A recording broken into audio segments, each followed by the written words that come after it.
This man is our protagonist, newly born into this world. He possesses no spirit root. Yet, as the protagonist, instead of having an old master hidden in a ring, he devotes 20,000 of years to training his muscles. With one hand he lifts mountains, with one leap he springs to the immortal world, standing before the demon emperor. A single punch sends his foes to the afterlife. Even with only a billionth of his power, he leaves a sect elder knocking at death's door. No matter how formidable the sword technique, a single block suffices. Sword intent, he parries it with his bare fist. Enough preamble, let us begin. My name is Wu Lingjun, a fat man incapable of saying no. Because of this appearance, I was bullied by my classmates since childhood. In the classroom, 5 thugs are currently beating a fat boy until his face is swollen beyond recognition. You pig-headed trash, go die. Get out of here.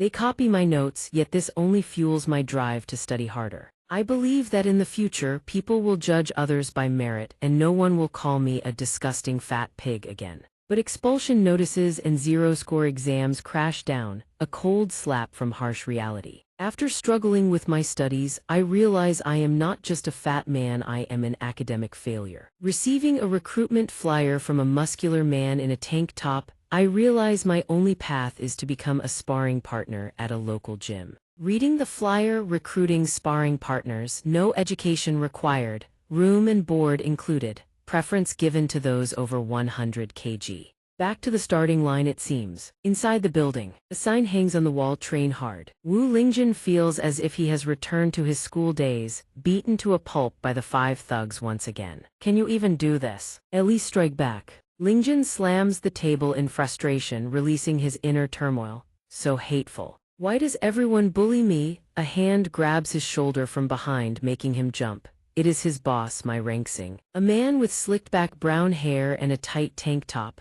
Little Wu, help me prepare this month's report. Wu Lingjun hesitates to refuse, but I'm only a sparring partner. He thinks to himself, why do they always dump so much work on me? The boss flexes his muscles and looms over him with bloodshot eyes, threatening, what did you say? I didn't hear you clearly. He is forced to comply, his expression stiff. He accepts the paper with both hands. I said just leave the report to me. The boss leaves, tossing back, finish it quickly and send it to me. Wu Lingjun. He looks back, his eyes swollen. A colleague instinctively preps more work for him. Leave my schedule blank for a moment and handle next week's staff duties too.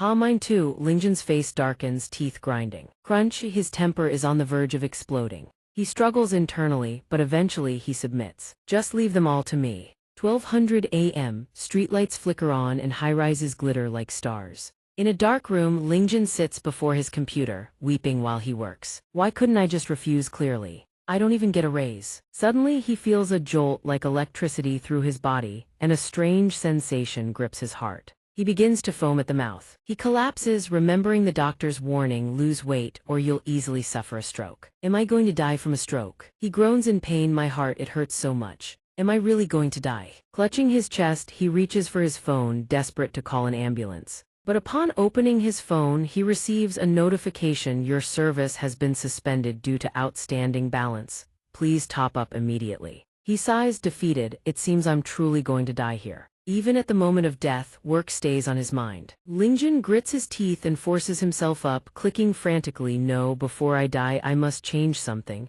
I cannot remain a disgusting fat man. He selects a folder of study materials and clicks delete. Deletion successful. Lingjun closes his eyes, satisfied as he collapses, now I can finally rest. If there is. In the next life, I will absolutely not be a fat man again. Lingjun slides across the desk and falls silent. He doesn't notice that his mouse had slipped, clicking send on the folder. His boss, my reincarnation, is surprised, a report from little Wu, done so quickly. Reincarnation clicks on the study folder, revealing sensitive images. The images are projected onto a giant screen while reincarnation is teaching, causing a massive uproar. Lingjun suddenly wakes up. Opening his eyes wide, Lingjun feels his body is strange. I actually reincarnated. Congratulations to the sect master, it's a boy. 20,000 of years later, in the 9 provinces continent, eastern provincia, land of vast forests and mountains piercing the sky. A blonde girl in a cheongsam clings to a young man's arm, chirping incessantly, Lingjun Jeej, Lingjun Jeej. She has fox ears, fair skin, and rosy cheeks, her lips pouting coquettishly. Didn't we agree to go out into the world together? Why are you still lingering behind the mountain? Are you a member of the Fox Demon clan? Are you from Tushan? Xiao Yu. Lingjun stands nearby, his muscles bulging as he lifts a massive boulder. Indeed, without realizing it. I have been training here for 20,000 years. Lingjun remains calm. I'm just a normal person with a bit more physical strength. Going down the mountain would only cause trouble. You are the young master of the demonic sect. Wu Lingjun.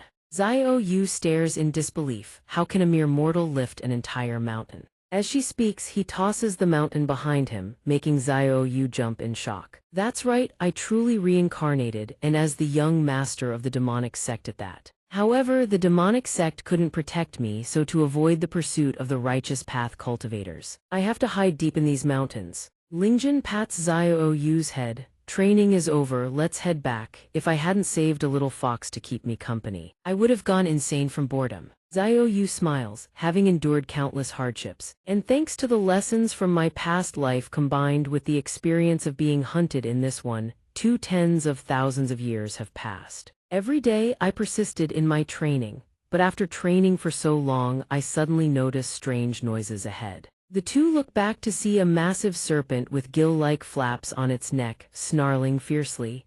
I have transmigrated into a cultivation world.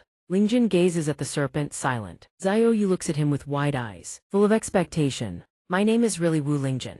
The serpent's eyes turn red as it charges forward ferociously. Aside from developing a perfect body through daily training, Lingjun pulls his arm back, preparing. Lingjun throws a punch, with a single uppercut. The serpent's tongue lolls out as it falls backward. Everything is trash. A finishing stomp causes the earth and rocks to shatter and fly in all directions. Lingjun exhales a sigh of relief. Lingjun puts on a goofy, hungry expression. Snake meat for dinner tonight. Xiao Yu agrees heartily. The sky is clear and birds fly in flocks over these mountains. She leans against the serpent's carcass. Admiring him, a golden core stage Jiao dragon yet killed with one punch, as expected of my Lingjun Ji. Xiao Yu watches as Lingjun carves up the beast when suddenly a voice booms from above. You thief. A sword-wielding cultivator stands high above, shouting down, how dare you steal a Jiao dragon, I will kill you. This is a member of the sword sect named Bai Kai. He scoffs, to do something so shameless. Are you a remnant of the demonic sect? Lingjun. He looks at this man with an expressionless face. His face betrays a hint of guilt. It's not me, I didn't do it. Stop spouting nonsense. He wonders to himself, how did he find out? Finally, Lingjun decisively kneels and kowtows. I'm sorry, I didn't mean it. Looking down from above, Bai Kai evaluates his target, a little fox and immortal without a spirit root. He concludes coldly, no need to waste words, the target has no threat. He leaps forward and launches his flying sword. Die for your insolence. Go. However, the spirit root easily blocks the sword. Bai Kai falls back in bewilderment, staring blankly at the blade in the spirit root's hand. Bai Kai's facial muscles tighten. He wonders to himself he actually blocked it. The spirit root does not seize the chance to strike back. Instead, he bows 90 degrees, saying, I know you want to kill me, but I still had to block. My sincere apologies for the flying sword. Bai Kai freezes, then lets out a hollow laugh. Xiao Yu wonders to herself, what is brother Lingjun trying to do now? They do not understand, for he arrived in this cultivation world and simply never learned how to refuse others. Opposite him, Bai Kai shakes his head. Impossible. A mortal with no spirit root. How could he block my flying sword? There must be only one truth. Pointing directly at Xiao Yu, Bai Kai roars, it must be you, helping this brat from the shadows. She denies it coolly. If I had acted, you would already be dead.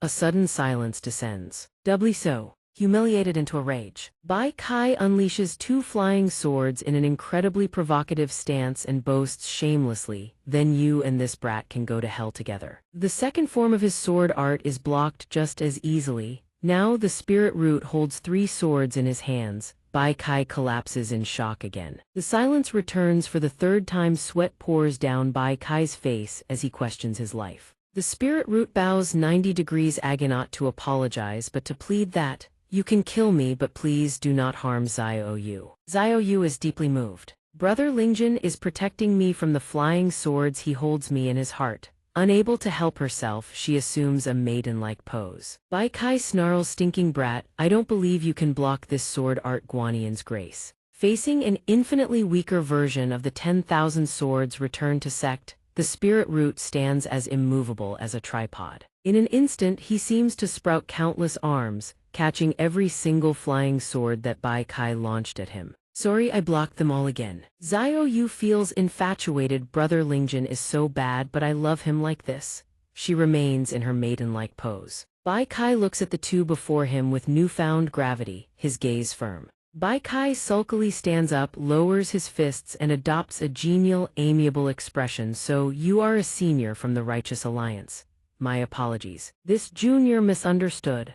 He scratches his head, making excuses, yet still begs, "Senior, please return my flying swords." And this junior will depart at once. Suddenly something streaks past, slicing a sharp gash across his face. The object pierces into the forest ahead. A thunderous explosion follows. From that moment on, the look in Bai Kai's eyes becomes unnervingly vacant. The shockwave ripples outward like a concentrated energy blast. The spirit root remains in his follow-through pose, his voice calm. "There, you really don't know how to turn people down, do you?" Bai Kai's eyes go wide, his face turning blank. He is terrified by the spirit root. Suddenly, the shoulder of Bai Kai's robe rips, sliding down to reveal skin as smooth and bright as porcelain. The spirit root hoists the Jiao dragon tail over his shoulder as if nothing happened. "Let's go back. We still have to cook for father." Xiao Yu nods in agreement. "Ma'am." The spirit root walks ahead with the Jiao dragon. Xiao Yu stays behind to issue a reminder. "Bai Kai, about today." She turns back, aura murderous, glaring with a warning. "I don't want you to breathe a word of this, do you hear?"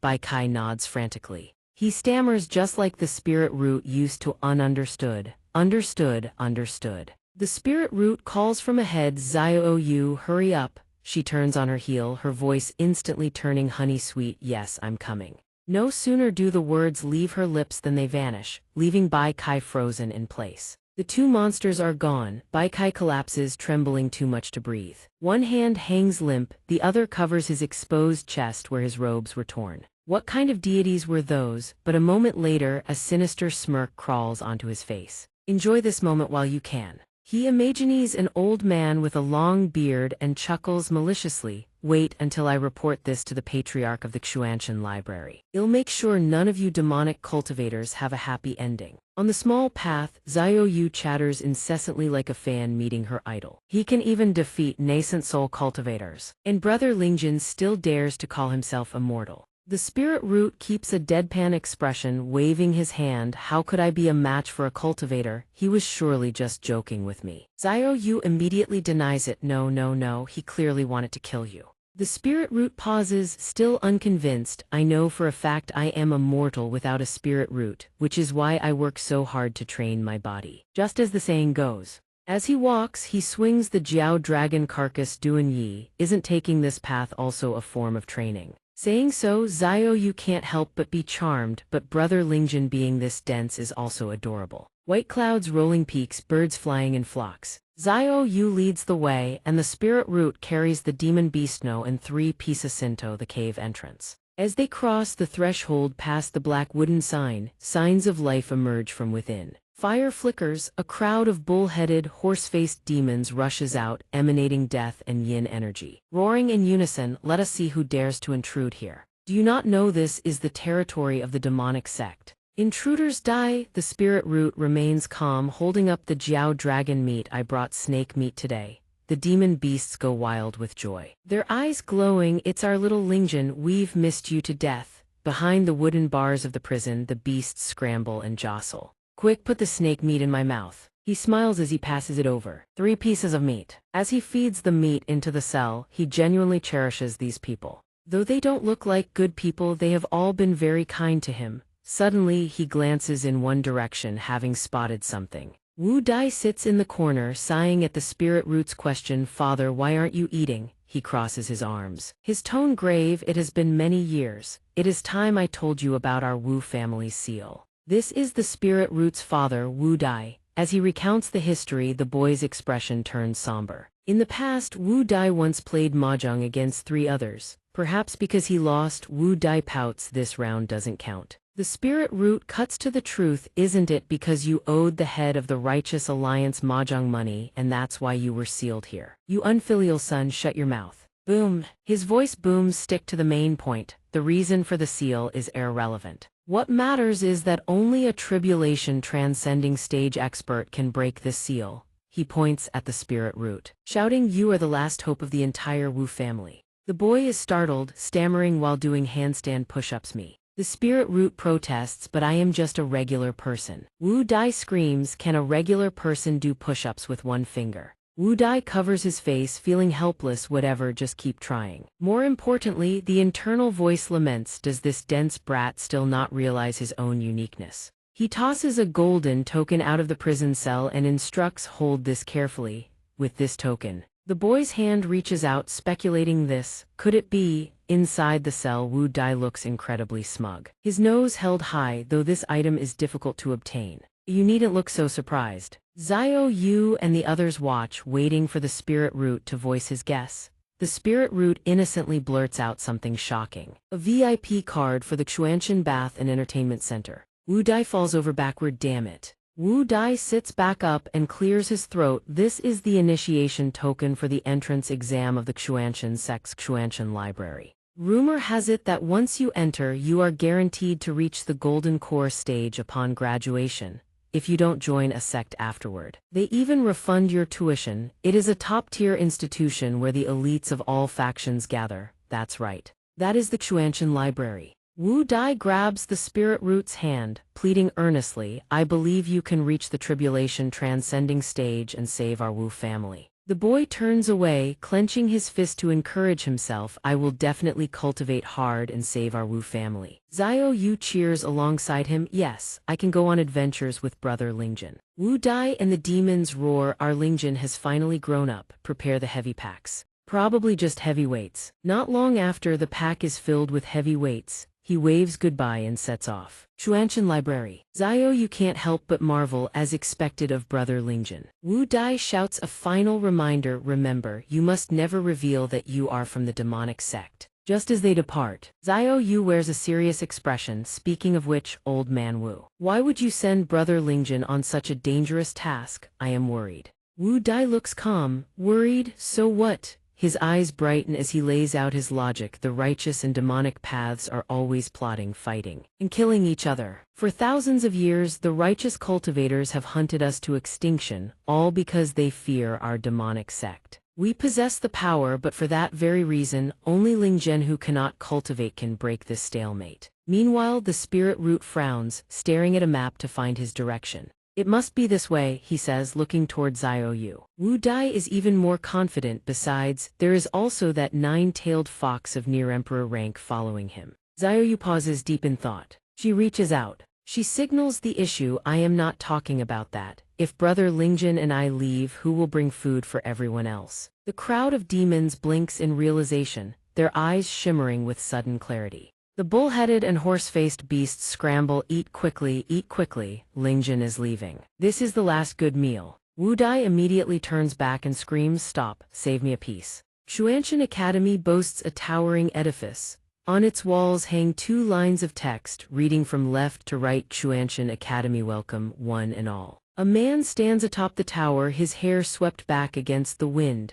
He clasps his hands behind him, silently surveying the group of freshmen below. This is Mai Yanli, an instructor of Xianxia Academy, standing alongside Hall Master Lu Hong. A voice suddenly calls out, Instructor Mai, how is this year's batch of new students? Yanli turns and replies, Hall Master Lu Hong, not bad. Actually, he gazes back down at the freshmen. Some skip rope, some practice footwork, others spar or chat amongst themselves. He remarks that quite a few show promise. Then his eyes land on two who stand out from the crowd. Even the Hehuan sect and the Sword Dominion sect have sent representatives. The silver-haired girl with an icy bearing is Bai Dai. From Sword Dominion Peak, beside her stands a young man in strikingly modern attire. Preening and fidgeting like a hyperactive child, Hehuan sect's young sect master, Tai Shanko, ranked at the 9th stage. Zhang Mo turns to Bai Dai and strikes a handsome pose. Hey there, gorgeous, scared to dual cultivate with this young master.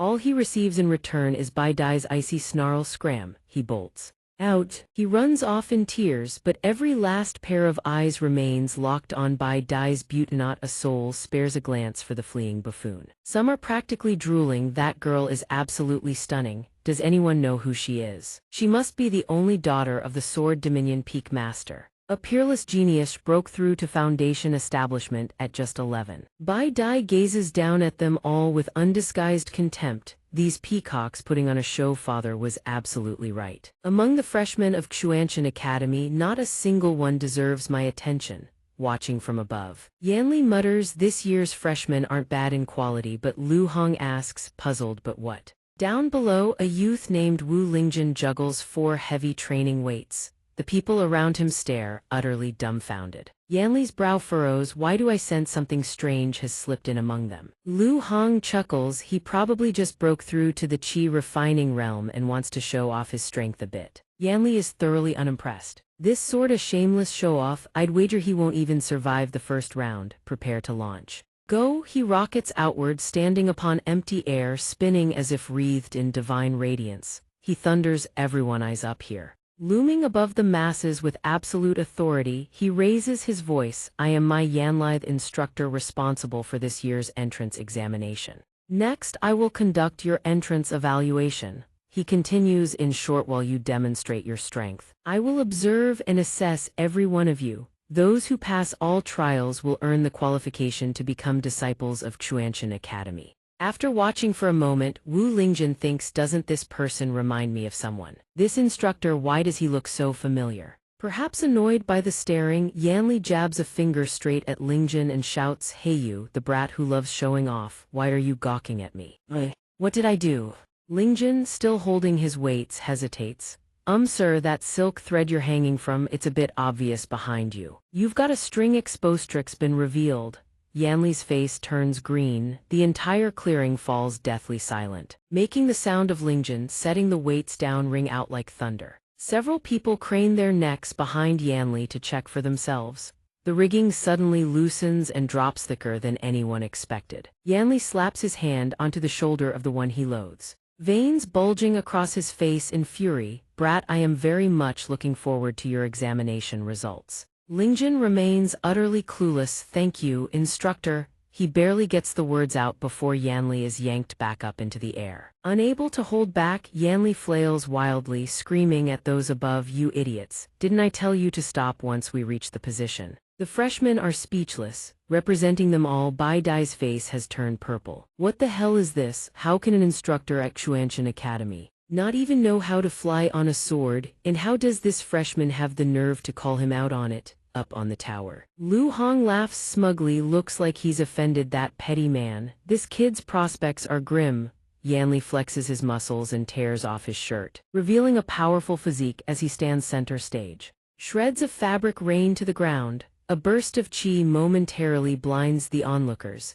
8 chiseled blocks of abdominal muscle stand in sharp relief, his upper body sculpted like marble. That was merely to warm up the atmosphere. Now I shall conduct the first round of your examination. Seeing the spectacle before him, Lingjun feels a growing sense of unease. Does the exam require blowing off your shirt? Is the instructor angry? Should I apologize? In the crowd, a bespectacled boy with a mushroom haircut gapes in awe. Abs like those with that kind of momentum. Surely not. A chubby kid beside him picks up the thread. Could it be the legendary? No way. The chubby kid declares, that's the legendary Sandbag Sacred Physique. As the words Sandbag Sacred Physique ring out, everyone's imagination conjures a vision of Yanli sitting cross-legged in meditation, enduring an endless barrage of punches and kicks. The Sandbag Sacred Physique, though one is born unable to cultivate actively, and cannot even use arcane arts, one can absorb the attacks of others and convert them into spiritual qi for personal use. In other words, the stronger the enemy, the stronger the bearer of the Sandbag Sacred Physique becomes.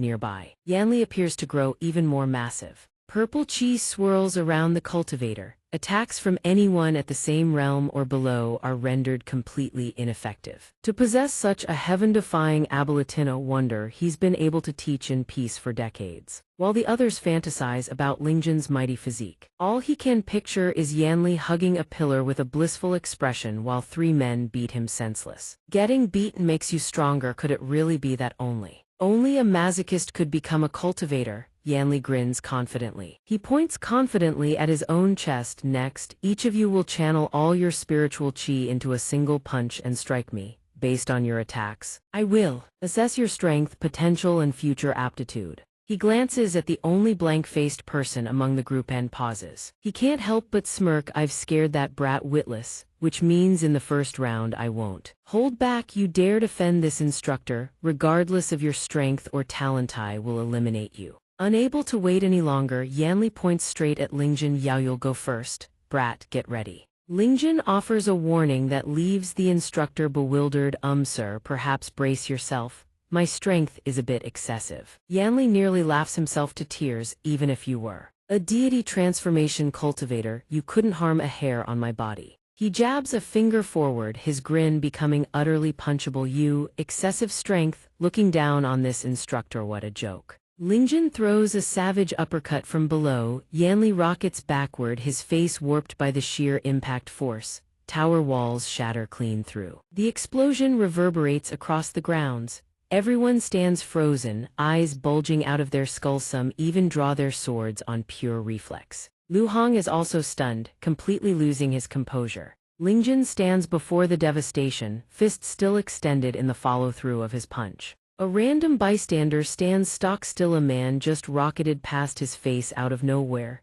He's rooted to the spot, utterly stupefied. Meanwhile, Yanli lies unconscious amid the wreckage, knocked flat by the blowhead, lolling to one side, foaming at the mouth. Lingjun turns back to the people behind him.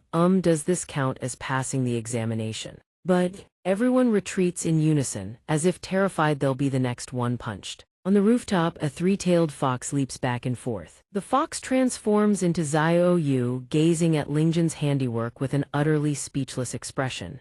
She crosses her legs, a delighted smile playing on her lips as she murmurs, as expected of Lingjun, attracting everyone's attention the moment he sets foot in the academy. The other freshmen ask in confusion, hey, Chubba, didn't you say that attacks from cultivators at the deity transformation stage and below would have zero effect on instructor Mai? The chubby boy can only stammer, I don't understand either. The book didn't cover this scenario. By Dai studies Lingjun, her thoughts turning cold, so it seems I'm not the only one concealing my true power. The other freshmen stare at Lingjun, bewildered. You, how on earth did you manage that? Lu Hong leaps down to the wreckage and examines it for a long while. He regards the boy with astonished words. Kid, the power of that punch was nearly at the late nascent soul stage. He turns to Yanli, still dressed like a traffic light.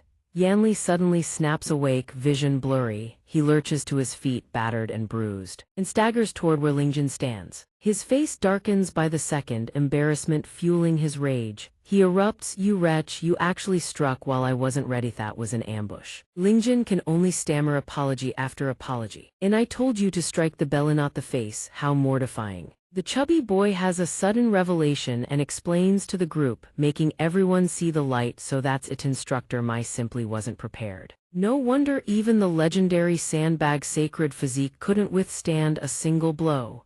Yanli continues his tirade. That test doesn't count. If you pull another stunt like this, I'll disqualify you on the spot. Lingjun scratches his head. All right. A sinister grin spreads across Yanli's face. He flexes every muscle. Behold the golden radiance of the sandbag's sacred physique, immovable sandbag. The chubby boy instantly erupts like a sports commentator. He actually used the immovable sandbag. This is the ultimate defensive technique of the sandbag's sacred physique. It converts all incoming offensive power into pure defense. Yanli drops into his stance, body shimmering with golden radiance. This is the very technique I use for my ultimate stress test against tribulation transcendence cultivators. Today, Braitvan, if you channeled every ounce of strength you've accumulated since the day you were born, you couldn't do a thing to me. Lingjun doesn't hesitate. Hug, ding, crack. His left fist hammers straight into Yanli's abdomen. Smoke still curls from the point of impact, yet Yanli's smug grin remains firmly in place. The freshmen gasp in admiration. The immovable sandbag truly is formidable. This time, instructor Mai didn't even budge an inch. However,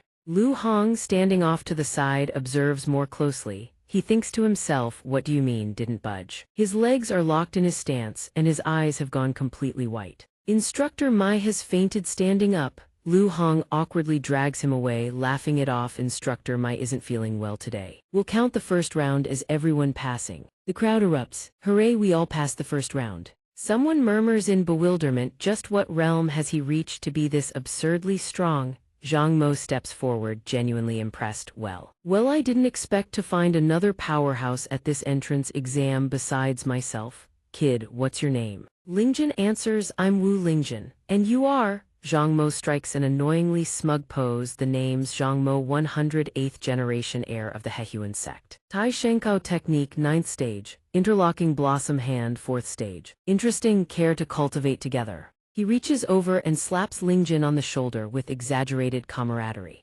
Zhang Mo says your performance just now wasn't bad. I'll grudgingly accept you as a sworn brother. Meanwhile, Lingjun's brain is screaming, please don't tell me he wants to dual cultivate with me. A chubby boy steps forward, putting on his most endearing face. Could you take us on as your little brothers? He speaks with boundless enthusiasm. I'm Tian Jai of the Celestial Mechanism Gate. I can provide the most accurate intelligence for all you big shots. Please look after this humble one. He produces a sheet of paper with both hands. Bowing deeply, forgive this junior's presumption. Though my specialty is intelligence gathering, I actually have absolutely no data on you, brother. Looking at Tian Jai, Lingjun is struck by a wave of warmth, reminded of that chubby kid who never learned how to refuse anyone. The sense of kinship is almost maddening. Tian Jai continues his pitch to Lingjun, scratching the back of his head sheepishly. I wonder which sect you hail from. His face instantly twists with guilt. I am a rogue cultivator. Yes, a rogue cultivator. Suddenly someone shouts, make way. Bai Dai approaches. Amidst the adoring gazes of everyone around her, the genius maiden Bai Dai of sword control peak descends. The goddess of my dreams, damn it. Even she has been drawn to this muscle-brained brat. She points straight at Lingjun's face and declares, you truly are a show-off. I will make you understand the chasm between a genius and the likes of you.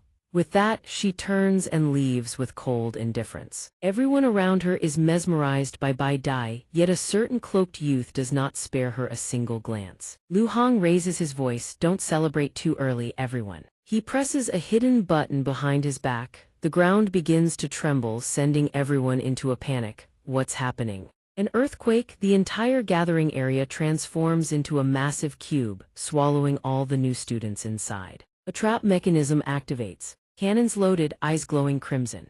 3 Western Knight-style automatons also spring to life. These night golems tower 3 to 4 times the height of an average person. Their arms shaped like cannon barrels. Cannons! From above, a voice rings out in introduction. Attention. I am Hong, Pavilion Master of the Mechanism Pavilion. Lu Hong's eyes widen. He is also the examiner for your second round. Bai Dai tenses, her hand ready on her sword hilt. The square is lined with puppet constructs manufactured by our Mechanism Pavilion. He continues explaining the examination format. We will continuously fire hidden weapons and mechanical projectiles at you. He props the incense stick into my Yanli's mouth like a cigarette holder. He takes out a lighter and ignites it. Examination lasts for the time it takes 1 incense stick to burn. During that time, if you withdraw, the puppet constructs will cease their assault. The fewer hits you take, the higher your score. You trash without sufficient strength. Passing this trial by sheer luck will do you no good. Everyone exchanges panicked glances. The hidden weapons fired by the puppet constructs are no joke. Ion of the night golems raises its visor, its cannon barrel gathering energy. This is the real deal. The golems unleash a volley of hidden weapons in unison, projectiles screaming through the air amidst deafening roars. Welcome to the examination grounds. Hidden weapons slam into the floor and explode like artillery shells. Dust and smoke swallowing every figure within. Run! Too fast? Another volley launches. The golems attack in relentless waves. Some examinees fail to react in time and are beaten to a miserable pulp. Only Lingjun dodges with calm composure. Have I been hit yet? This is bad. I give up. Surveying the battlefield, Lu Hong praises lad from the Hehuan sect. Not a bad showing. Trungma employs a peculiar technique called Phantom Shadow Tai Shenko. He grins smugly when I activate Phantom Shadow Tai Shenko. No one can strike me from behind, yet a hidden weapon nails him square in the chest. A frontal attack. Despicable. Lu Hong buries his face in his palm. At a loss for words, forget I said anything, let me look elsewhere. Continuing his observation, Bai Dai wields her sword, dodging and deflecting with masterful composure. She is dead serious. That lass from the sword sect is even stronger than I anticipated. His gaze drifts to the side as if she notices something. Lingjin sits right at the golem's feet. The automaton smashes a crater into the floor beside him. He wipes his sweat and heaves a sigh of relief. This way, it can't hit me. Lu Hong's blood boils as he roars, "What? Stop twisting the purpose of this examination. This trial is supposed to test your agility, you hothead." Lu Hong's thunderous scolding forces Lingjin to hang his head low. "This round tests your speed, and if you dare damage my puppets, you're disqualified on the spot." "My apologies, I'm not entirely clear on the examination rules." Watching Lingjin from across the field, Bai Dai silently assesses him. "No wonder father said men are all creatures who love to show off. Now I'll handle this myself." The control is snatched from Lu Hong's hand. No one knows when Yanli regained consciousness. The incense stick dangles from his lips like a cigarette. No need to waste words on a brat like him. A sinister grin spreads across his face. He frantically smashes the controls. Just let him feel the true might of these puppets first. Problem solved. No. The golems undergo a visible transformation. Faceplates rise, legs elongate. They become far larger and more imposing than before. Their arms' mechanical limbs appear freshly refitted. Eyes flare with blinding light, and in an instant the transformation completes. Vajra transformation. Dianket cries out in shock. They can merge. These puppet constructs absolutely possess power surpassing the Golden Core realm. This trialdo they even intend to let anyone pass. But Dianket delivers yet another bombshell that startles everyone nearby. It's not just that the weapons on these puppets are coated in lethal poison. "Brother Dianket, you can tell all that, you've got arrows sticking out of your back." Announcement 1 point deducted. Dianket explains, "No, I just feel very dizzy." "Wait, who's calling for me at a time like this? Spare us the educational lectures." Lu Hong's voice grows urgent as he demands the control back. But his colleague's mocking expression never wavers.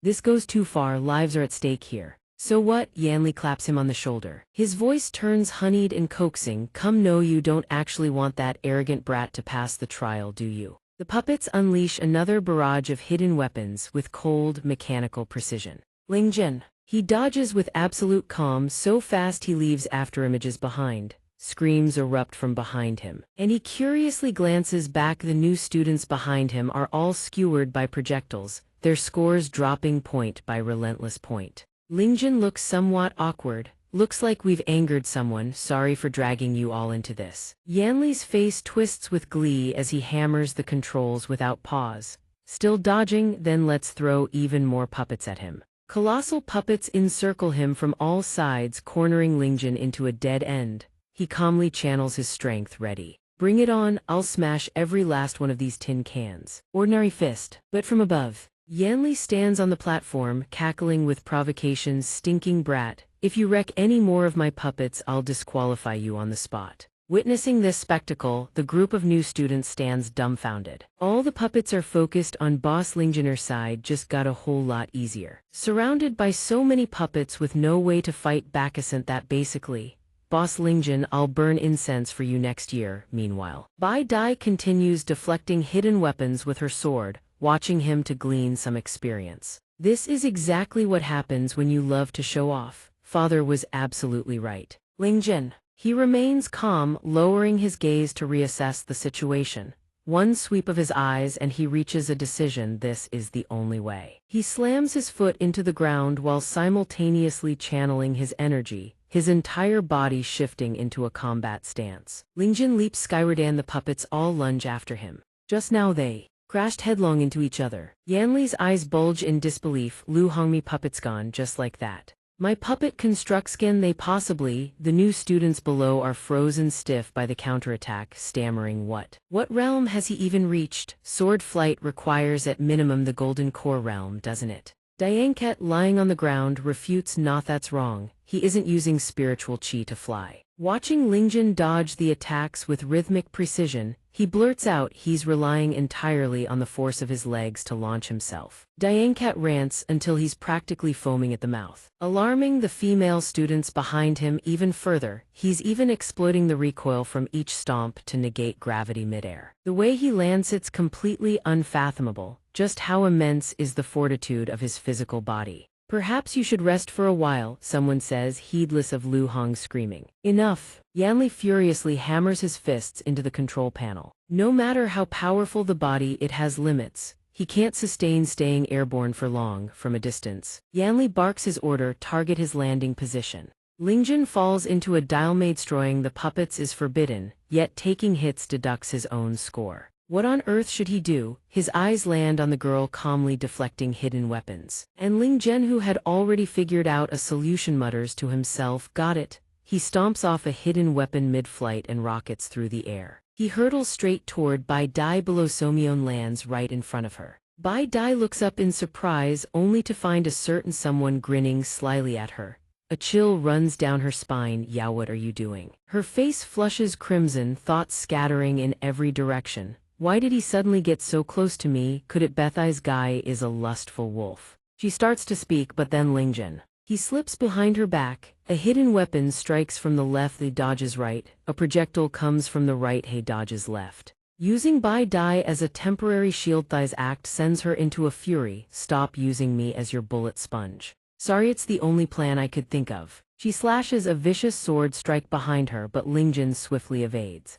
She levels her blade straight at Lingjun, threatening, then I'll deal with you first. Now he faces hidden weapons from every direction and Bai Dai's murderous pursuit. Stop right there, he's done for. At this point, it has become a pincer attack from both sides. The other new students feel as though they've been spared from catastrophe. Diancat gives a thumbs up at the spectacle. Why does this trial feel completely unrelated to us now? As expected of boss Lingjun, pinned from both sides, yet he can still weave through the gaps. Absolutely incredible. From his elevated vantage point, Yanli observes the chaos and grows even more excited. Let's see how you dodge now. Hearing that voice, Lingjun seems to be calculating something. His gaze locks onto the incense stick clamped in Yanli's mouth. And recalling what Lu Hong mentioned earlier, an idea sparks in his mind. I've got it. Lingjun suddenly whirls around, catching Bai Dai's gaze. His intense stare leaves her baffled. Has this guy given up? He draws a deep breath, condensing the air within his body, the first step of his plan. Yanli doesn't understand either, laughing from his perch, about to die, and he turns around to take a deep breath. Pathetic. He exhales a blast of wind from his mouth, a roaring cyclone that hurtles straight toward Yanli. The gale force gust knocks other new students off their feet. Even those standing far away are swept up in the turbulence. Both Yanli and Lu Hong's faces distort from the blast. What the hell is this brat trying to do? The wind sends both examiners' hair standing straight up. Yanli, still gripping the controller, fails to notice the incense has burned out. He furiously spouts empty threats. Don't think that just because you're a bit taller you can pass this trial, instructor. May I cut in for a moment? Lingjun's words snap Yanli back to reality. I believe the incense has burned out. Lu Hong, standing beside him, makes a quiet observation. That incense burned noticeably faster just now. What manner of physique does this brat actually possess? But Diancat shouts loudly, steadying everyone's resolve. No. Boss Lingjun has an even grander scheme. Everyone standing nearby Dai sprays nosebleeds. She frantically covers the patches of skin revealed by her shredded garments. Boss Lingjun is actually trying to seize a little fan service for all of us. Bai Dai burns with both shame and fury. She grinds her teeth in humiliation and can only flee, ignoring the mocking jeers trailing behind her. Wu Lingjun, this isn't over between us. What did I ever do wrong? Suddenly, the sound of clapping echoes from the distance. Every head in the crowd turns. The man sports a fiery red beard. How many years has it been since I've met such an entertaining freshman? Hovering in midair is a bald old man, his bushy eyebrows, beard, and hair all blazing red. He composes himself into a stern, dignified demeanor. This year's freshmen are truly brimming with vitality.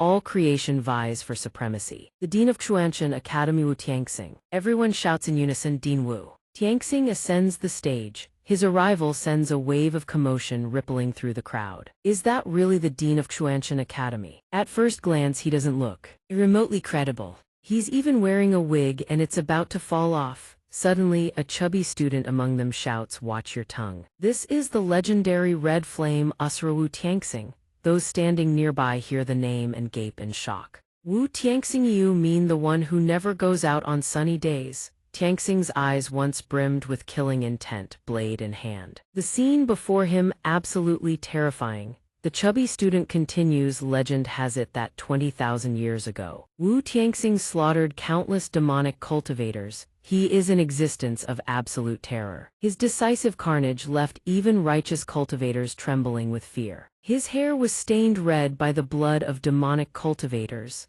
The cultivators hear this and cannot help but murmur, sounds fearsome indeed. Yet everyone has their doubts about that supposedly blood-dyed head of hair. Demonic cultivator blood. Then why does that striking red hair look like a wig? Tianxing gazes down at the intriguing youth below and asks with amusement, "Young man, what is your name?"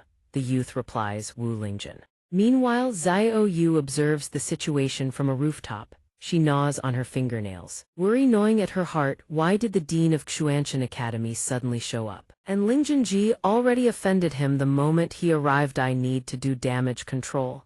She transmits her voice to him, "Lingjun, can you hear me?" Hearing a familiar voice in this place, he is slightly startled. Xiao Yu. She recalls the scene of the dean's wig nearly falling and breaks into a cold sweat. Earlier, you blew the dean's wig clean off. While he hasn't reacted yet, put it back on his head. He responds instantly, "Got it," the etiquette of. Someone nearby tries to warn him, "Dean, that," but before the words are out, Tianxing cuts them off. "I know Lingjun's manners are lacking. You should be more lenient." He continues, stroking his long beard, chin raised, gazing into the distance, utterly oblivious to the wig teetering on his head. "If you were as strong as this dean here, would such things even happen? In the end, it's simply that your skills are lacking." Finally, the wig can hold on no longer. It surrenders, slipping free from that gleaming bald head. Lingjun seizes the timing and leaps onto the stage in an instant. Now, he rockets forward at blistering speed, snatching the wig midair and slamming it back onto the old man's head.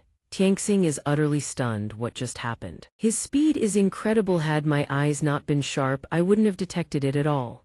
Lingjun flashes a polite smile and says to Dean, "Picking up something you dropped is the right thing to do. No need to look at me with such gratitude." Yanli witnesses everything from the side, stammering in shock. "Dean Wu," between the hairless head.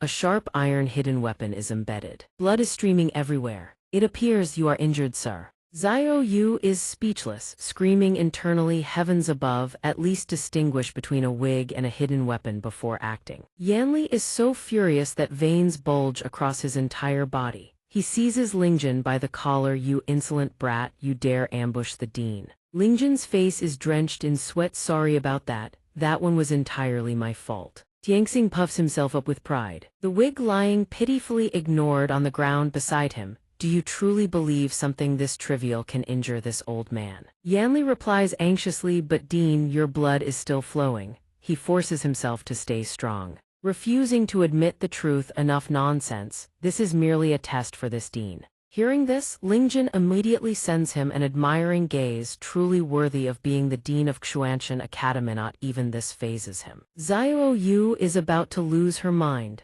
She transmits her voice in utter exasperation. "Can't you see he's just putting on a tough act?" Tianxing continues. He grips the hidden weapon and yanks it straight out. "What's more, it's just a hidden weapon. Pull it out and it's done right." He has no idea how much blood a human body contains. The instant he yanks it out, blood erupts from his skull like a whale spouting seawater. The onlookers watch in abject horror. Tianxing keels over backward, teeth bared. Yanli lunges to catch him. "Someone help Dean Wu." "Dean." The crowd below stares in disbelief at this supposedly legendary figure. "This is going to be our dean. No matter how you look at it. He looks like nothing more than a stubborn old blowhard. It even looks like he walked here on stilts." Lu Hong appears and hastily announces all those who remain standing in the arena have passed the second round. The third round involves class placement. Examinations begin at noon tomorrow. With that, Yanli hoists Tianxing up and rushes him toward the pill hall for treatment.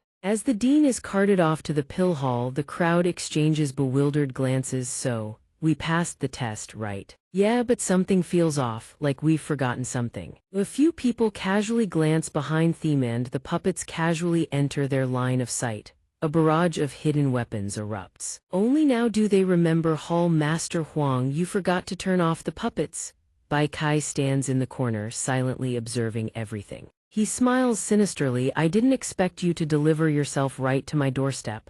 Night has fallen completely. The freshmen are finally liberated today. I nearly got shot to death. Same here. Lingjun and Xiao Yu share a room. She sits beside him, watching as he trains. Weight training, Xiao Yu. She sighs. Lingjun, it's so late, we aren't you resting yet? He replies, I need to keep building my strength. I must pass tomorrow's test. She says seriously, tomorrow's class placement is truly crucial.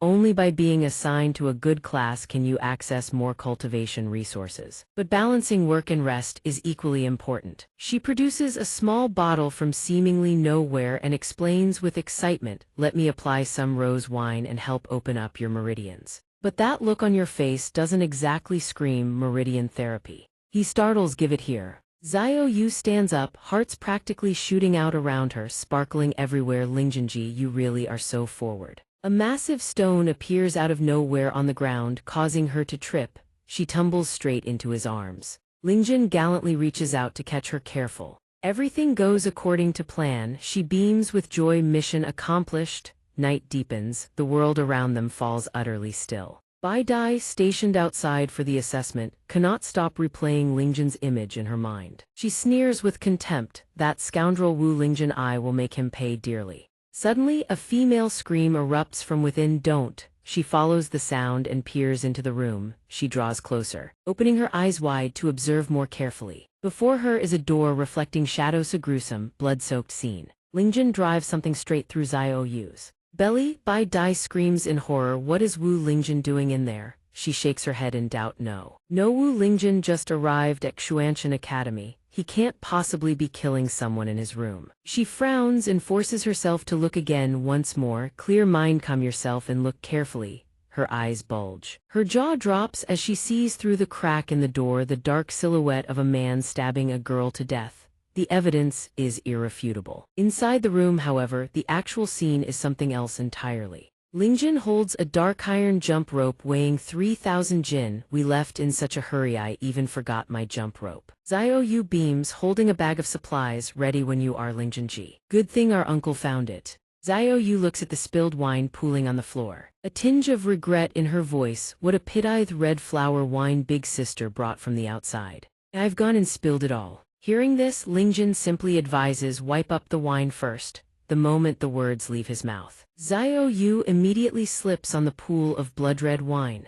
Outside the door, Bai Dai crouches with a grave expression, thinking no matter what, I must save that girl. Just as the thought crosses her mind, Xiao Yu's entire body slams against the glass door, startling Bai Dai half to death. Am I too late? Bai Dai instantly spins around, hiding her terrified face. Lingjun, still jumping rope, looks at Xiao Yu and asks, Xiao Yu, are you okay? She quickly turns back, just a little fall. Xiao Yu's clothes are soaked through, clinging to her body. She flushes with embarrassment. But my clothes are all dirty now. Lingjun sees the scene before him and cannot help but blush. He quickly opens the wardrobe. Let me find something for you. Hera, take this bathrobe to change into. She hears this and happily wags her tail. Lingjun, you're so thoughtful. Bai Dai kicks the door wide open with one boot and roars, her sword flashing free from its sheath. You murderous fiend. Surrender immediately or face the consequences. The scene before her, Lingjun, bare-chested, holding a garment about to drape over Xiao Yu, whose clothes hang loosely off one shoulder. Both of them stare toward the doorway. Bai Dai witnesses the scene and levels her sword at Lingjun, screaming, you murderous fiend, you don't even spare the corpse. Xiao Yu points at herself in bewilderment, since when did I become a corpse? Lingjun's expressionless face replays the words murderous fiend. Before he can finish processing, realization strikes him like a thunderbolt. He jolts in shock, jaw-dropping. Could it be Shez discovered my demonic cult identity? Xiao Yu. Hearing Bai Dai's accusation, she immediately protests. He's innocent. There's nothing of the sort going on. Bai Dai stands firm, sword unwavering. You think I'll fall for your sophistry? No need for lengthy explanations with someone like you. A surge of magical energy materializes, swirling around Bai Dai. She raises her sword and points it straight at Lingjun. Myriad sword assault. Lingjun grits his teeth. With no other choice can only offend her, he uses his blinding speed to evade every single blade streaking past his body. Bai Dai witnesses his display and gasps so fast, she refuses to relent, gripping her sword with both hands at her shoulder. Frowning, don't think these are my only skills. Bai Dai raises her blade high, the edge erupting with blinding radiance. Take this sky-piercing sword. Her eyes narrow with razor focus. She channels every ounce of power into the blade. A pillar of energy erupts forth, rocketing toward Lingjun. Faced with this technique, Lingjun casually punches straight through the energy pillar with a single fist. Bai Dai's eyes bulge wide, her jaw dropping to its limit. Shattered sword chi with his bare body. My sky-piercing. Before she can even finish, a shadow flickers behind her. Bai Dai raises her sword defensively. What? Instantly, Lingjun's hand strikes the back of her neck from behind. A single, lightning-fast strike sends her crumpling to the ground. Bai Dai lies unconscious, defeated just like that. Lingjun crouches down in alarm. I'm sorry, but my identity absolutely cannot be exposed. This was the only way. Xiao Yu grabs her slipping clothes with one hand and frowns. You actually used that move too. Xiao Yu analyzes. When the palm strikes the nape, the force channels directly into the brain. What's known as the memory-clearing palm works by channeling raw power into the palm strike, then through direct impact, delivers that force into the target's brain, ultimately achieving the effect of erasing the victim's recent memories. Normally, the effects would be mild, but Bai Dai's face has turned deathly pale, drool trickling from the corner of her mouth. Her eyes glazed and utterly vacant. You've turned her into a simpleton. Xiao Yu advises while the girl lies unconscious. Hurry and take her back. If someone else discovers this, it'll be a disaster. Lingjun sits on the ground and lets out a reluctant He looks left, looks right, hoists the unconscious Bai Dai over his shoulder, and dashes out the door. Under the bright moonlit sky, he leaps across rooftops carrying Bai Dai, lost in thought, somewhat distracted. Her room should be arranged somewhere on this side, right? The moment the thought crosses his mind, Lingjun panics as Bai Dai suddenly begins to stir. What happened to me? Instantly, he resorts to the old technique once more. Knock the opponent unconscious. Once more. The memory-wiping palm strike lets out a long sigh, wiping the sweat from his brow. That was close, almost exposed myself. Wu Lingjun's expression shifts. He frowns. But where is this woman? He gestures vaguely, staring into the dark maze of buildings, having no clue where her room lies. Wu Lingjun fumbles around, clueless. From the shadows of a corner, a figure appears. The person's jaw drops at the sight of the scandalous scene. Wu Lingjun slings an arm around Bai Dai's waist. Big boss, what is the connection between Wu Lingjun and Bai Dai? On this side, Wu Lingjun is still fumbling, wondering to himself, which room is it exactly? Wu Lingjun pushes the door open gently and carefully lays Bai Dai onto the bed. He glances at her, thinking, no one is in this room. This must be her room. Bai Dai drifts back into consciousness, her eyes fluttering as she mutters, where am I? Before she can finish, Wu Lingjun strikes her neck with a precise hand chop, the memory-wiping palm strike once again deployed. Wu Lingjun waves his hands, staring in panic at the white foam bubbling from Bai Dai's mouth. I am truly sorry, I simply cannot let you learn my identity. Sweat pours down his face. I've never used the memory-wiping palm strike 3 times in a row on one person before. Surely it won't scramble her brains completely, will it? Wu Lingjun stands by the bed with a darkened face, looking at Bai Dai, who is now foaming at the mouth with her eyes rolled back. I apologize, but if I am discovered, this entire household would be doomed.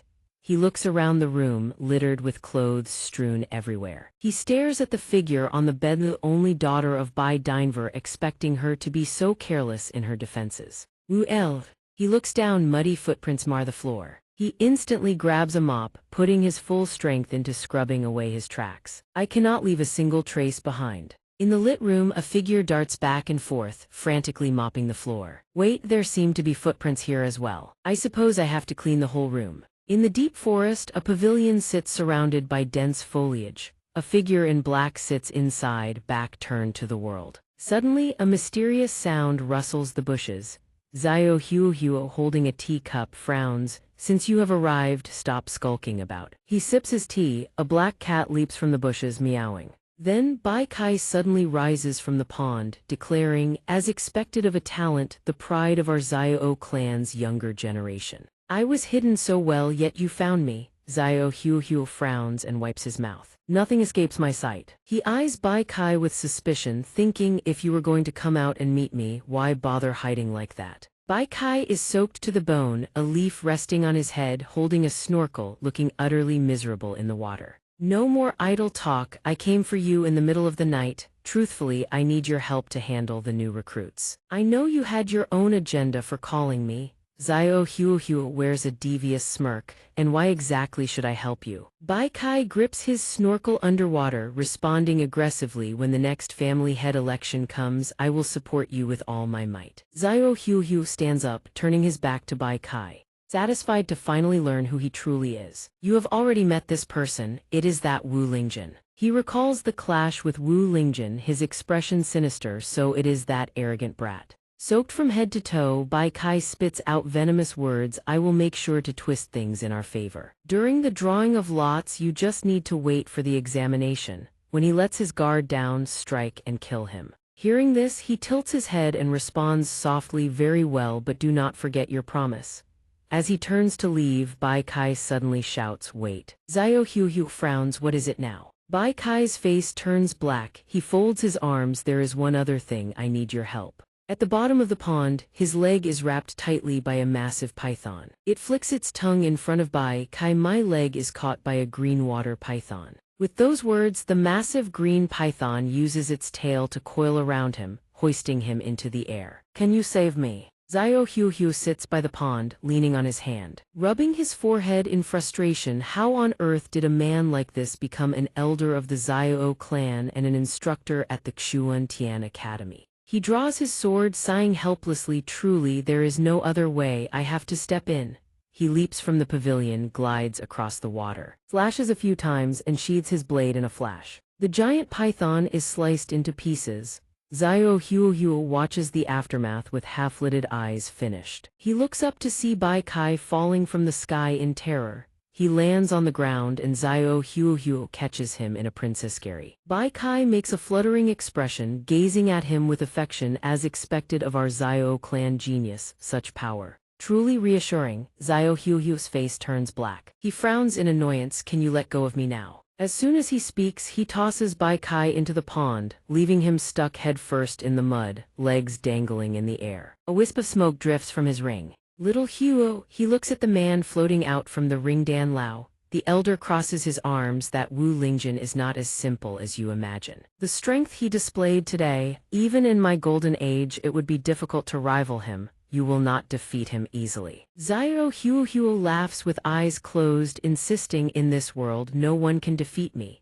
Dan Lao drops his hands, doubting. Oh, Xiao Huo smirks, answering with disdain, because I, Xiao Huo, am a true transmigrator. He sits up straight. Studying is never a mistake. My name is Xiao Huo, formerly just an ordinary student on Blue Star. On his way home from school, he happily walked with his backpack, never noticing the heavy truck barreling toward him. Due to an accident, I transmigrated to this world of cultivation. Not only that, but everyone looked at me with contempt and mockery. And I became a nameless good-for-nothing of the Xiao clan. Outplaying, Huo fell face-first into a pile of cow dung. After an unexpected turn, I found a ring, and inside was Dan Lao. From that moment, my road to counterattack began. Looking up at life, he was surprised to see a silver ring right where he had planted his face. Back in the present, Huo says aggressively to Dan Lao with a protagonist mold. Like this, no matter how strong my opponents are, they are merely stepping stones for my evolution. Dan Lao smiles, tilting his head, it is good that you are so confident. Huo thinks, face darkened, even if I have no grudge against you, being killed by me is the inevitable end for a supporting character like you. On Wu Lingjun's side, Lingjun suddenly sneezes, one hand on his mop, the other rubbing his nose. Why did I sneeze so suddenly? He sits on the chair, surveying the room, spotless and gleaming without a speck of dust. Forget it. The room is clean, I should head back. Lingjun rushes to close the door, dashing away in a blur, leaving the room silent. It returns to the quiet, empty moment, not a soul in sight. As soon as Lingjun leaves, suddenly the figure of Huo appears at Bai Dis' door. He calmly pushes the door open and steps inside. Hu is startled looking at the gleaming house. It seems someone has entered my room. What is going on? He looks at the bed and sees a girl lying there. Hu's expression turns serious as he approaches to examine the girl sleeping soundly. His face turns red as a tomato. He is shocked to see a female cultivator in his room. Hu watches as she turns over, his jaw dropping further. He shamefully recalls that Bai Dai has many infatuated male admirers. Isn't this Bai Dai from the Sword Peak? She is truly the dream goddess of the younger generation. She looks so beautiful in her sleep. He fumbles, panicked no. Now is not the time for lechery. Hu looks around the room shyly. The room is spotless, not a flaw to be found. He raises a hand to his chin. Contemplating a girl helping me clean my room in the middle of the night and even sleeping on my bed. His expression and thoughts become slightly perverted. She must like me. Hu bashfully covers his blushing face, beginning to imagine nonsensical scenes of a couple in love, hugging each other like in a comic. In my past life I read many comics. For a protagonist like me there must be a heroine to support me. He stares at Bai Dai sleeping on his bed. Theorizing Bai Dai, could she be my fated heroine? Hu leans down, staring close at Bai Dai's face. Why hasn't Bai Dai woken up yet? Dan Lao suddenly appears, explaining to him this girl's spiritual consciousness seems to be slightly damaged, which is why she cannot wake up.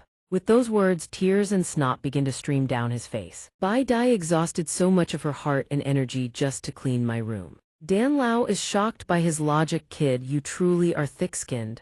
Hu continues without shame. No need to worry. In my past life, I learned quite a few emergency rescue methods. Dan Lao is confused. Past life. Dan Lao watches him, bowing his head. Bai Dai lets out a noise on the bed as if about to wake. She suddenly opens her eyes, dazed. What has happened to me? The first thing she sees is Hu's pouty, fish-like lips moving closer to hers. Her pupils. She jumps out of her skin at the sight. Outside, Lingjin hears the scream and jolts, nearly jumping out of his skin. Inside the room, Bai Dai holds her sword in one hand, pointing at Hu's face with the other, warning angrily, you lecherous beast. Do not let me see you again. Hu's face is swollen on one side, and bumps cover his head. Dizzy and dark-visioned from the beating. She clearly has feelings for me, so why would she attack me? Dan Lao adds fuel to the fire. Have you considered that you might be overthinking it? Hu's face is swollen, but he remains unenlightened. I understand now. In this world women are naturally conservative. So my attempt at artificial respiration was simply too stimulating. Dan Lao sighs helplessly. Why are you so convinced Bai Dai likes you? Perhaps she just walked into the wrong room. He refuses to believe Dan Lao, thinking, obviously, do I even need to ask? Hu's face is mangled. But his heart remains confident because he is the destined protagonist. Dan Lao cannot stand it. His disheveled face scolds, can you wipe the blood off your face and talk properly? Bai Dai walks down the street, unsteady with her sword. How strange. Why was I on someone else's bed? Bai Dai recalls, pointing her sword at Lingjin, vaguely muttering, I clearly remember arguing with Wu Lingjin. She is startled, a misunderstanding, I remember now. She suddenly recalled the words she had spoken before. Lingjin and Zio, you are a despicable demonic cultivator. Using corpses to fuel your cultivation.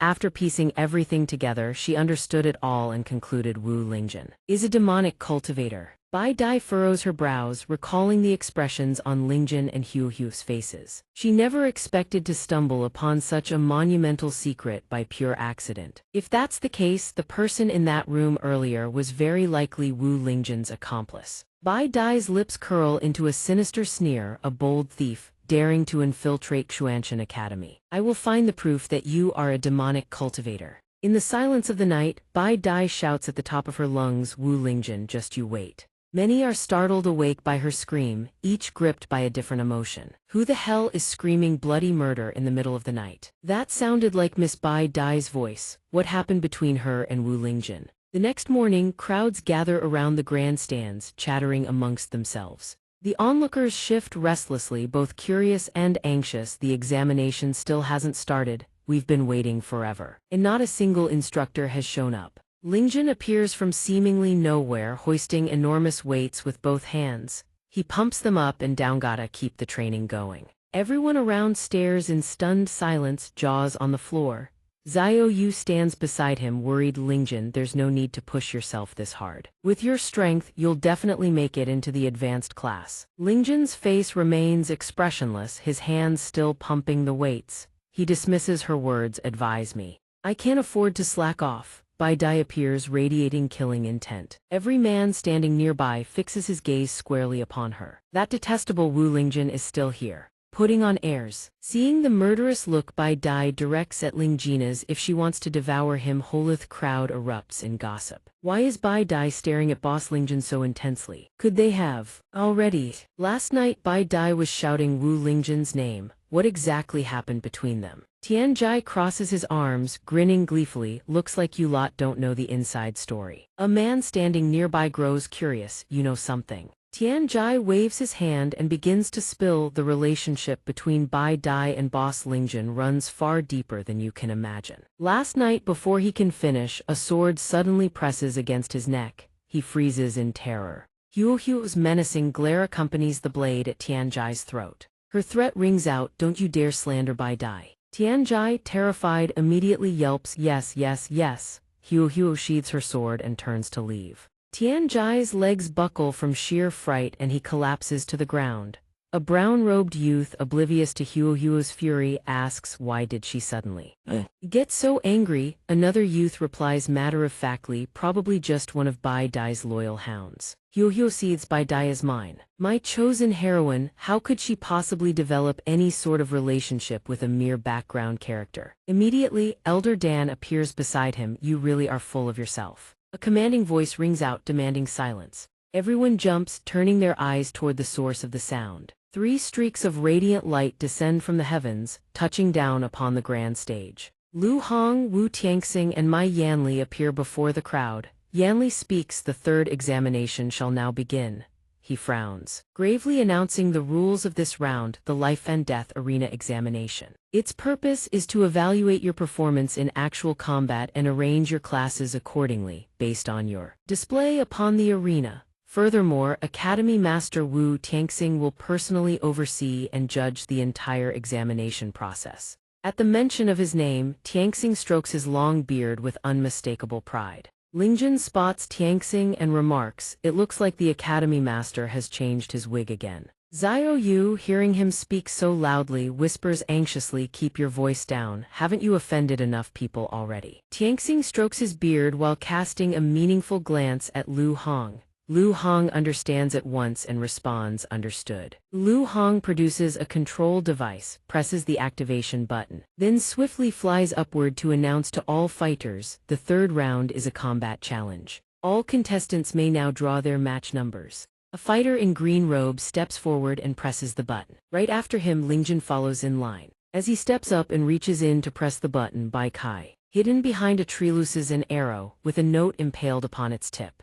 The arrow surges forward as if imbued with spiritual power, streaking through the air and piercing straight through Lingjin's hand. He hasn't even processed what just happened. On his hand appear the shattered fragments of an arrow along with a piece of paper instantly. He raises his hand to look, the paper reads number 38. What the hell is this? Bai Kai lurks in a corner, grinning maliciously, his face drenched in blood, clenching his fist. It worked. He drew the number. Huo stands behind him and asks, his life-bound flying sword has already shattered. Are you really sure about this? He insists. Despite coughing blood, relax, I'm an instructor of Xianxia Academy. This wasn't done in vain. She says helplessly, you really should stop talking. She holds up her own number 36 and frowns, but I'm not in the same group as that kid. You didn't mess up, did you? Bai Kai speaks with infuriating arrogance, this you wouldn't understand. In his mind, he recalls Lingjin's shrewd expression. He breaks into a cold sweat, thinking that kid's cultivation technique is unknown. But he genuinely possesses real strength. The reason I deliberately kept you and him in separate groups the first time was to find someone to test just how deep his waters run. On the arena, a massive shadow looms over Lingjin as a towering figure approaches. You're the one fighting me, right? Lingjin barely processes the question, letting out a confused grunt. The giant flashes his number 37 badge and mocks him, a weakling like you who hasn't even stepped into the chi refining stage. I'd say you should just surrender now. Lingjin stares blankly, so tall, Tianjai is stunned. He never expected Lingjin's first opponent to be this man. The bun-haired youth beside him asks, "Who is this big guy? He doesn't look easy to mess with." Tianjai answers in his head, "That's number 38. The figure bristles with killing intent, a half-smirk twisting his lips.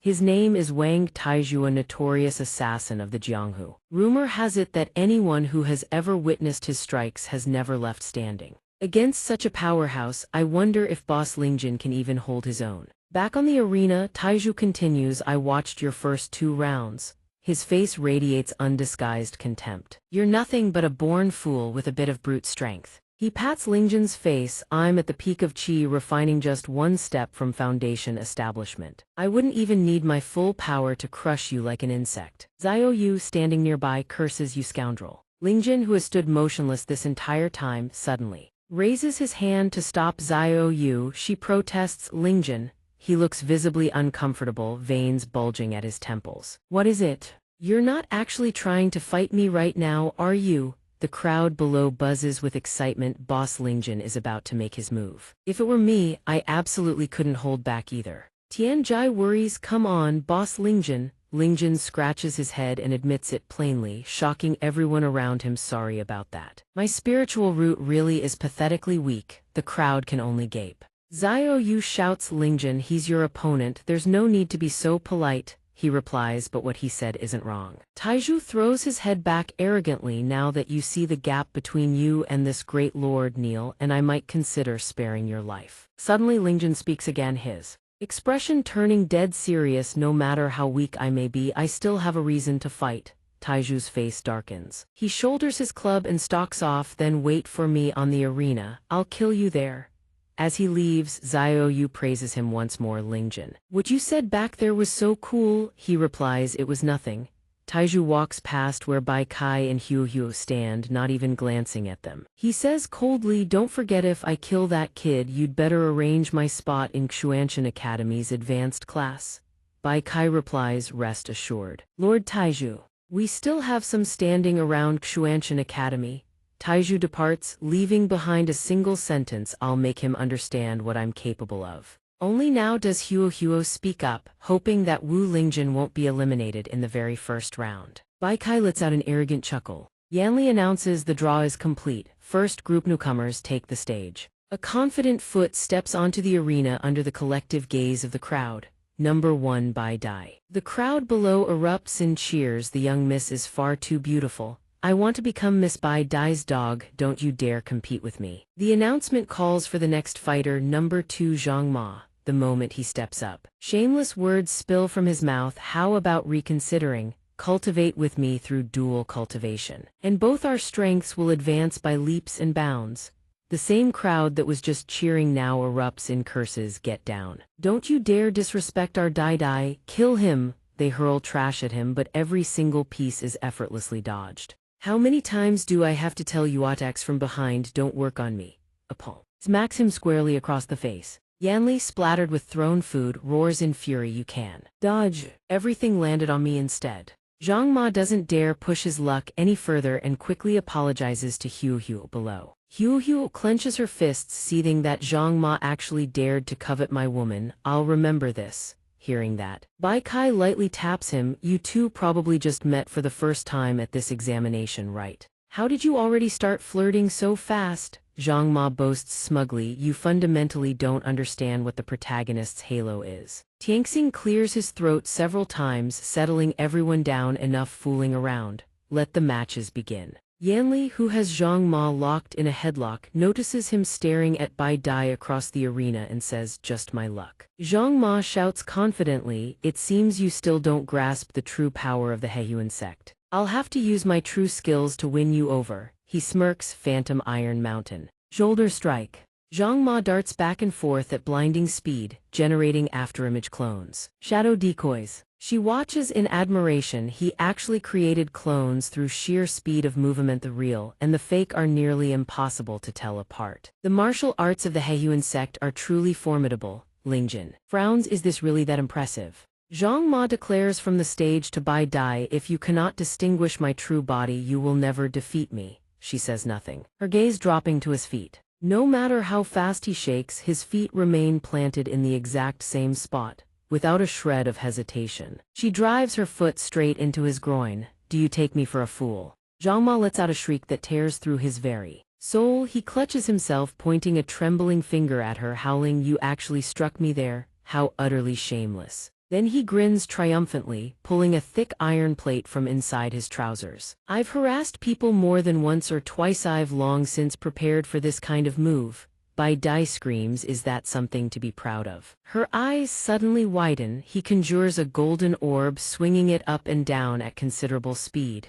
If you won't accept my goodwill, then don't blame me for showing no mercy to beauty. He charges forward. He attacks relentlessly, but no matter what form the assault takes, Bai Dai dodges every strike with effortless grace. Lingjun wonders, why doesn't he just throw the spirit tool orb directly at her for a ranged attack? Wouldn't that be more effective? Tian Jai beside him answers, big bro, Lingjun's spiritual root is. You're joking. The higher a cultivator's realm, the more spiritual chi they can release and the farther it reaches. Even at foundation establishment, condensing spiritual chi outside the body is already considered impressive. He is utterly astonished, so that's how it works. Resting his chin on his hand, he thinks Xiao Yu and her father are truly powerful. Meanwhile, Bai Dai effortlessly dodges Zhang Ma's strikes. Growing visibly bored, with a single hand she flicks away the man's chi sphere. Is this all the skill you possess? The sphere rockets skyward as Zhang Ma gapes in disbelief. She announces this farce has gone on long enough. Then she prepares her finishing blow. Suddenly he speaks, don't you dare underestimate me. He leaps back, maintaining a set distance, his face brimming with confidence. My ability to control the chi sphere. The sphere plummets toward Zhang Ma, slams it with his palm, violently altering its trajectory. It rockets straight toward her at blistering speed. At that very moment, Bai Dai stares in shock. The chi sphere hurtles toward her face. She twists her body, dodging by a hair's breadth. Zhang Ma smirks, raising his hand and flicking his wrist. The chi sphere oscillates wildly, attacking in erratic patterns. She dodges relentlessly. Lu Hong gasps in disbelief. I never imagined someone could control spiritual chi released outside the body so effortlessly. Yanli sighs in admiration. The Hehuan sect's secret technique truly has its own unique flair. He recalls Zhang Ma's earlier explanation. This is a special art of the Hehuan sect, utilizing a thin thread of spiritual chi as a control conduit while releasing the bulk of it externally for devastating attacks. Lingjun comments calmly, sounds rather formidable. On the arena floor, the chi sphere hurtles toward Bai Dai at extreme speed. She widens her eyes to observe, not a single trace of panic. Watching the blazing sphere approach, she rests her hand on her sword hilt. She can't believe she's being forced to draw her blade against a lowly whelp like this. A single, contemptuous swing cleaves the sphere into 9 fragments, an utter insult. Her hair whips upward, the chi sphere detonates. The crotch of Zhang Ma's trousers instantly tears wide open, striking him with pain as if a bolt of lightning had seared through him. His face blackens, eyes bulging in disbelief as he stares downward. He turns ghastly pale and crumples to the ground, his body convulsing in agony. Yet he still manages to rasp out arrogantly, so you can break my chi sphere attack that easily. She is the woman I've set my eyes on. After declaring this, he collapses face first onto the arena floor. Lingjun watches from the sidelines also. Breaking into a cold sweat. What in the world were you using to control that? Yanli steps forward, waving his hand to announce Zhang Ma has lost the ability to continue fighting. The match is over. The winner of this bout is Bai Dai. She descends from the arena with cold indifference as if it were nothing. The crowd below erupts, long live the eldest miss. Her swordplay is truly formidable. Lingjun strokes his chin in wonder, so this is what a fight between cultivators looks like. He catches a glimpse of someone behind the crowd holding something enormous. A voice calls out, make way, please. Mu Rongchen struggles through the crowd, lugging a comically massive meat thigh. He glances over, and her face is awash with excitement and admiration.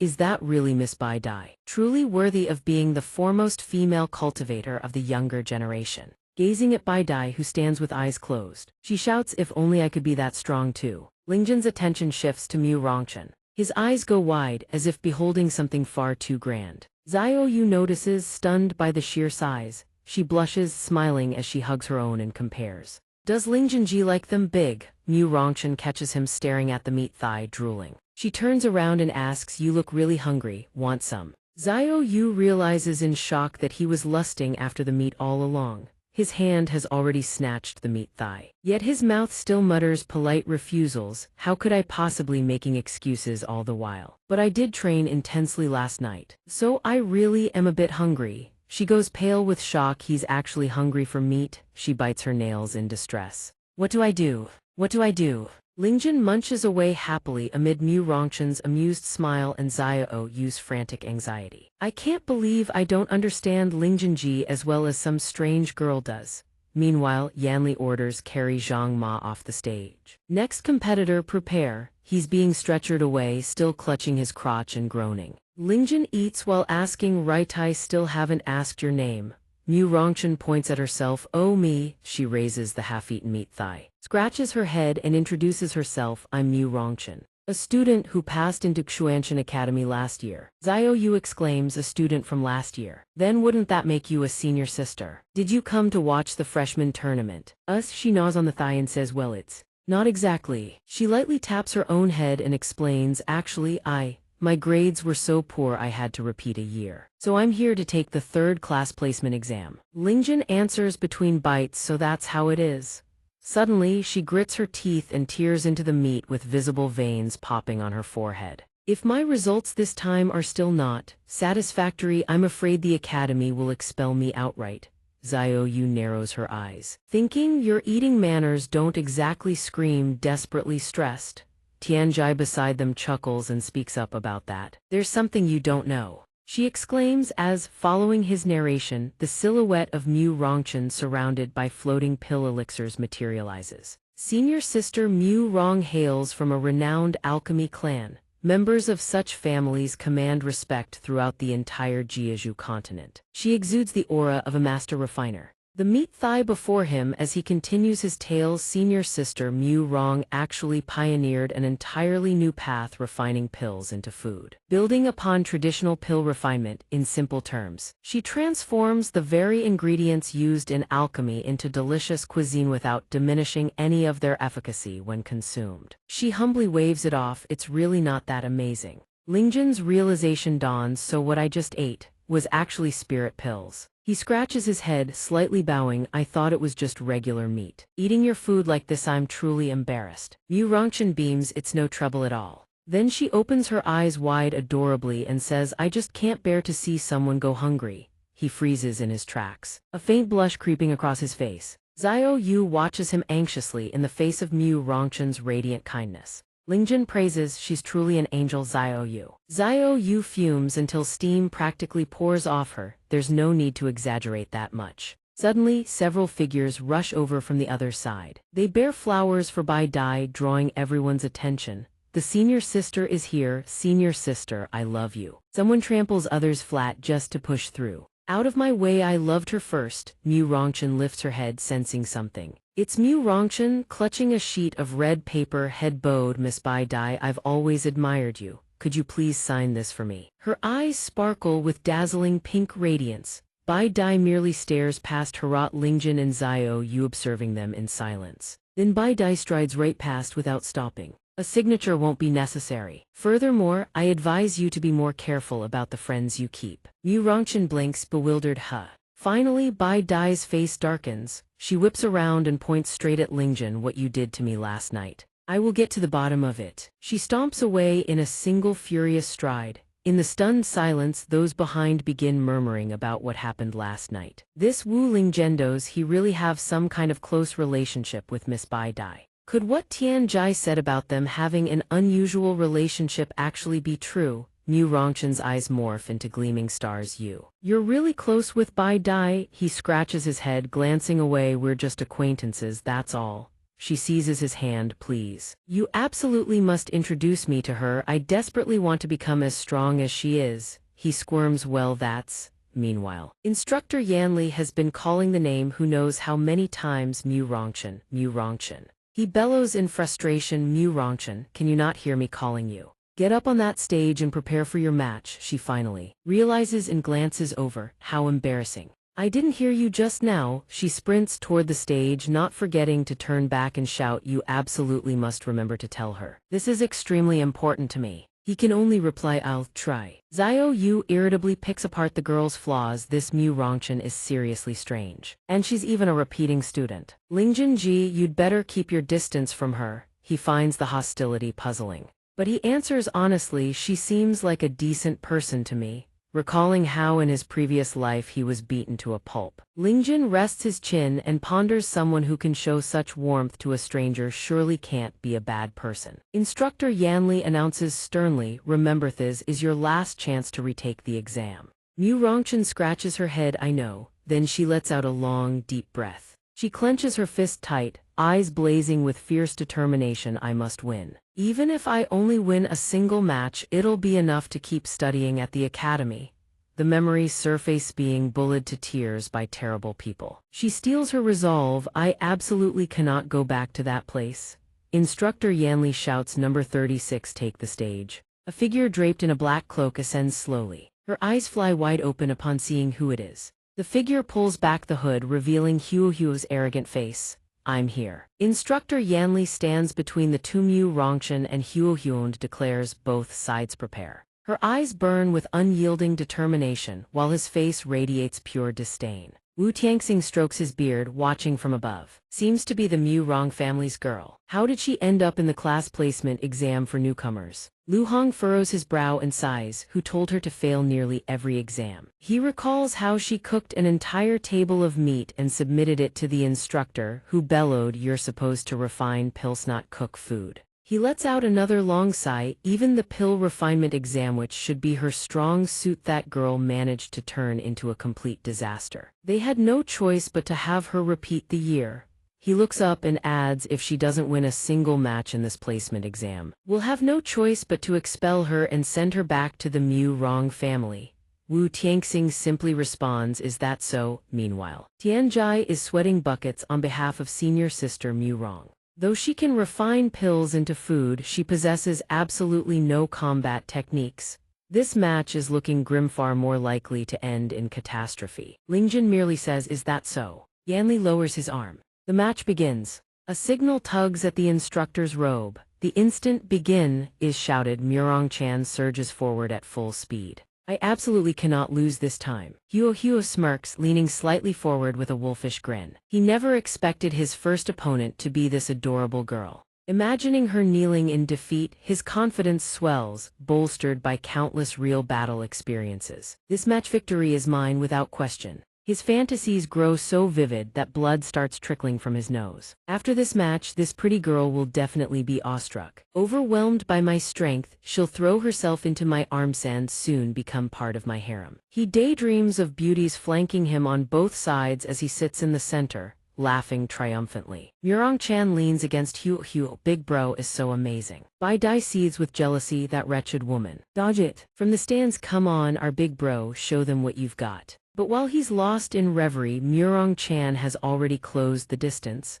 She winds up and drives her fist straight into his face. His handsome features cave inward as Huo is sent crashing down. He slams onto the arena floor. Xiao Yu watches, drenched in cold sweat. That brainless fool, is he just standing there grinning instead of dodging? Lingjin doesn't understand either. What expression? Maybe he's thinking about something that makes him happy. The pill elder flies out in alarm. Kid, what the hell are you spacing out for? Don't get yourself eliminated in the very first round. Despite blood streaming down his face, Huo remains arrogant. Relax, I am the protagonist after all. Murong Chan channels even more force, raises her fist high, then brings it crashing down toward Huo's face once more. This time he's focused. He catches her wrist effortlessly. She stares in shock, unable to wrench free. He tells her coolly, the same trick won't land on us twice.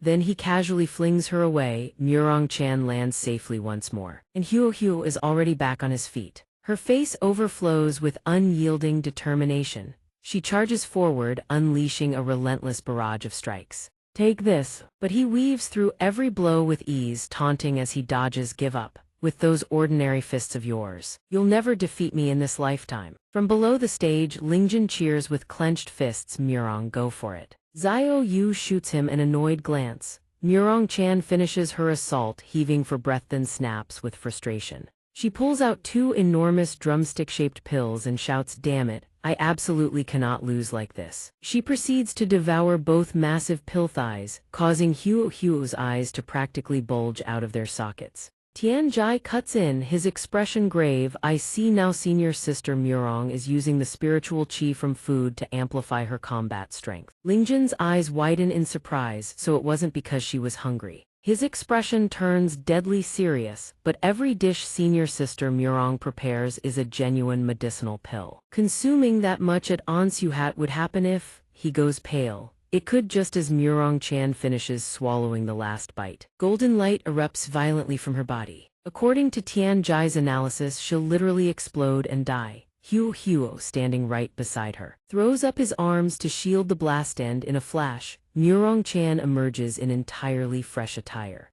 Her entire body radiates brilliance. She laughs. Every male present, Lingjin included, tilts their head back as blood streams from their noses.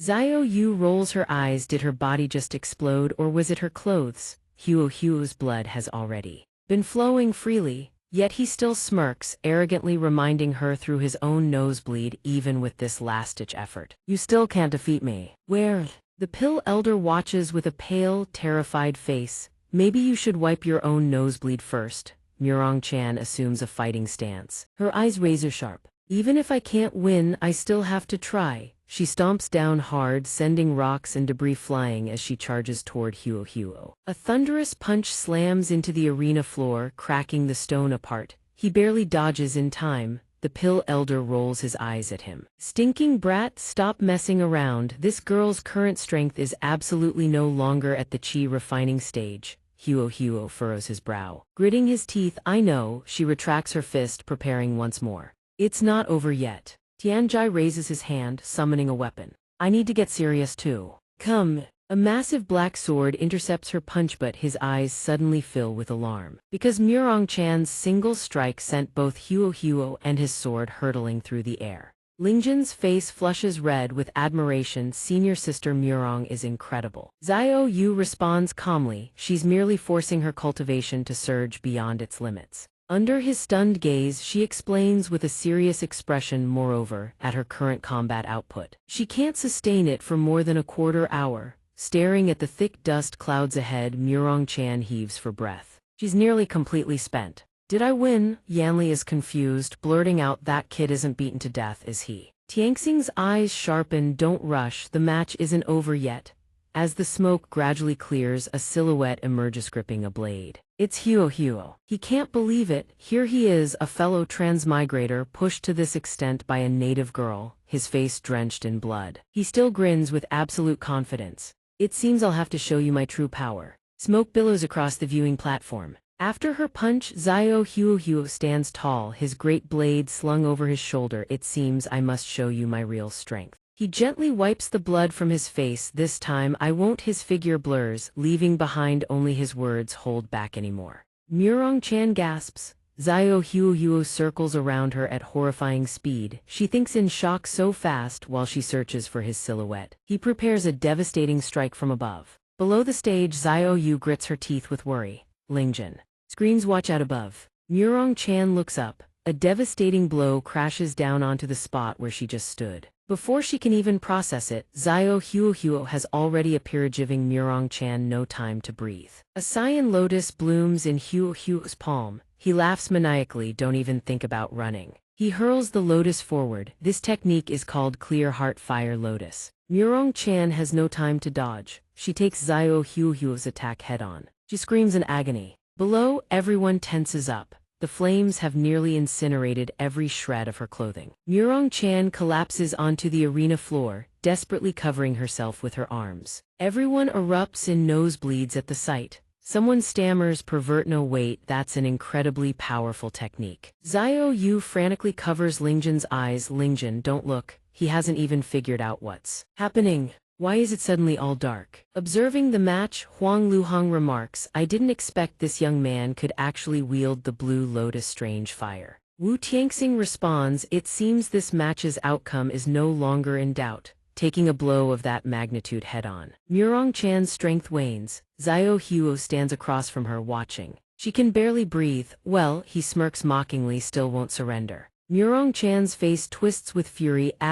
She produces a crimson pill bottle. Without a moment's hesitation, Murong Chan uncorks it and downs the entire contents in one gulp. The bottle shatters at her feet. A tremendous surge of energy erupts around her. Watching this sequence unfold, Huo is utterly bewildered. Murong Chan advances on her opponent, her strength and speed seemingly fully restored. She unleashes a relentless storm of punches. Murong Chan strikes Huo without pause. He quickly draws his green blade to block. Wu Tianxing observes her movements. Has this girl gone mad? Below, Lingjin asks senior sister. Murong's aura suddenly surged so powerful it did she break through again.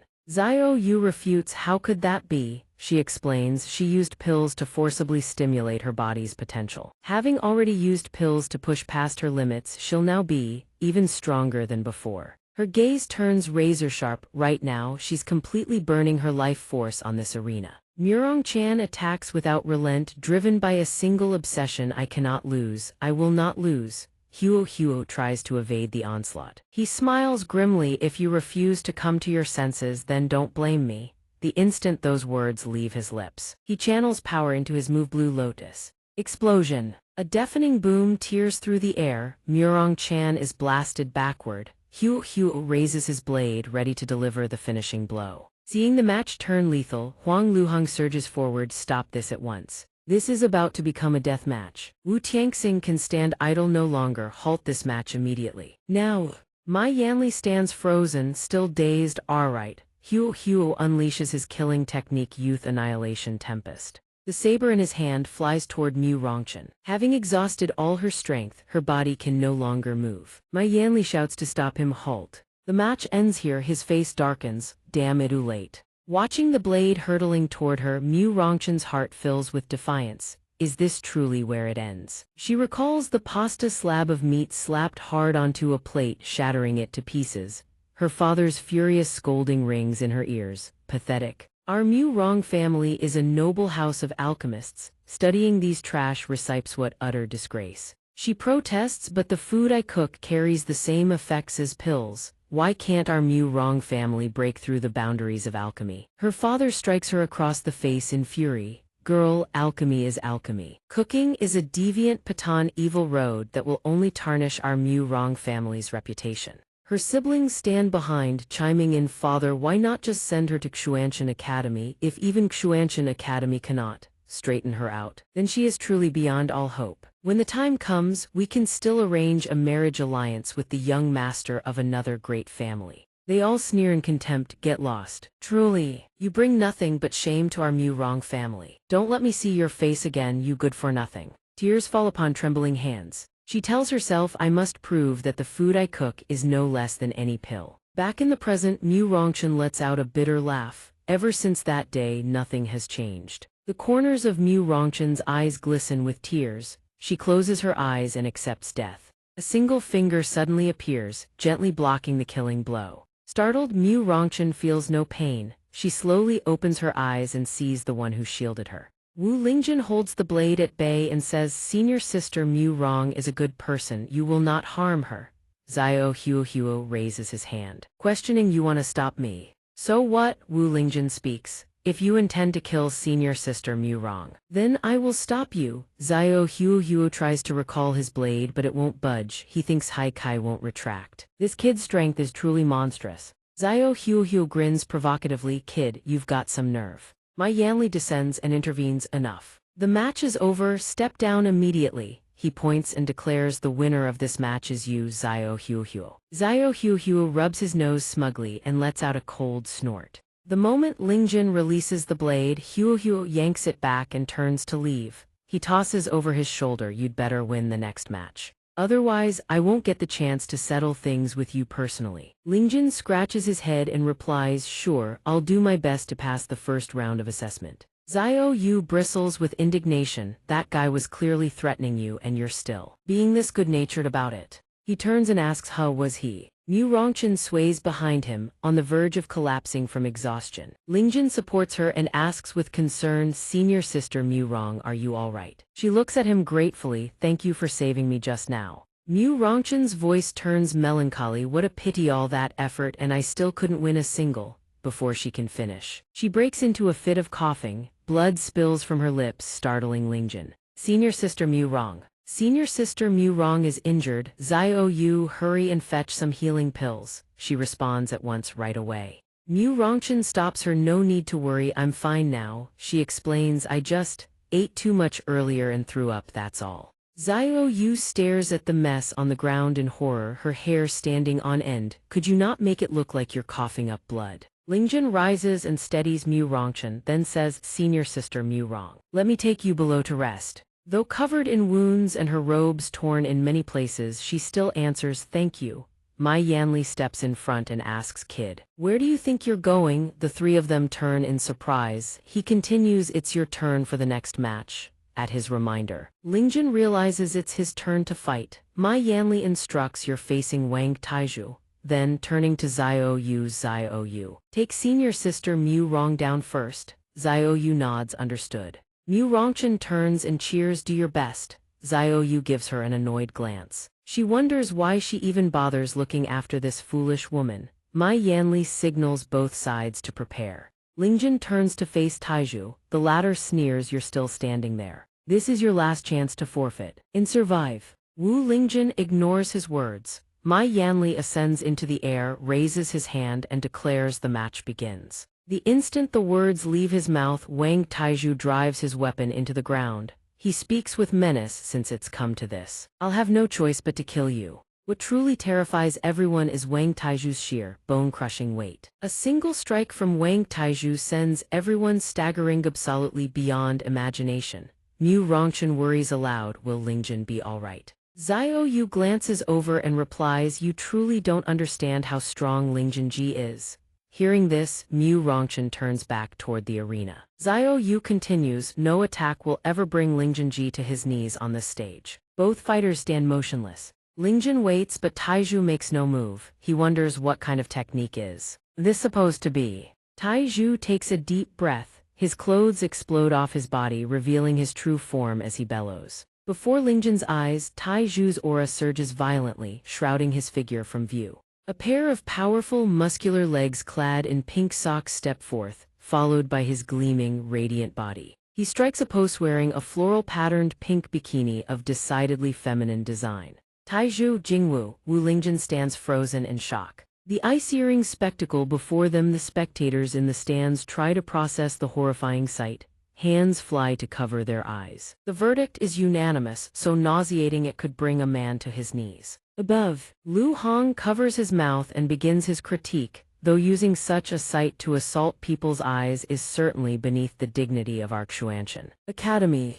Wu Tianxing chimes in, "Fool. The eye-searing assault is merely the surface." Lu Hong lets out a surprised "Oh." Wu Tianxing gazes down at the figures collapsed across the arena and explains, "Don't you notice something wrong with everyone's condition?" Wu Lingjun clutches his stomach, doubling over and covering his mouth, muttering, "So nauseating." Taizhu leaps high into the air. Seizing the moment of distraction, he raises his weapon and roars, "Lie down and die." The weapon slams deep into the earth, shattering rock and soil. Wu Lingjun barely dodges. Taizhu hoists his weapon and shouts, "Don't even dream of running." Taizhu charges forward at full speed. He unleashes his technique, Taizhu Whirlwind Dance. Lingjun manages to dodge once more. Blows rain down like a tempest. The spectators wail and retch, covering their eyes, utterly unable to endure the sight of Taizhu in that bizarre outfit. "I can't take it anymore, me eyes are on fire. Everything I ate yesterday is coming back up and out." Mu Rongchen's eyes widen in realization, "I understand now." Xiao Yu looks puzzled. Mu Rongchen looks up at the stands and explains, though his behavior is nauseating, it alone can't possibly cause this level of distress. In truth, his act is nothing more than a smokescreen. The real weapon is that weapon of Hisit's secretly releasing poison gas. Taizhu grips his weapon and lets out a cold laugh. "Now you realize, too late. Everyone surrounding the arena has already been engulfed by my poison. This match victory is already mine." Wu Lingjun covers his nose, silently watching his opponent. Xiao Yu sneers in contempt, resorting to poison behind the scene show despicable. Yu Rongchen nods in agreement. Tai Zhu doesn't care for their opinions. On the arena, any means of securing victory or survival is perfectly legitimate. Up in the observation deck, the viewing platform, Bai Kai thinks truly worthy of the assassin I hired. Watching the people around him collapse, Bai Kai foams at the mouth, his legs buckling as he mutters, "That was too close. I nearly got caught in it myself." Behind him, someone covers their nose and corrects, "You already did." Tai Zhu raises his weapon high and brings it crashing down. Howling die in agony. Lingjun coughs, struggling to evade the relentless blows as poison seeps deeper into his body. He thinks, "I can't circulate my chi, everything hurts." His vision blurs, the world spinning and overlapping. Tai Zhu's grip tightens until his massive weapon groans under the pressure. He advances with a sinister grin. "You can't even channel your chi anymore and you still want to struggle to the bitter end." He surges forward, "Let me end your suffering." Swiftly, Tai Zhu brings his weapon crashing down toward Lingjun's head, sneering, "Take this." Lingjun coughs up a mouthful of blood as the colossal blow connects. "Take this?" He lets out a pained groan. "Ugh."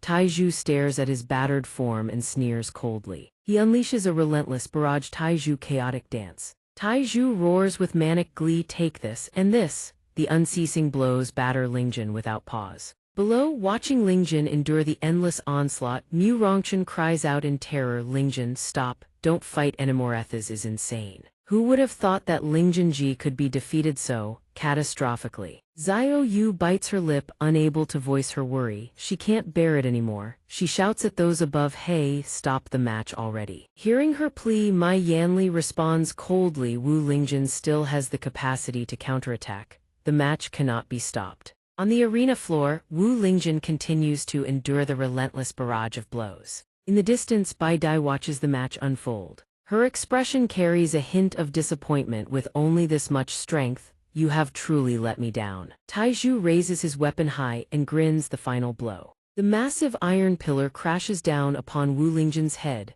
blood spraying in every direction. Xiao Yu, Murongchan, and Tianjai freeze in shock and terror. After delivering the final blow, Tai Zhu senses something is wrong. Astonishment flashes across his face. Wu Lingjun stands firm, gripping the iron pillar, his body drenched in blood, gasping from his wounds. Tai Zhu sneers with contempt, "With just this little strength of yours, you still dare resist?" Lingjun clenches his fist tight. He speaks calmly, "Precisely because I cannot use my spiritual power right now, I must pour everything I have into this single punch."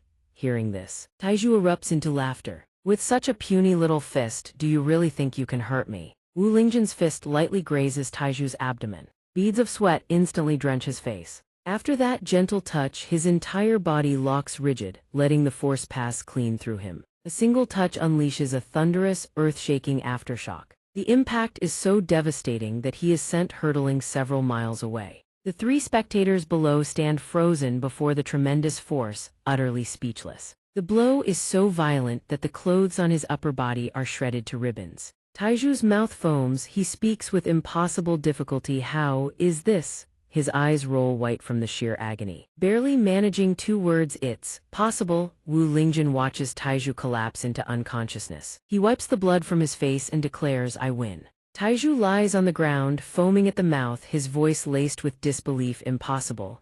He stares at Wu Lingjun, demanding through gritted teeth, "Weren't you poisoned?" Lingjun pauses, scratches his head, and replies with genuine bewilderment, "There's one possibility my power actually increases after I'm weakened." He then looks back at the arena. Behind Tai Zhu, a single gentle tap has reduced the entire stage to a wasteland of rubble and ruin. Hearing Lingjun's words, Tai Zhu's face goes utterly dark, not a single word escaping his lips. Watching Lingjun's retreating figure, Tai Zhu mutters under his breath, "You monster." Yanli announces from above, the match goes to Wu Lingjun. Suspended on a hoisted rope platform, he looks down at the boy below, who cheerfully calls out, "Even though I got hurt and bled a lot, thank goodness it's all over." Wu Tianxing tells Lu Hong to dispel Wang Tai's poisonous smoke. Lu Hong nods, understood. The moment she agrees, she releases a green circular disc downward. The disc spins several rotations, then streams of luminous water cascade from it. It circles overhead several more times, conjuring an antidote rain that showers over everyone below. The crowd erupts in jubilant cheers. It's raining. It's the antidote. I can move again. Wu Lingjun examines his wounds and sighs, unbelievable. My strength still hasn't recovered. From afar, Murong Chan runs toward him with arms wide open, beaming. Lingjun, congratulations. She happily tackles him into a hug, pressing his face firmly against her chest. You're even more incredible than I imagined. He struggles to speak. Wait.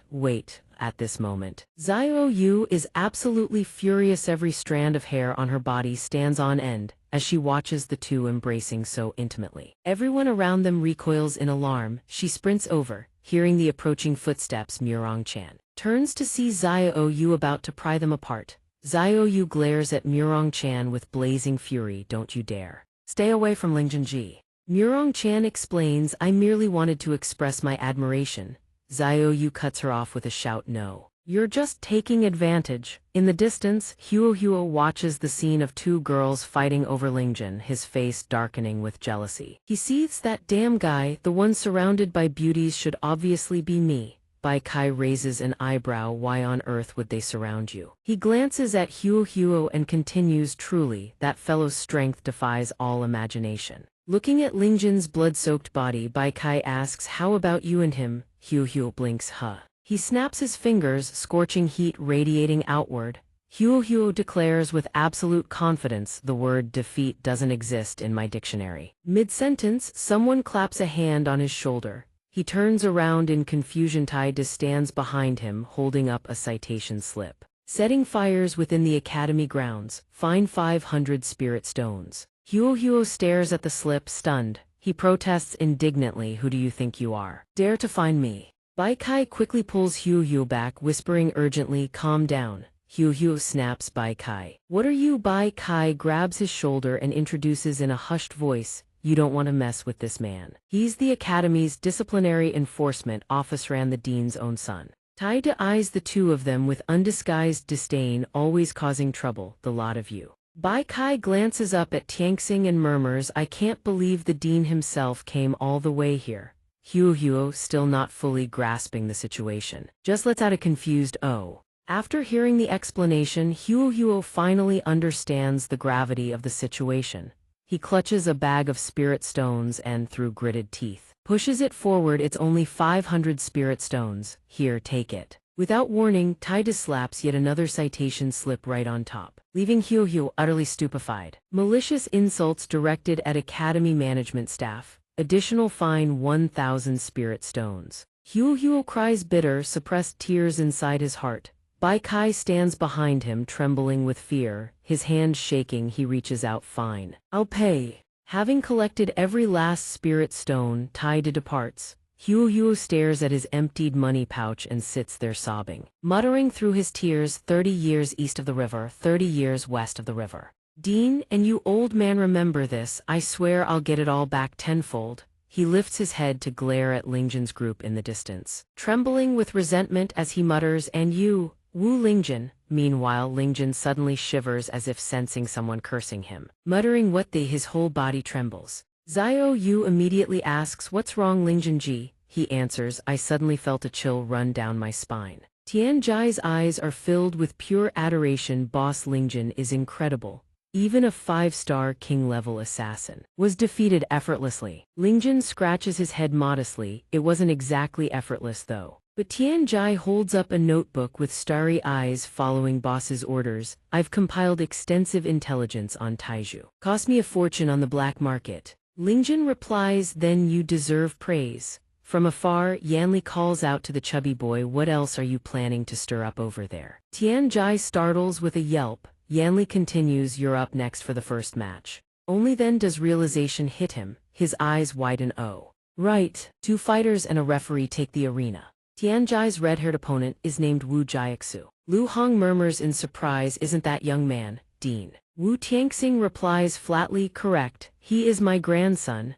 He sighs. The boy was born stubborn, refuses to learn the clan's secret cultivation techniques. I had no choice but to send him to the academy. The crowd erupts in murmurs. So he's the dean's own grandson. Quite handsome too, I'd better get on his good side. Lingjun shouts across to Tianjai, he's the dean's grandson, don't beat him to death. Tianjai grins confidently, just watch me, boss. He clutches his intelligence notebook, his expression brimming with self-assurance. Sure, my combat ability is average, but I hold every piece of intel right here in my hands. The gap in raw ability isn't that far apart. He eyes Jiaxu. Even if you're the dean's grandson, I have no shortage of information on you. Jiaxu remains silent. Tianjai continues his boast, combined with the Tianji Gate formation's secret technique I've already lost. The rope hoists Yanli upward as his voice thunders, begin. The match begins. Tianjai channels his spiritual power, the third eye on his forehead cracks open. Divine technique, third eye open. Lingjun offers his opinion, Tianjai's technique looks formidable. Xiao Yu responds, it's more than that. This is the Tianji Gate's secret technique, can perceive the very mechanisms of heaven. Among the Tianji Gate's disciples, mastering this art is extraordinarily difficult. That chubby kid actually has real talent. Tianjai assumes his fighting stance. Jiaxu charges forward. Not a bad opening, let me see what this third eye can really do. Tianjai activates celestial mechanism deduction. Before his eyes, a translucent information panel materializes. Wu Jiaxu. Identity, grandson of Xianxia Academy Dean Wu Tianxing, age 18. Cultivation base, early foundation establishment. Spiritual root, fire earth dual. Analysis, unwilling to learn fire attribute cultivation techniques. Lineage, ordinary clan, primarily earth attribute cultivation techniques, proficient in hand-to-hand combat. After reading the panel, Tianjai runs the celestial mechanism deduction. His footwork draws upon only 10% fire attribute power. His strikes carry 50% earth attribute force. Technique proficiency 85%. Jiaxu unleashes his attack, roaring earth rock eruption, myriad peaks. Masses of earth erupt upward, blazing with fire as they surge toward Tianjai. Jiaxu looks. Yupan stares in disbelief at Tianjai's unscathed silhouette. Tianjai taunts, an earth rock eruption, I predicted that ages ago, you couldn't even touch me. Lingjun observes from the sideline, the chubby one's agility is actually pretty impressive. Xiao Yu explains that's likely the effect of the third eye, at its core. The third eye is a medium for channeling the divine sense of the Tianji patriarch. What Tianjai is doing right now is essentially inviting a god to possess his body. At this very moment, behind Tianjai, the spectral silhouette of the Tianji patriarch looms. Jiaxu prepares his next strike. Crimson spiritual energy wraps around his limbs. Tianjai forms a sword seal. Calculating with the third eye's perception, the probability of him launching a ranged fire attribute attack is 100%. After closing distance with an earth attribute technique, the probability of him following up with hand-to-hand combat is 90%. Spiritual energy erupts beneath Jiaxu's feet as he unleashes his ultimate technique, Earth Surging Wall. In the blink of an eye, he materializes directly before his opponent. Tianjai has already mapped the trajectory. He raises his hand to block, no need to panic. Just raise his hand to this exact position and the incoming punch will be intercepted. His face lights up with excitement. He should be able to stop the attack, but despite clearly blocking it, the fist still slams squarely into Tianjai's face. He goes flying, bouncing off the ground several times. Jiaxu stares in disbelief. His opponent was far too weak. Tianjai lies motionless on the ground, completely unconscious. Lingjun's face tenses with worry. Tianjai. Wake up! The fact that Tianjai is still scribbling notes infuriates Lingjun. Next time, schedule it on your calendar. And you don't need to record the difference in our power levels. In the end, Tianjai loses consciousness amidst everyone's desperate calls. Jiaxu, wary of causing trouble, asks Yanli, who is fawning over him with exaggerated concern, "Are you all right, young master? Congratulations on your splendid victory." Meanwhile, Lu Hong praises Jiaxu even as the dean laments, "That kid Jiaxu has improved tremendously, solid technique." But he still refuses to use the Wu family's cultivation methods. Jiaxu unconsciously glances up at Tianxing, but quickly turns away. Yanli continues to fawn, "You may leave the arena first, young master." On the other side, Tianjai slowly opens his eyes. He comes to and realizes Lingjun is carrying him on his back. Boss Lingjun, I didn't expect you to be this strong too. Hey boss, are you mocking me when you say that? I'm being completely honest, you really do look incredibly handsome right now. Lingjun sighs, unfortunately my talent is too poor. Otherwise, I definitely want to learn that technique. Tianjai disagrees vehemently. Boss doesn't need to learn any of that, you are already this powerful. Yanli returns to his role as referee and announces loudly, all right, the second round of matches will be drawn at random when your name is called. Step directly onto the arena. Tianxing and Lu Hong discuss the second round will draw opponents randomly. Who knows? Instructor Mai probably prepared it on the fly. Hu grows anxious, but Bai Kai reassures him what's wrong. With random draws like this, when will they finally pair me against Lingjun? Relax, he gazes. The man on the stage speaks again. The one Wu Lingjun has offended is not just the two of us. Referee Mai Yanli announces that the first match has been determined. Glancing at the name on the slip, he declares this match Wu Lingjun versus Xiao Huo. Xiao Yu and Mu Rongchen protest in unison, unacceptable. How can opponents be arranged at random like this? Big bro Lingjun has to fight that Xiao Huo. I've never even heard of this person before. The second round is supposed to be randomized. Xiao Yu demands loudly, are you sure this random arrangement of yours isn't rigged? Holding the slip bearing Wu Lingjun's name, he dismisses her, don't be ridiculous. We are the Xianxia Academy, how could we possibly single out newly enrolled disciples? Huo steps onto the stage. I agree with the referee. What he says is not wrong. I trust Instructor Mai would never be biased. Zai. No matter who it is, his provocative words make Xiao Yu tremble with rage. He continues, is that hesitation because you fear my strength? What brat, what exactly are you so arrogant about? Wu Lingjun cuts in, no need for more words. His expression is utterly serious. I want to advance to a better class, I cannot back down. Big bro Lingjun, both girls are totally smitten, robbed of her lines. Xiao Yu fumes inwardly. Lingjun's serious expression is so handsome, that's what I should have said. Tianjai quickly jots this down. Senior sister Mu Rong and guardian Tu Shan both seem to have their eyes on boss Lingjun. Gotta remember this. The two contestants face each other. Huo taunts, I can't believe you actually dared to come up and fight. He places his hand on the weapon slung behind his back. Then let me, a strike descends without warning. Wu Lingjun barely dodges, pulling back just in time. Might as well settle the score while we're at it. Xiao Yu screams furiously, you haven't even announced the start of the match. This is clearly an ambush. Mai Yanli simply looks the other way, is there a problem? Xiao Yu is seething, but she can only curse silently in her heart. Everyone at Xianxia Academy seems to be targeting big bro Lingjun. So-called righteous cultivators are nothing but two-faced scoundrels. Wu Lingjun effortlessly dodges every strike, then suddenly vanishes. Mai Yanli senses something and shouts, watch out, he's behind you. Wu Lingjun circles behind his opponent, fist cocked and ready. The punch surges toward Huo's face, yet Huo remains perfectly calm. Your speed is indeed impressive, brat, what a pity.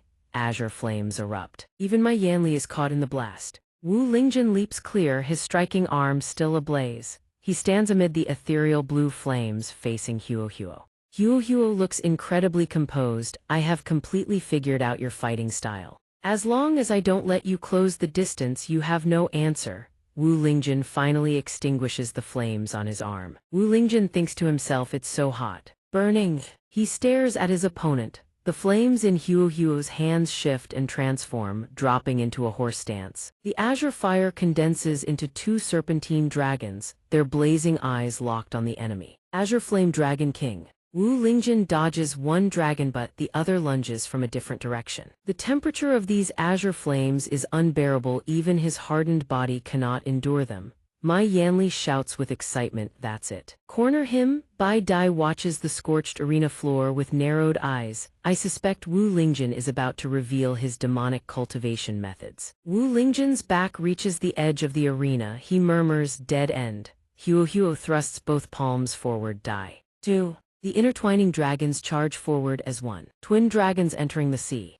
Watching the roaring dragons hurtle toward him, Wu Lingjun remains utterly calm. It seems I have no choice but to go all out. Mu Rongchen sways back and forth, swooning with admiration. Big Bro Lingjun is finally getting serious. As expected, Big Bro Lingjun at his most intense is the most handsome. Meanwhile, Tianjai eagerly awaits an explosive finish. What technique is Boss Lingjun going to use? Wu Lingjun curls all 10 fingers inward and recites an incantation. He seizes both dragon heads in a crushing grip and wrenches them together, seeing the 2 dragons drawn into his hands. Wu Lingjun shamelessly boasts, "This is an immortal technique I developed by fusing it with my own exercise regimen." Impressive, isn't it? Huo twitches with irritation. That is absolutely not an immortal technique. He regains his composure. And yet, you caught my Azure Flame Dragon King barehanded. You do have some skill. But my repertoire doesn't end there. Suddenly, the chi in Wu Lingjun's hands begins to disperse.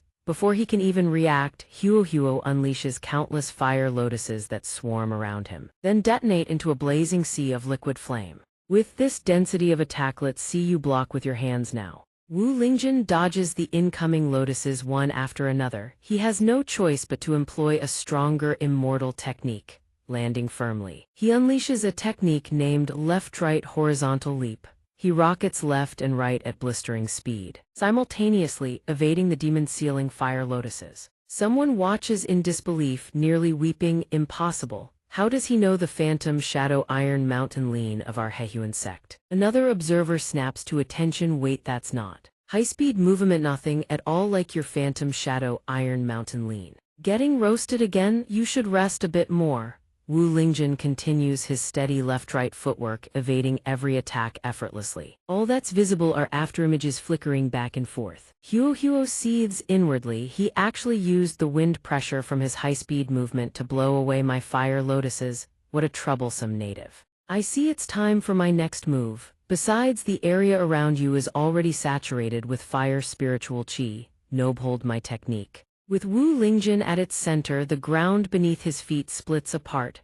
Stone walls erupt from the earth, encasing him in a prison. The crowd murmurs in confusion as the fire rock prison closes in amid swirling fire spiritual chi. Doesn't Huo only have a metal fire dual spiritual root? Then how can he use an earth element technique? Mu Rongchen has gone deathly pale. This technique is strangey. I can't sense any earth element fluctuations at all. My Yanli exclaims with glee. There it is. Huo's signature move, 5 elemental root swap. Hearing this, Huo grows irritated. Stop making up random names for my techniques. He sneers. These natives look down on me. Yet they truly have no brains. They don't even understand the principle of the 5 elements: mutual generation and overcoming. Lu Hong furrows her brow and calls out, "Academy head Tianxing." He immediately understands. I know what you're about to say. That young man's techniques truly defy comprehension. No one can see through them. Let's get back to the matter of the stone.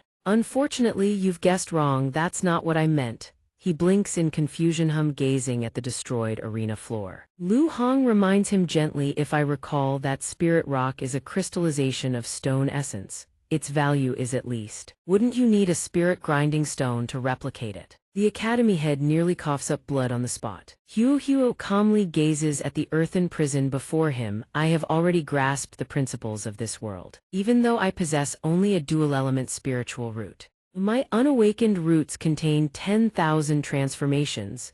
He presses both hands to the ground, a smirk curling across his lips. His next technique activates fire, generates earth-rock bombardment art. A barrage of jagged stones erupts upward, sealing the pit's opening, attempting to bury Wu Lingjun alive. Tianjai's face darkens. Boss Lingjun, Mu Rongchen cries out in panic. Lingjun. Tianxing clutches his chest in agony. My spirit stones. Lu Hong chides him, so impulsive. Something's wrong. Academy head. Mu Rongchen in a frenzy grabs a giant chicken drumstick and charges forward. Yu blocks her. Hey, where do you think you're going? She doesn't care. I can't just stand here and watch Lingjun die. This time I have to save him. Yu swiftly snatches the crude weapon and holds Mu Rongchen back. Stop causing more trouble for big bro Lingjun. She struggles wildly. Why are you stopping me? Would a guardian like you just sit back and watch Lingjun die? Yu places a firm hand on Mu Rongchen's shoulder. Relax. That level of attack won't trouble big bro Lingjun. Huo dusts off his hands, gazing at the freshly constructed tomb of stone. I may be slightly surprised, but in the end, no native of this world can be my match. His satisfaction is short-lived. The mound of earth suddenly trembles. From above, it resembles a volcano on the verge of eruption. The crowd is thrown into bewilderment once more. Tianjai shouts, "What now?" Mu Rongchen is baffled. An earthquake. Only Xiao Yu clenches her fist with delight. As expected, Big Bro Lingjun is invincible. The boulders are blasted apart by the sheer force of Wu Lingjun's power. Wherever he surges, stones explode into dust. Every step forward, another rock reduced to rubble. Xiao Huo stammers in disbelief at the ultra-high-speed Immortal technique. That's impossible. Wait, didn't he used to train by carrying boulders on his head? Xiao Yu boasts proudly, this is nothing compared to the training Big Bro Lingjun does every day. Those stone slabs aren't even worth mentioning. Mu Rongchen gasps in awe, so Lingjun really is this powerful. Wu Lingjun emerges, casually brushing dust from his clothes. That weight was still a bit too light. Huo refuses to accept it. Impossible, no one in this world can force me to admit defeat. He frantically snatches up his weapon. Take this.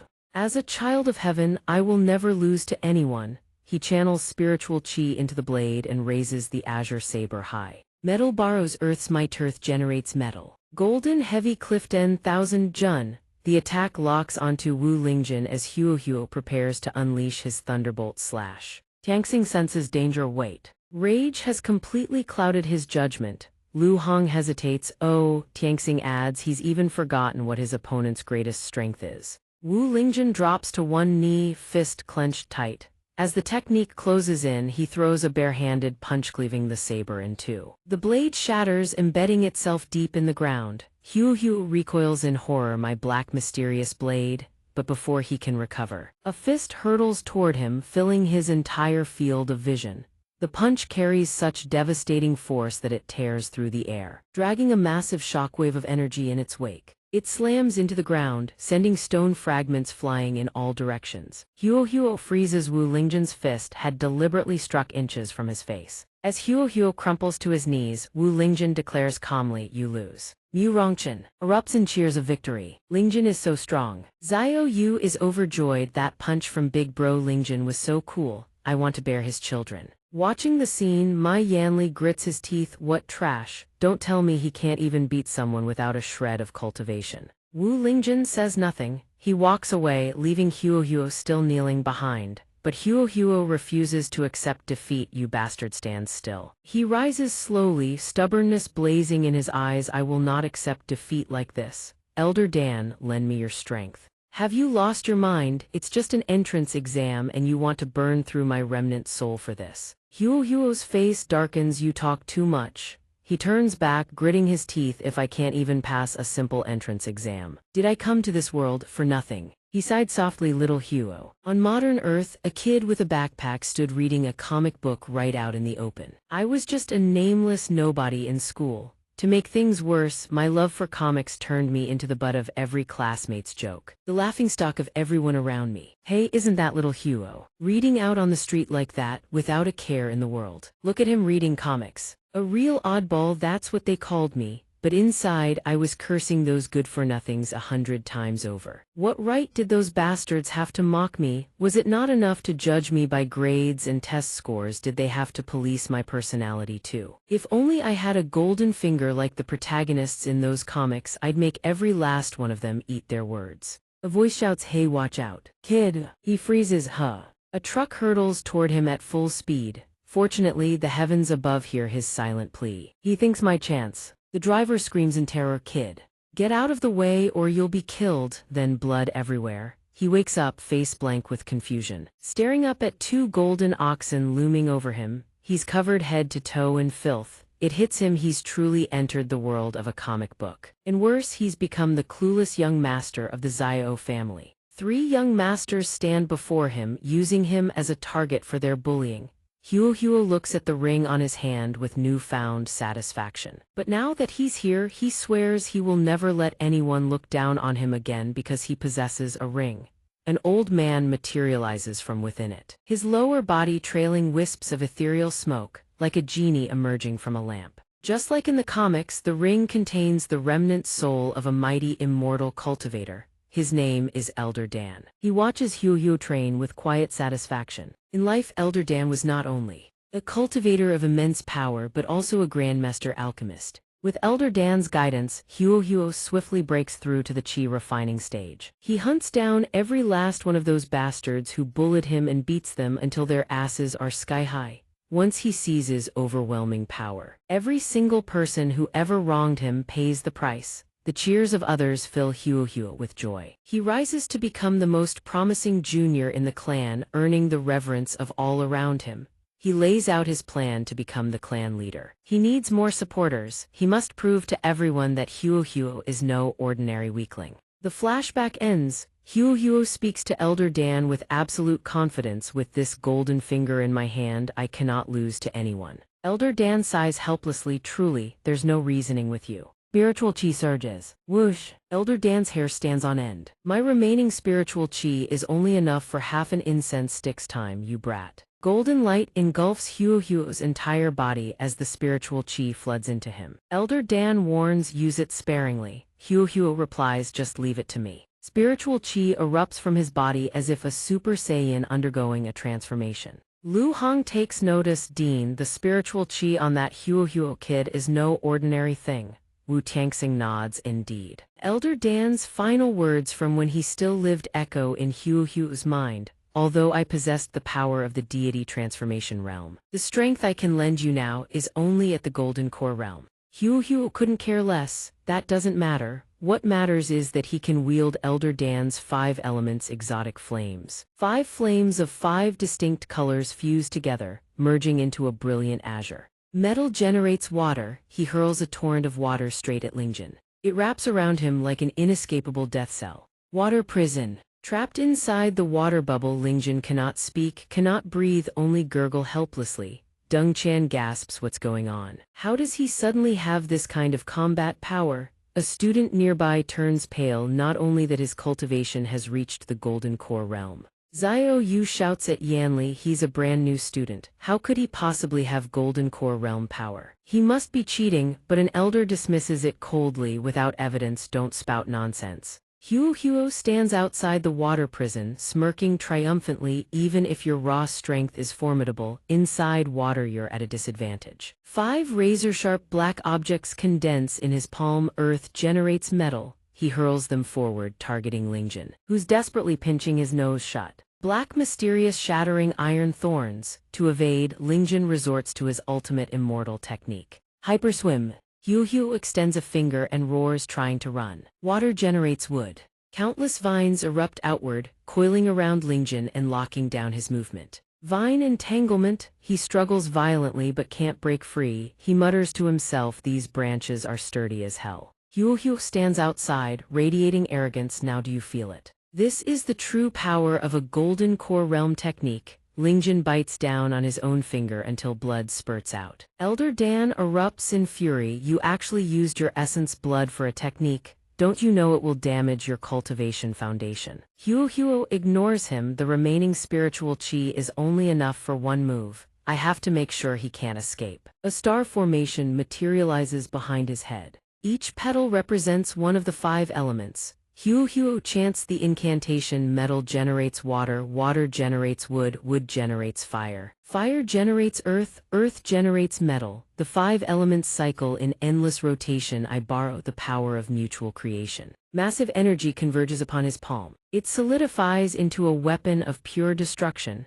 His aura blazes as if capable of cleaving the heavens themselves. Primordial unity, chi heaven dominating slash. The arena erupts in flames. The spectators below scatter in a blind panic. This is no longer a chi refining battle. I don't want to get caught in this. Someone save me. Wu Tianxing makes a split-second decision. He clasps his hands together and leaps down from the stands. A torrent of crimson spiritual chi erupts from his joined palms, engulfing the entire arena like a dome. Suppress. The Dean's grand technique forms a cage-like barrier, shielding every last spectator. Someone shouts from the crowd, as expected of a tribulation transcendence realm master. A single move to suppress the shockwaves. Another exclaims, coming to Xianxia Academy was the right call. A third murmurs, I can see the Dean's true power now. But flying that high and revealing it like that, is that really okay? Will there be consequences? Yuheo brings the slash. Crashing down with a roar full of desperate conviction, I refuse to remain ordinary any longer. I will win.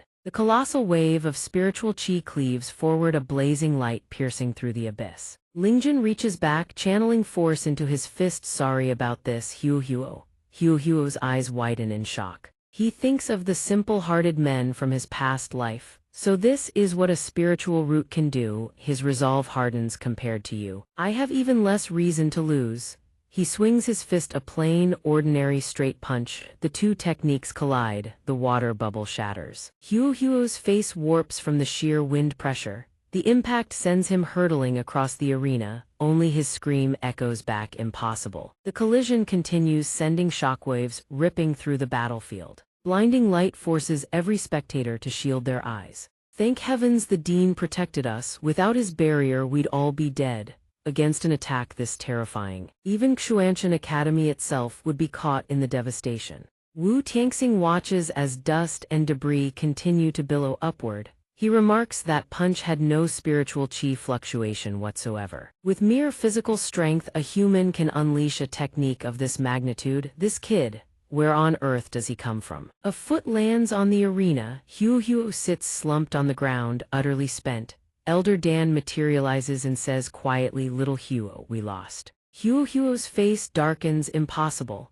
He stubbornly summons his remaining energy. Impossible, a transmigrator like me cannot lose. Elder Dan grabs him. Stop, don't be so stubborn. Lingjun walks up to him, raises a finger and says gently, "Really, I'm sorry about this." He flicks Huo's forehead hard. Huo crashes face first into the arena floor. Smoke rises from his head, foam bubbles at his lips, his eyes roll back white. Lingjun gazes down at him and reveals the reason is, "Because I'm also a transmigrator." Yanli grits her teeth in contempt. That bastard. Just how strong is he exactly? The announcer declares, "The winner of this match, Wu Lingjun." The crowd in the stands erupts. Linggn, Linggn, Linggn. He scratches his head, smiling bashfully. Xiao Yu clings to his arm, chirping excitedly, "Big bro Lingjun, you were so cool back there." Dongchan calls out with sparkling eyes, "Big bro Lingjun, you're incredibly strong, can you teach me?" Lingjun heh. Right at that happy moment, Lingjun's stomach growls so loud it freezes everyone in place. He sweats. "I used up a bit too much energy back there." Dongchan, "Don't worry about it, I've got something delicious for you." She fishes out a massive drumstick from somewhere. Here, this is for you." Xiao Yu's face twists in disgust. "Can you not store your storage bag in such bizarre place?" Dongchan smiles as if nothing is wrong. "I'm really sorry." Lingjun stares at the meat, drooling uncontrollably. He asks, "Bizarre, how so?" Dongchan tugs at her clothes shyly, "But the space in there is the biggest, you know." Xiao Yu is so furious she could cough up a mouthful of blood. Lingjun takes a huge bite of the meat, chewing happily.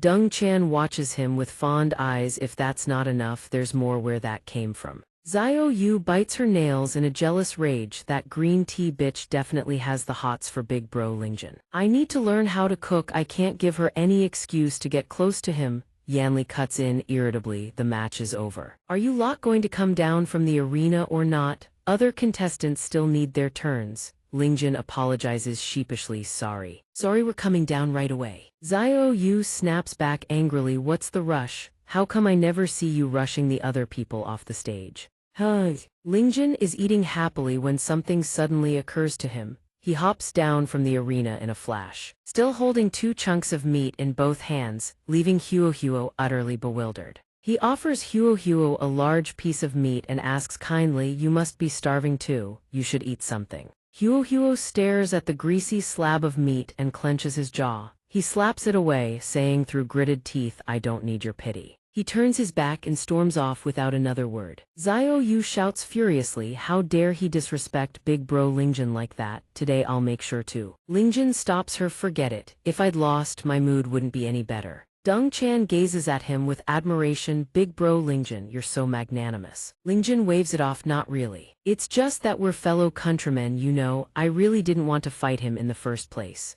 Xiao Yu and Dongchan don't understand, both tilting their heads in unison. "Fellow countrymen." Meanwhile, Bai Kai spits on the ground. "Tui. And he dares call himself the chosen one." He spins on his heel. Looks like he'll need to come up with a different strategy to deal with Wu Lingjun. The very second he finishes badmouthing him, a fine ticket smacks him square in the face. Tai Dak grimaced, spitting out bitter words littering in public, a fine of 100 spirit stones. Watching someone demand money so brazenly. He demanded, "Who is this now?" The elder stiffened, glaring at him.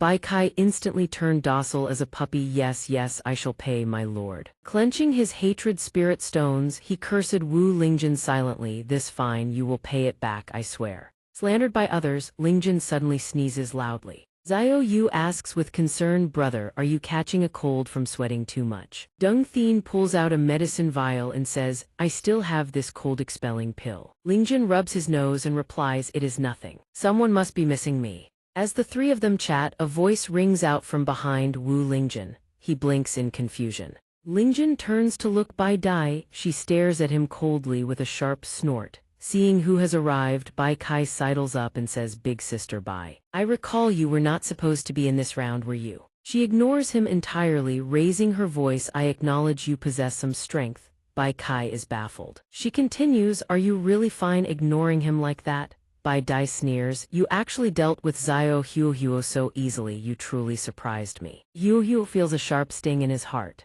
The crowd begins to buzz with gossip. It is a pity that the eldest young miss has offended two people with a single sentence. She points her finger directly at Lingjun, "Since they have no way to force you to reveal your status as a demonic cultivator, then I shall do it myself." Lingjun widens his eyes, feigning innocence, and asks Bai Dai back, "Demonic cultivator, what are you talking about?" Bai Dai glances coldly at Bai Kai. "I want to go next. Is that allowed?" Bai Kai, afraid to offend her, nods. "That is no problem. But I still have to find an opponent." Before he can finish, Bai Dai shouts without caring, "No need." She raises her sword and declares, "Except for Wu Lingjun, all remaining disciples come at me at once." The crowd below erupts. Whispering she dares to fight them all alone, even if her cultivation base is higher. "This is too much.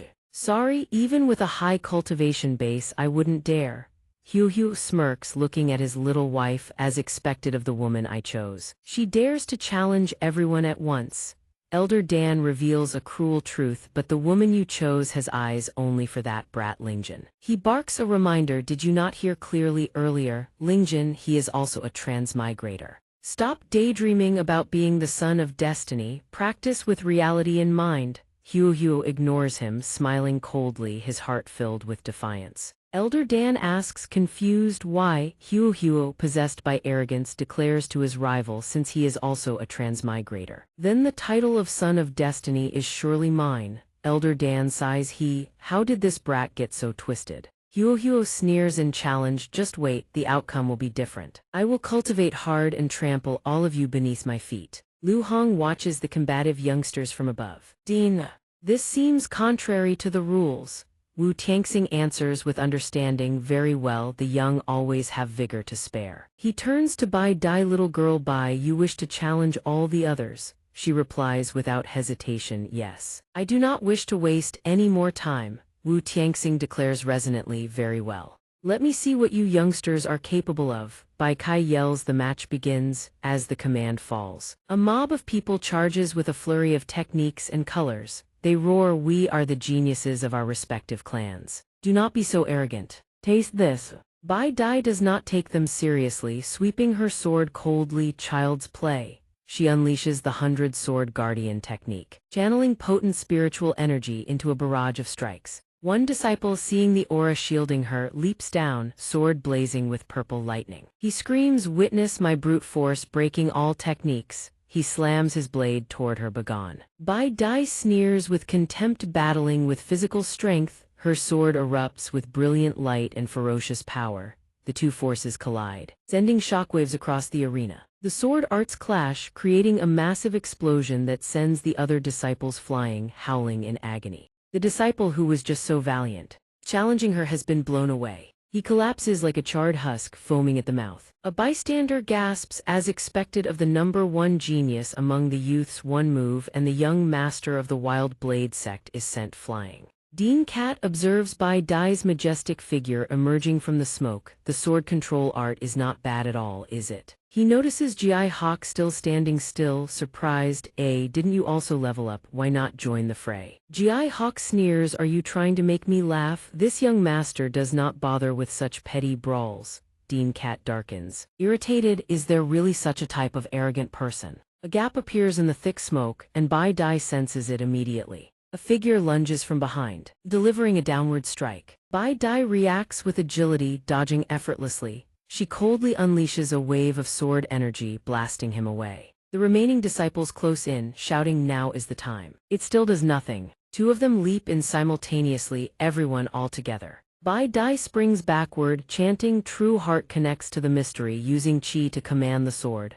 She soars into the sky, creating a long trail of shimmering light as spiritual energy envelops her. Those below cry out, she's flying. Isn't that only possible at the Golden Core stage? Has she reached the Golden Core stage? Dean Cat, being quite knowledgeable, realizes this is not the flight of a Golden Core expert, but a technique utilizing the sword control art to lift the user. Ji Hawk confirms, correct, I read about such techniques in the archives of the Xianxia Academy. Bai Dai hovers, looking down at the crowd. One disciple points at her, screaming, despicable, having to fight at such a crucial moment. You see something. The others mock him for being shameless. Bai Dai closes her eyes, focusing on the mantra 10,000 swords rise. Countless ethereal swords form from her spiritual energy, swirling around her. She shouts, all living things perish. The sword rain descends instantly, pinning every opponent to the ground. The bystanders gape in terror, their faces drained of all color. Dung Thien gazes in admiration, no wonder she's the eldest daughter of Bai Dai. A single move, and every challenger is finished. Wu Lingjun sighs in wonder, is the foundation establishment stage really that powerful? He thinks to himself, I need to get my hands on a spirit tool as soon as possible. Xiao Yu protests indignantly, sure, she's got some skill, but compared to big bro Lingjun, she's not even close. Meanwhile, a man drenched in his own blood trembles and stammers, I was just watching, and two swords got planted in my skull. He demands, why did you hit me?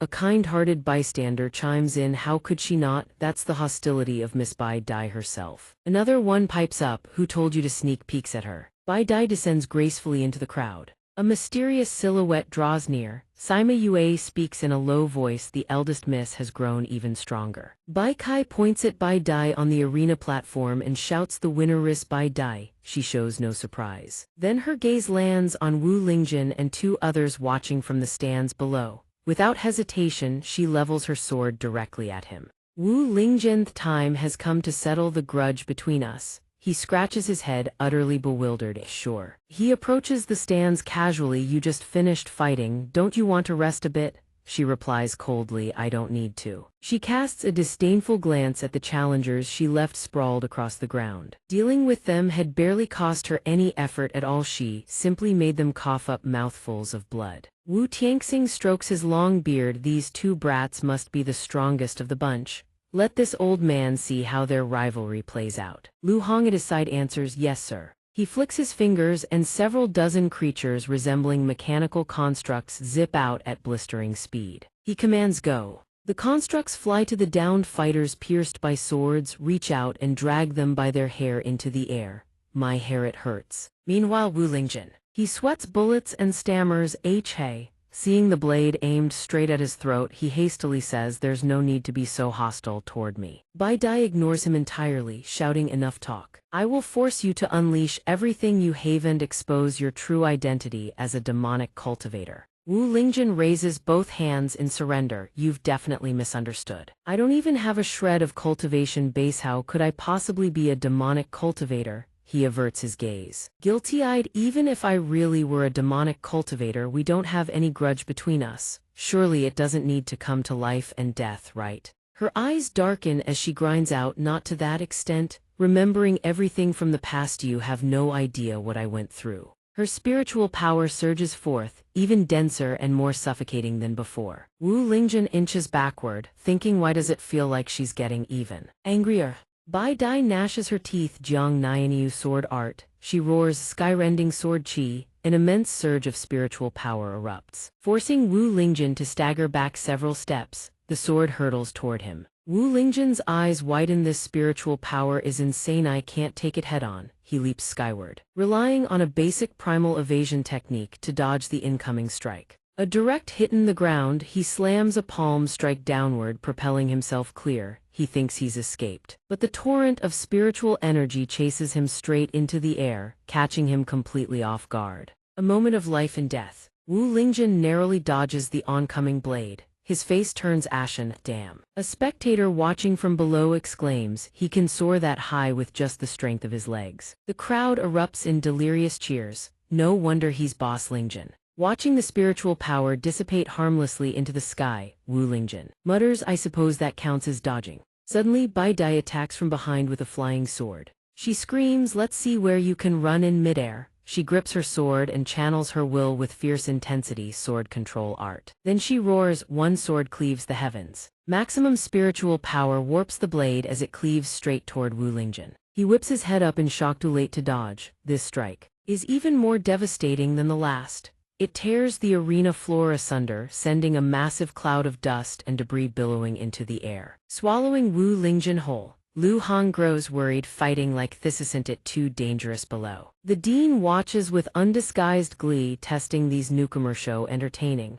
Under such crushing pressure, Wu Lingjin catches her sword barehanded. Bai Dai's eyes fly wide open in disbelief. As the dust clears, they see him pinned to the ground, clamping down on the sword. This is the barehanded blade seizure. Deng Thien's jaw drops. She can barely believe her eyes. A sword of that magnitude, and he just caught it with his bare hands. How is that even possible? Xiao Yu beside her grins proudly. Hee, big bro Lingjin's strength is beyond anything we could ever imagine. Bai Dai snarls through gritted teeth, you wretched demonic cultivator, still not enough to force you to reveal yourself. Spiritual power gathers and coalesces, transforming into thousands of swords, all hurtling toward Wu Lingjin on the ground. 10,000 swords shatter the void. The sword formation surges forward like a raging gale. Wu Lingjin shows not a trace of fear. He draws a deep breath, celestial art. Then he spins like a tornado, meeting the 10,000 swords head-on. This is the chain barehanded blade seizure. He sits there with an air of leisure, dodging and snatching every single blade end, even catches one squarely in his mouth.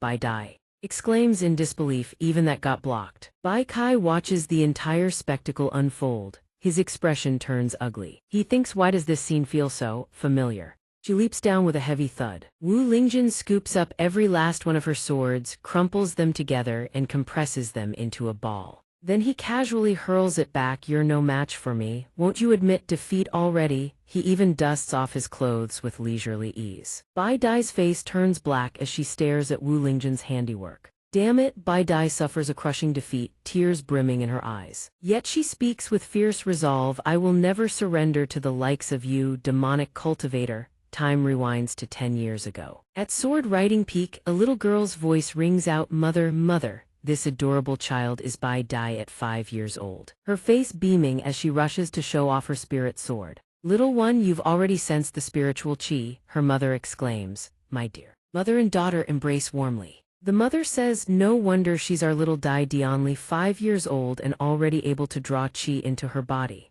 She laughs, hee. Bai Dai's mother is Hua Yue. She pats her daughter's head. Mother believes you'll definitely become a powerful cultivator someday, and make sword riding peak even greater. The girl beams with joy. Yes, I'll definitely do it. The mother smiles radiantly. Dai is the best. Then a voice rings out from behind. I've already said. Stop spoiling Bai Dai like this. Hua Yue spots Jianren approaching. Bai Dai's father, Bai Jianren, speaks. Just now she only sensed chi. You can't officially call it the chi refining stage. If she stays this arrogant, how can she ever lead the entire sect in the future? This angers Hua Yue. She rises to defend her daughter. You old fossil, if I remember correctly, when you were 5 you were still wetting your pants. What's wrong with Dai being a little proud? Jianren relents helplessly. Fine. I suppose you can only say the child's talent is exceptionally high. Moreover, without a strong heart, all of that talent would be utterly pointless. She takes Bai Dai's hand and leads her away. Dai, let's go. Today is your birthday. Mother will prepare something delicious for you.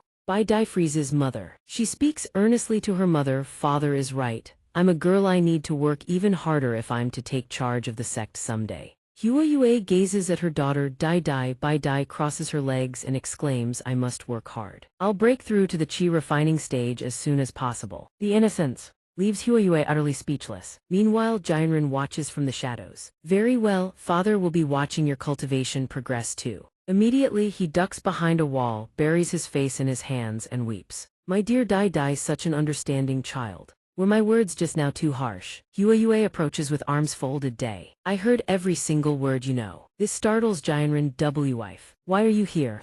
She reprimands him sternly. You clearly can't bear watching our daughter train herself half to death, so why force yourself to play the strict father? He deflects. What do you know? I have the dignity of a father and the authority of a sect master to uphold. Only this way will she not stray from the right path. She counters, your so-called dignity is sneaking out here to cry and snot all over yourself. After a moment, Jianren composes himself. In the immortal cultivation world, dangers lurk at every turn. A bit of hardship now means her life will be far more secure later. He speaks with conviction. He looks at his wife, but I believeth daughter of Bai Jianren will absolutely be the most outstanding prodigy of her generation. Hua Yue sighs, I truly can't deal with you. The night is cold and windy. I need to bring Dai Dai some extra clothes. Under a canopy of stars and a waning crescent moon, Bai Dai still sits in meditation, streams of spiritual chi swirling around her. Just a little more, and I can break through to the chi refining stage. Though exhausted, she perseveres. I must become stronger so father and mother won't argue anymore. Suddenly, Bai Dai fails to notice a dangerous creature closing in from behind. Fortunately, Hua Yue arrives to check on her daughter. Dai Dai shouldn't push herself this hard. First, let me give her a rest. She steps forward to call out, but she suddenly discovers a creature erupting with crimson chi. Seeing the creature perched atop the wall, Hua Yue freezes in shock. That's a demonic cultivator. The dishes in her hands crash to the ground instantly. Bai Dai remains utterly oblivious, her eyes still closed in concentration. Just a little more behind her, Hua Yue battles the demonic cultivator without pause. Bai Dai doesn't realize she's on the verge of the chi refining stage. The aura on her body erupts, breaks through.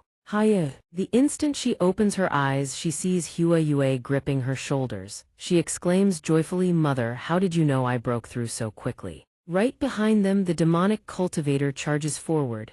Hua Yue grips her daughter's shoulders, coughing blood. Dai Dai. Run now. Bai Dai stares, stunned. Mother.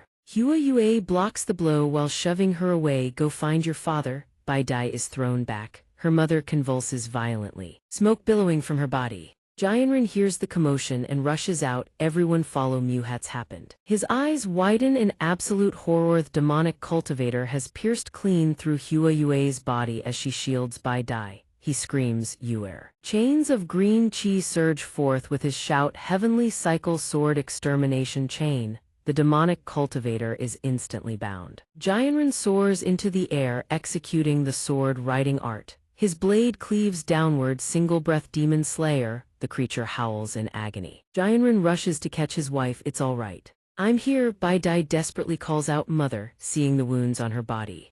Hua Yue. She panics. Father, mother is bleeding so much. Jianren himself is shaken. Father knows.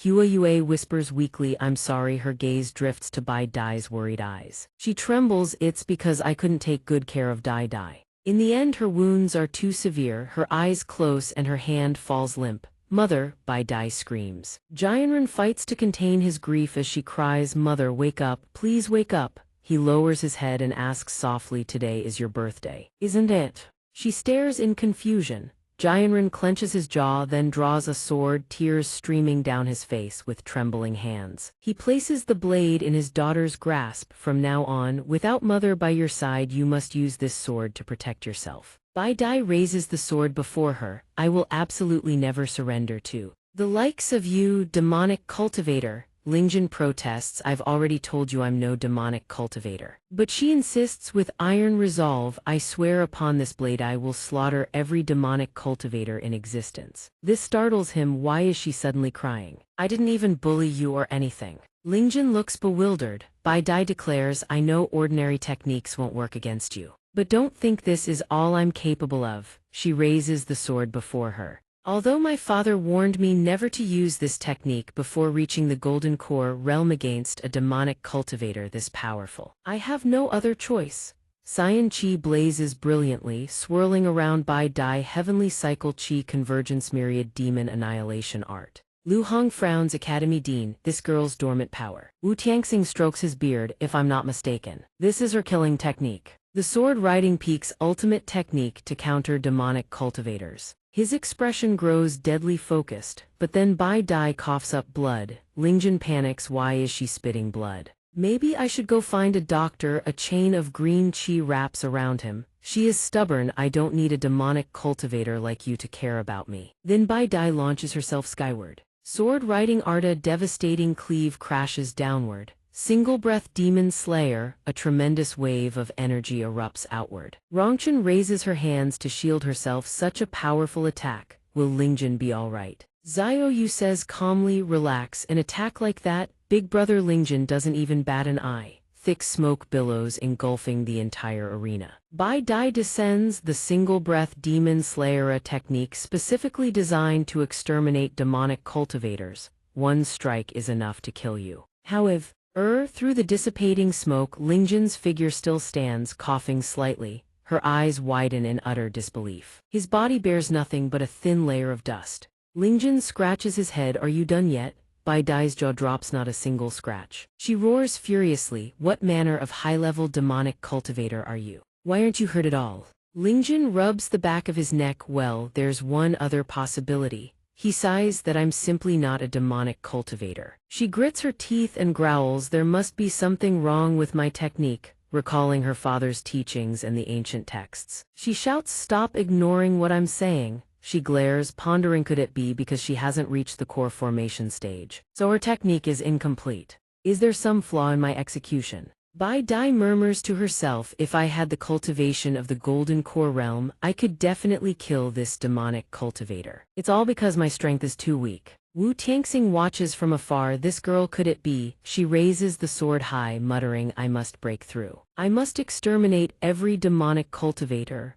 Suddenly, he places a hand on her shoulder. Bai Dai startles, he frowns. His voice low and firm, the match ends here. She turns in surprise. Academy Dean. Below the arena, Dianji whispers, why did Dean Wu stop the match? Jiaxu also wonders, could he really be worried Bai Dai might kill Lingjun? Her aura just now was truly terrifying. Sima Yue channels his technique while thinking stopping it now is already too late. He points his finger and commands go. Crimson chi shoots out instantly, burrowing into Bai Dai's back. She suddenly bows her head, red chi radiating from her body, catching Tianxing's attention. Alarm flashes across his face, this is bad. Suddenly, a blazing red arm bursts from the earth.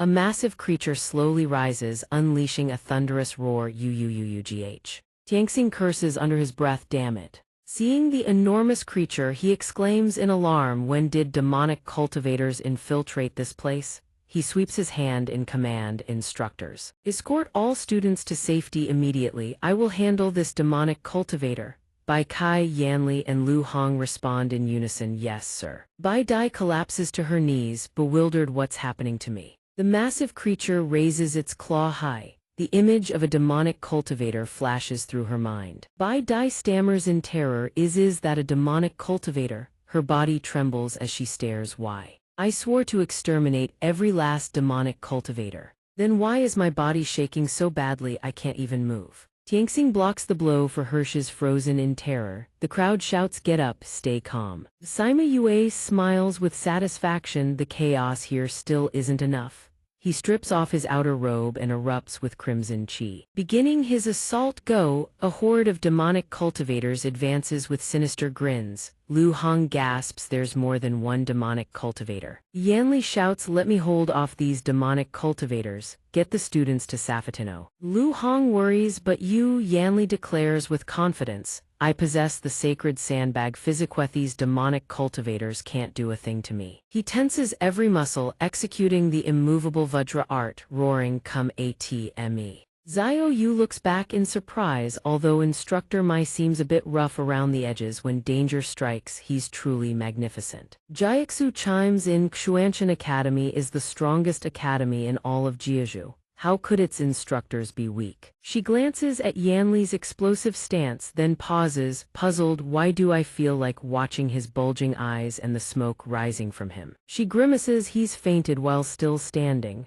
Jiaxu gapes. How the hell did he even pass the instructor selection? He surveys the chaotic scene. We can't let any students get hurt. The demonic cultivator roars in fury, sweeping everything aside. Xianxia bellows, celestial radiance, golden seal. His eyes blaze with power, burning blood, divine art. He swings his arm, unleashing a massive dome of brilliant light that crashes down upon the arena. The demonic cultivators wielding the falling flame art go wild, exclaiming excitedly, "Your old man is way too overpowered." The student replies dejectedly, "He only knows how to play with fire, that's all." Xianxia glances down and catches something. A demonic cultivator lunges to ambush Bai Dai. He panics. "You fool." She grips her sword tight, snarling, "This time I will kill you." He watches the creature lunge toward her. She's too late. What did she sense that made her turn around? Lingjin throws a single punch, intercepting the demonic cultivator mid-charge. "Don't you dare bully a girl," the creature shrieks. "Ah." Bai Dai stares in shock. "Wu Lingjin, why did you step in to fight them? Why would you want to save me?" Lingjin speaks up, bewildered.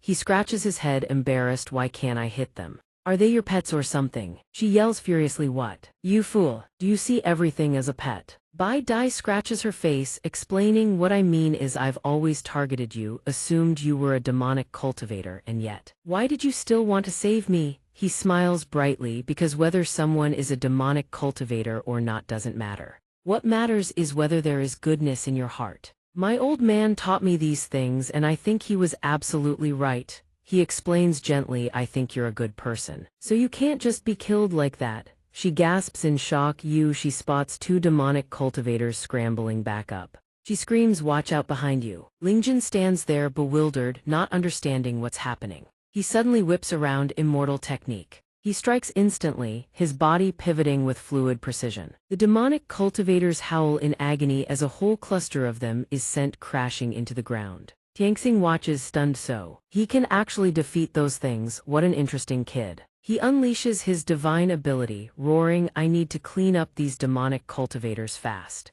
Orbs of golden light rain down from above. Suddenly the creatures rise again, howling in maddened frenzy, causing Bai Dai to grimace in pain.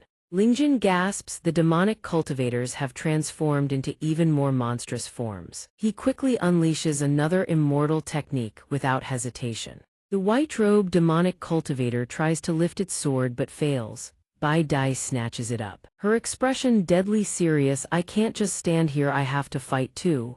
She plunges the blade into the demonic cultivator, drawing a shriek of agony. She roars, "Stop right there." Bai Dai has successfully severed one of its arms. She exclaims with joy, "I did it." Watching the one-armed creature, he can't hide his smile, remarking, "I wasn't wrong about her. She really is a good person." Poison seeps from the severed arm, drifting outward like dust motes. Bai Dai freezes in alarm. Her knees buckle beneath her. She screams a warning, "Watch out, this creature is venomous." Lingjin says gravely, "This bone poison compared to what Wang Taiju used before, it's far more potent." His body locks up rigid. The creature seizes the chance to reclaim its sword, swinging the blade down toward him. She screams, "Be careful." Lingjin grits his teeth in fury. His body won't move. She raises her sword to block. He watches from beside her, desperate with worry. He shouts, "Bai Dai!" She's collapsing, blood pours endlessly from her legs. She can't hold on any longer. He dashes forward, scooping her into his arms and sprinting away as dust and debris erupt behind them.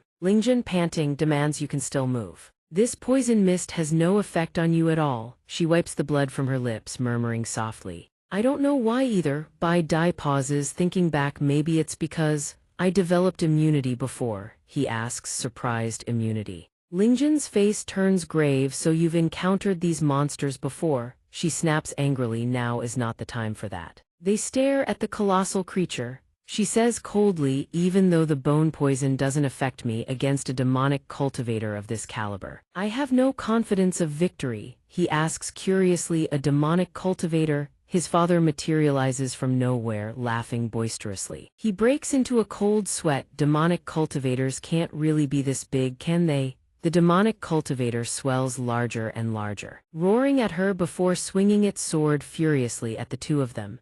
Isn't your one chi demon slaying / incredibly powerful? Quick, use that technique. She falters. She clenches her fists, seething, my hands won't listen to me anymore. Huo smirks, watching them struggle against the demonic cultivator with satisfaction. Standing from afar, he declares smugly, at times like these, you obviously still need me, the hero rescuing the beauty. Both of them blurt out, huh? He grins with delight. That little scene just now was only a rough draft. In the end, it all comes down to me finishing off the demonic cultivator. Elder Dan appears out of nowhere, barking, you brat, be careful this time, I won't be able to bail you out again. Huo ignores him, continuing, Bai Dai, watch my performance. She looks annoyed, honestly. How insufferable. The demonic cultivator suddenly surges upright with a thunderous roar, knocking her stumbling back. Huo clasps his hands together, reverse fire, metal refining. He raises his sword high now. Xianxia heavy halberd, iron cast curse. Huo charges straight at them. He roars, you demonic cultivator, trash, die. He rushes in and slashes with devastating force, severing the creature's arm clean off. Lingjin. He shouts, watch out, its severed arm can release toxic gas. He grins smugly, you think I didn't know that? Huo strikes the creature's body, wood generates fire, a blinding flare erupts, flame dragon devouring, a massive explosion rocks the area. Huo leaps upward, raising his sword, final blow, earth generates metal. He brings the blade crashing down. Screaming, earth-shattering, heaven-opening halberd, his sword is blocked instantly. Huo's eyes go wide. What? He's blasted away. Slamming into the ground, Huo curses through gritted teeth. Damn it. Elder Dan's voice booms, you'd better rest now. He refuses to yield. Surrender. I am the son of destiny. I will fight to the bitter end. The demonic cultivator swells to monstrous proportions, swinging its sword relentlessly. Bai Dai gasps, this is impossible. Lingjin gapes, oh, a realization strikes her, that's clearly a technique from our sword riding peak. Could that demonic cultivator be a spy from within? But I know everyone in sword riding peak.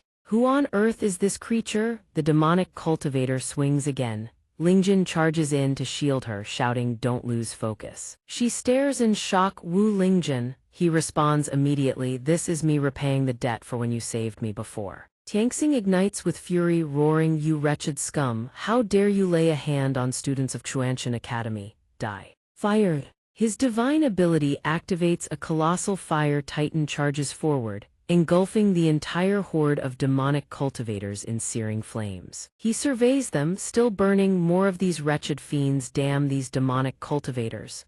Sima Yue watches from the side. Satisfied, the game hasn't even started yet, how dare he interrupt? Bai Dai turns to Lingjin, worried, how do you feel now? Lingjin replies weakly, I can't use my strength anymore. But if I hadn't been poisoned, I could definitely break free. She panics, voice urgent, then how do we cure your poison? Recalling vaccination principles, he answers, as long as there are antibodies, the poison can be neutralized. She blurts out desperately, my blood has antibodies, let me cut myself and give you some to drink. Lingjin startles, huh? Is that really necessary? A shadow flashes past, a demonic cultivator lunges at them from the darkness. She moves toward him, but she's too late. She grabs his collar and presses her lips against his. Lingjin's eyes go wide with shock. Huo sees the scene and collapses. Elder Dan. Little fire, his father. Mu Rongchen gasps, that was Bai Dai's kiss. Bai Kai clutches his head in despair, my goddess, why would she do such a thing? Frenzied. He calmly jots it down, indeed. Just as I predicted, Bai Dai has long been smitten with Wu Boss. Mu Rongchen is stunned. Why does my chest hurt so much? Xiao Yu seethes with rage. You shameless hussy, how dare you kiss Lingjin? Let him go this instant. The monster swings its sword toward them once more. Lingjin's hands channel an immortal technique, the surekill palm slamming into the attack and blocking it dead. The creature crashes to the earth. He exhales in relief, then smiles, my strength is back. Bai Dai is cradled protectively in his arms. Her face flushes crimson and her heart suddenly flutters wildly. What is this feeling? Looking up at him from this angle, she can't help but notice that this jerk is actually somewhat handsome. Sensing something off, Lingjin asks gently, why did your face suddenly turn red? Are your injuries that serious? She turns her face away shyly, coughing, why yes, up above. Xianxia sees that his two Xianxia Academy students are safe, he breathes a quiet sigh of relief. Thank heavens, nothing happened. Then he counterattacks. A blazing golden aura wraps around the demonic cultivators, explosions ripping through them without end. You demonic cultivator scum, prepare to pay the price. Every single one of them is blown to pieces. They scream in agony as chunks of demonic flesh rain down near Sima Yue. Annihilate every last one of them. Xianxia descends, standing before Sima Yue. Their forces clash, one radiating gold, the other shrouded in black, polar opposites. He speaks. So you're the ringleader. He swings a palm toward Sima Yue. Die. A colossal flame-wreathed hand crashes down. Yet Sima Yue shows no intention of dodging. He simply stands there. A terrifying boom echoes as the ground warps and distorts, but something is off. Tianxi's eyes narrow. He mutters, wait, this is. The smoke dissipates. All that remains on the ground is a paper talisman in human form. Sima Yue has vanished. Tianxi stares, just a body substitute. His aura fades. He gazes into the distant horizon, cursing through clenched teeth. What are these demonic cultivators plotting? Back to the library pavilion. A stream of crimson blood chi flies in from nowhere, slipping through the doors. The energy coalesces into a solid form. Sima Yue sneers, these brainless righteous path fools, did they actually think I would attack head-on? He conjures a black void and countless small spiders pour out from within. He gives the order, go. He watches them scatter, a smile curling his lips. He murmurs to himself, now, I just need to find that thing and everything falls into place. The spiders scurry in every direction. Suddenly one discovers something and carries it back to its master. Its mouth chirps non-stop, chirp, chirp, chirp. Sima Yue takes the book and laughs. The treasures of Xianxia Academy aren't exactly well hidden, are they? Suddenly, an old man's voice thunders from the shadows, delivering a warning. The library pavilion is a restricted zone of Xianxia Academy. Unauthorized trespassers shall be fined 1,000 spirit stones. The old man grips a broom, ready to strike down the intruder. Sima Yue recognizes the speaker. It's the pavilion guardian elder. Sima Yue speaks with contempt. I thought it was someone important, just some Tai Dak who commands the wind and rain. A once great figure, now reduced to sweeping the doorstep. The old man grows somewhat irritated and replies, those matters have nothing to do with you. My only duty is to ensure the library pavilion's rules are upheld. I suggest you return everything to its original state. Otherwise, the punishment will only grow heavier. Sima Yue taunts, and if I refuse? The old man lunges at blinding speed. Then don't blame me for not warning you. Sima Yue fails to react in time, yet cannot help but secretly marvel so fast. The old man swings onto severing an arm. His arm. That single strike carves a sizable crack through the library pavilion. Wu Tianxing, standing far away, senses the disturbance on that end and thinks the library pavilion is in trouble. He shouts, I'm heading over to check. You three must protect the students. Bai Kai, Mai Yanli and Lu Hongtong answer in unison, understood. Xiao Yu watches him leave and cannot help but sigh. It seems the world will not know peace anytime soon. Back with Sima Yue, he covers the severed stump with his remaining hand and mocks, you open your mouth about protecting the library pavilion, yet you destroy it far worse than I ever could. Tai Dak still stands there with his broom, towering amid the dust and debris, and retorts, for that. Finding you 10,000 spirit stones will more than cover the repair costs. On the ground, his severed arm is enveloped by a stream of crimson energy. The red chi suddenly surges back toward the severed stump, rapidly reattaching. Sima Yue, calm as if losing an arm were nothing, reproaches old man. After all these years, you still haven't learned to reason with anyone. Seeing what just transpired, Tai Dak is utterly stunned. He charges forward, roaring furiously at the demonic cultivator. What need is there for reason? Sima Yue immediately channels spiritual energy into his own arm to block the incoming attack. Now Sima Yue and Tai Dak face each other head-on, neither's aura yielding an inch. Suddenly, Tai Dak sees the other's remaining arm morph into a razor-sharp blade, but it is too late to dodge. He is sent flying, and those razor-sharp strikes rain down relentlessly. He raises his broom to block the entire ground quakeswell. The crimson aura engulfing Sima Yue's body spreads outward. The entire library pavilion has felt it now, hasn't it? The power I've accumulated over these years has far surpassed your imagination. Sima Yue clutches the book in his hand and says, I still remember your indomitable will from back then.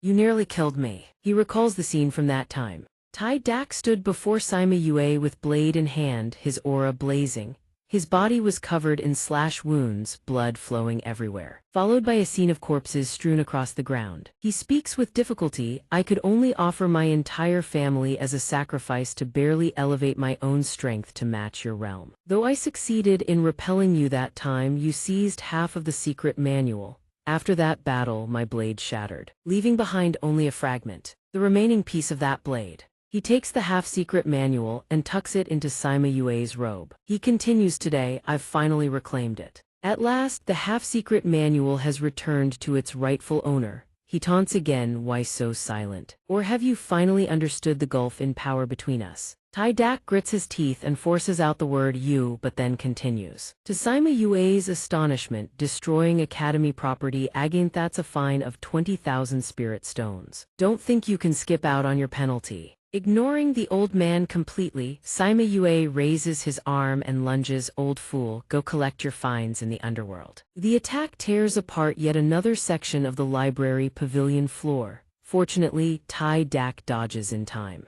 That terrifying hand reaches for him once more. Take this. Seeing the situation, he has no choice but to draw his blade. He twists the broom shaft, revealing a hidden blade within. Old friend, it seems I must call upon you once more. With that, he leaps forward and swings, severing the arm clean off once again. The arm regenerates instantly, the immense force generating a thunderous boom that shakes heaven and earth. Sima Yue is pushed back, and upon recognizing the familiar blade, he curses, damn it, that's...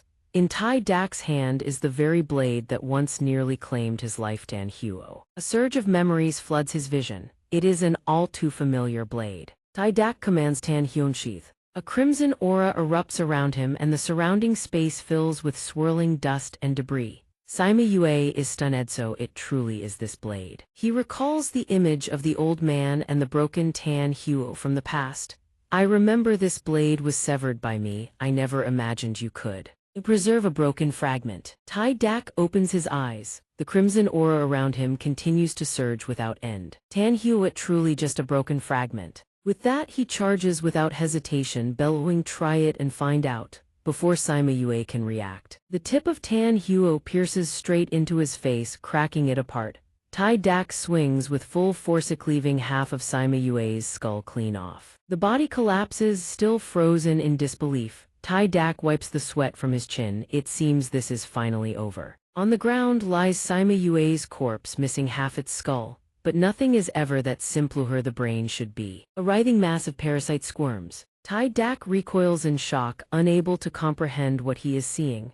Suddenly, Sima Yue's body vanishes, leaving behind only his clothes and half a mask. He shouts, what is this? What manner of abomination is this? The crimson aura that Sima Yue had been releasing coalesces into something behind Tai Dak. Sima Yue lets out a sinister laugh. His severed half-head has regrown, now bearing the face of a demonic cultivator. 2 arms sprout from his temples, serving solely for locomotion. He says with delight, you truly are no easy opponent, old man. Tai Dak stares in horror at the monster on the ground and screams, all these years you... What kind of demonic art have you been cultivating? Sima Yue does not answer. He clutches the secret manual and flees, calling back, however, today's objective has been achieved. Once I've fully mastered this manual, I'll come find you again. Though he moves using only his arms, he is astonishingly agile. Tai Dak fails to react in time and can only shout, what? Tai Dak channels his spiritual energy into Donghua, intending to strike him down once more, his voice dripping with resolve. This time I absolutely will not let you escape. Sima Yue does not look back but threatens, are you certain you want to continue chasing me? If so, the library pavilion you've always sworn to protect will be destroyed. At Sima Yue's words, Tai Dak finally notices behind him. A chaotic mass of crimson demonic chi has materialized out of nowhere. Tai Dak cannot help but curse heavenly tribulation. With that, he drags the blade across his own palm. Blood gushes forth and is absorbed by the blade. He executes the blood-forging blade technique, raging inferno reforged. He roars, I will never forgive you. Tai Dak leaps up to intercept that thing. Thunderous explosions boom without end. Meanwhile, Sima Yue laughs with glee, then we'll see how many lives you still have, Wu Tianxing. Wu Tianxing arrives at the library pavilion only to find it blown to pieces.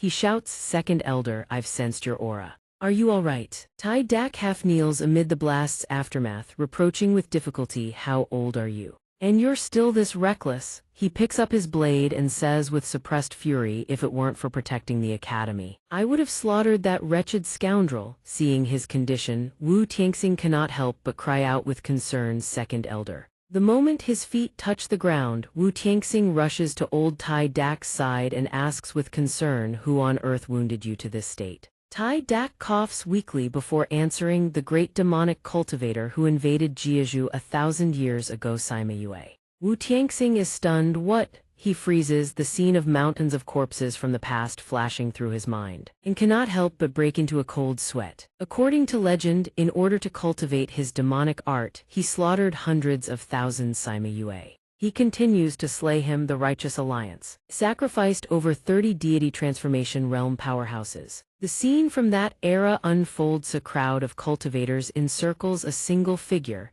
every one of them radiating killing intent. The ground is awash with blood. They surround him, and with the sacrifice of more than 20 deity transformation realm powerhouses, they finally managed to kill Sima Yue. Tai Dak stares at Wu Tianxing with a grave expression and says, "In truth, you've probably already noticed what he cultivates is no ordinary demonic art." He continues, "He cultivates a technique that controls inner demons." Images flood Wu Tianxing's mind of those he had previously encountered who practiced this technique. He suddenly realizes, "Indeed, my senses weren't wrong. Those who attacked all displayed clear signs of inner demons." He turns around. Resolute, "Under no circumstances can we allow the spread of inner demons. I must kill Sima Yue." Tai Dak hastily stops him. "Don't waste your energy. Even if you catch up, you won't be able to stop him. What we must do now is alert the Righteous Alliance. Sima Yue will surely ignite a war between the righteous and demonic factions. They must assist the Xianxia Academy." Wu Tianxing grips the blade so tightly that blood seeps between his fingers. "After all, I no longer have the strength to protect the Xianxia Academy alone." With that, Tai Dak watches the blade in his hand slowly dissipate, then adds, "Right, these inner demons may erupt at any time. Is there any trouble at the martial arts tournament?" Wu Tianxing replies, "Rest easy. I've already suppressed all of those inner demons." Suddenly, Wu Tianxing remembers something crucial. Wait. He immediately flies back toward the air. There is still one person who hasn't been dealt with. Tai Dak curses, "Damn it. At least find me a physician before you run off." Meanwhile, the townsfolk below continue their tirade. To think there were so many demonic cultivators. Thank the heavens the instructors intervened. All demonic cultivators deserve death. The demonic cultivators have been corralled together, bound in golden chains. The townsfolk remain unsatisfied, hurling curses. "Why don't they all just die?" "Exactly, they're as hateful as fleece. Let me catch one and I'll burn it alive." Wu Lingjun hears the venomous remarks and thinks everyone harbors such deep resentment toward demonic cultivators. Bai Dai, standing beside him, blushes and calls out to him, Wu Lingjun, you, he responds. She turns even redder, her surroundings seemingly tinted pink. "Thank you." Then she turns even more crimson, points straight at his face and declares loudly, "I admit it was you who saved me just now, but I still need to investigate whether you're truly a demonic cultivator or not." He scratches his head, somewhat bewildered, and mutters, "Isn't this what they call tsundere?" Suddenly he spots something behind her emitting a red glow. He rushes forward to shield her. Wu Tianxing also happens to arrive at that moment, shouting, "Get down!" A massive explosion erupts. Wu Lingjun uses his body to shield. Bai Dai's clothes on his back are scorched with a gaping hole. She, nestled in his arms, asks anxiously, "Why did you rush in like that? You could have just left me alone." He lets out a soft groan. My back stings a bit." He reaches around and feels the large hole burned through his back, then answers uncertainly, "I think I'm fine." She stares blankly, then huffs, "HMPH." She punches his chest in a fit of anger and scolds, "You jerk, you did that on purpose to make me worry." Wu Lingjun scratches his head and comforts her, "It's really okay, don't cry." Two menacing figures suddenly appear. Xiao Yu, her face full of fury, yanks him away. "If he's fine, then stop clinging to him like that." Mu Rongchen comes over, links arms with Bai Dai and pulls her away with a smile. "Bai Dai, shall we get you something to eat to recover your strength?" Wu Tianxing lands on the ground and hastily intervenes, "Wait." He walks over, places a hand on Wu Lingjin's shoulder and says solemnly, "Let me examine your body." Xiao Yu looks ready to bite the old man alive and snarls, "You stinking old man, what do you think you're doing?" His eyes flash with brilliance. And within his pupils, Wu Lingjin's reflection takes shape. He freezes, his brows furrowing so tightly they nearly fuse together, and mutters, "As I suspected." A tiny crack appears within the young man's chest cavity. Something seems to have been planted inside Wu Lingjin. He continues, "Your body has been implanted with the seed of an inner demon." Wu Tianxing gnashes his teeth, consumed by fury. He glares at the thing residing within Wu Lingjin and roars, "To plant the seed of an inner demon inside my student's body, Sima Yue. I will never forgive you." Confused by his behavior, Wu Lingjin finally cannot hold back. "I'm sorry, Dean Wu, but could you please let go of me first?" Wu Tianxing startles, releases him, and then begins circling around him like a bewildered child. How strange. Wu Lingjin calls out to him again as if to remind him, "Dean." At that moment, Xiao Yu appears out of nowhere and pushes the two apart. She glares fiercely at Wu Tianxing, "Let go of him." Then she positions herself protectively in front of Wu Lingjin, her expression full of vigilance. Glancing at Wu Tianxing behind her, she warns Lingjin-ji, "Stay away from that old man. I can sense he's got some seriously questionable intentions." Hearing this, Wu Lingjin, a flicker of doubt surfaces, "No way, right?" Tianxing catches the wariness in Xiao Yu's eyes. He pays no mind to his own condition, asking only with concern, "Classmate, do you feel anything amiss?" Lingjin startles, answering blankly, "No." Tianxing strokes his beard, furrows his brows, and convinced, "That's not right. Demonic seeds and inner demons are both lethal to cultivators. How can he be completely unscathed?" After a moment of thought, he calls out loudly, "Wait." Suddenly, Tianxing rushes over and claps Lingjin's shoulder, beaming with warmth. "How could I have forgotten this? You're an ordinary person with no spiritual root. Thighs is actually wonderful news." Xiao Yu feels he's mocking Lingjin's innate talent and snaps furiously, "How dare you ridicule big brother Lingjin's gifts? Do you believe I won't fight you to the death, you old fossil?" Only the person in question stands there, bewildered. Tianxing ignores it all. Xiao Yu bites her lip, a pleased expression flickering across her face. Without spiritual qi in his body, inner demons cannot take root and grow. A blessing in disguise, truly. Yet she alone remains fuming, "That perverted old fossil. Let go of me at once." In the end, after all that, he says nothing more and soars into the sky. Lingjin stands there dumbfounded. He flew away. Xiao Yu cranes her neck to follow his ascent. Didn't he push off a bit too hard? Everyone present stands frozen, bewildered. They all gaze skyward. Tianxing has soared so high that only a tiny silhouette remains. "Everyone, please pay attention." His voice thunders down. "Though we have weathered many storms today, this assessment has officially concluded. Every student present will be ranked according to today's performance." He sheds his playful demeanor. Speaking with utmost gravity, "You shall be assigned dormitory rooms and classes accordingly." As his words fade, rays of light burst from his fingertips. One beam descends upon Lingjin. He and Xiao Yu flinch slightly. Tianxing continues his reminder, "All arrangements have already been inscribed upon your examination tokens." Lingjin picks up his card and examines it. "So that's how it is." His expression betrays no surprise. This is his class and dormitory assignment. The card displays Wu Lingjin, Class D, Student ID 1, South Dormitory, Bed 1. After giving everyone time to read, Tianxing's voice thunders once more, "All students, report to your assigned dormitories based on your information and prepare for tomorrow's lessons." The students respond in obedient unison, "Yes, sir." Xiao Yu clings to Lingjin's arm, beaming, "This is wonderful, big brother Lingjin. Brother, let's head to the dorm." He nods gently, then, as if suddenly remembering something, he asks with concern, "Right, did the academy head assign you a room?" Hearing this, Xiao Yu pouts.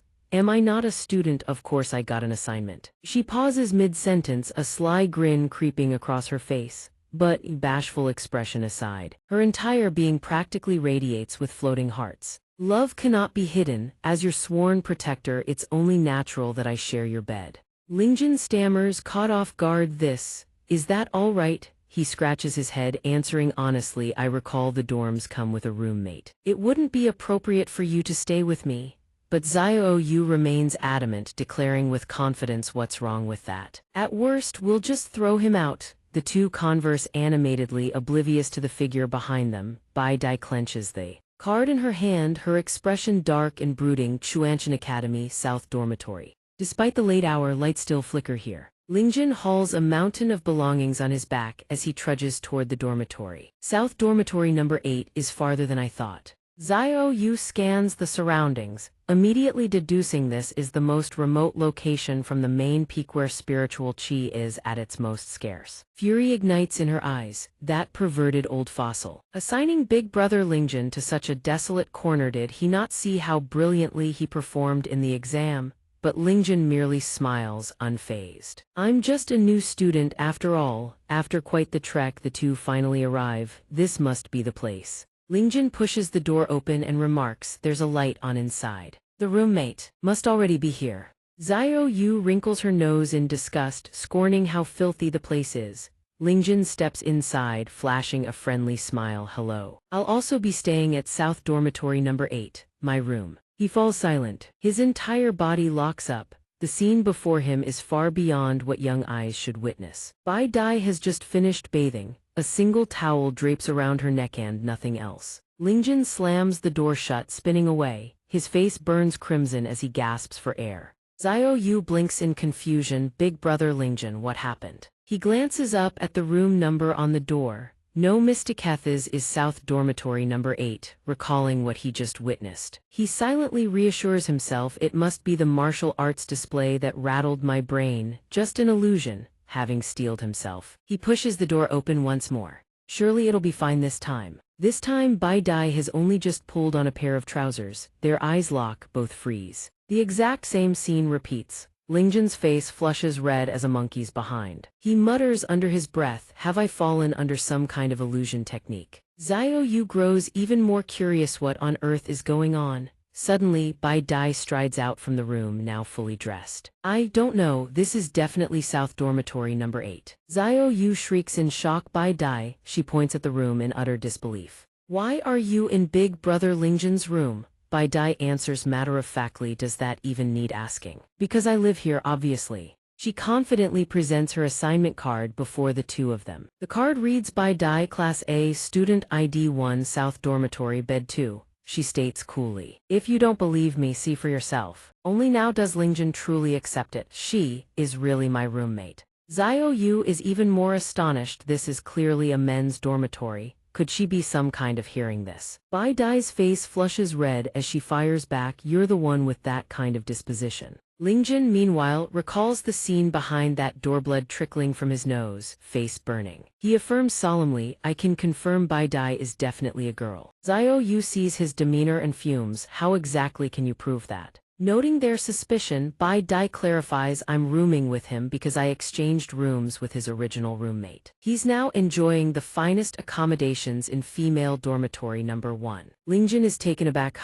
He asks curiously, but why do you insist on living with me? Bai Dai steps forward, her expression unwavering, because I intend to observe you closely, of course. You are the first person my age who has ever managed to land a blow on me. I must uncover how you became so powerful and learn from it. Therefore, living with you presents no issue whatsoever. Her expression is so resolute that anyone would believe she harbors no ulterior motives. Hearing this, Lingjin's expression shifts to surprise. Even Xiao Yu turns to stare, bewildered. He murmurs, same age, well, technically I am 20. 0 years old. He hauls his luggage into the room, pondering aloud as he walks, but living together will be quite troublesome. For instance, just now Bai Dai's face suddenly flushes crimson as she cuts him off. That was merely an accident. We'll just be more careful from now on, then. She points towards Xiao Yu behind him. Besides, if you can live with that fox spirit, why can't you live with me? The one suddenly named erupts in fury. I am a fox demon, not a fox spirit. Bai Dai maintains her composure. In any case, I will only observe quietly. I won't cause you any trouble. Lingjin shrugs easily, fine by me.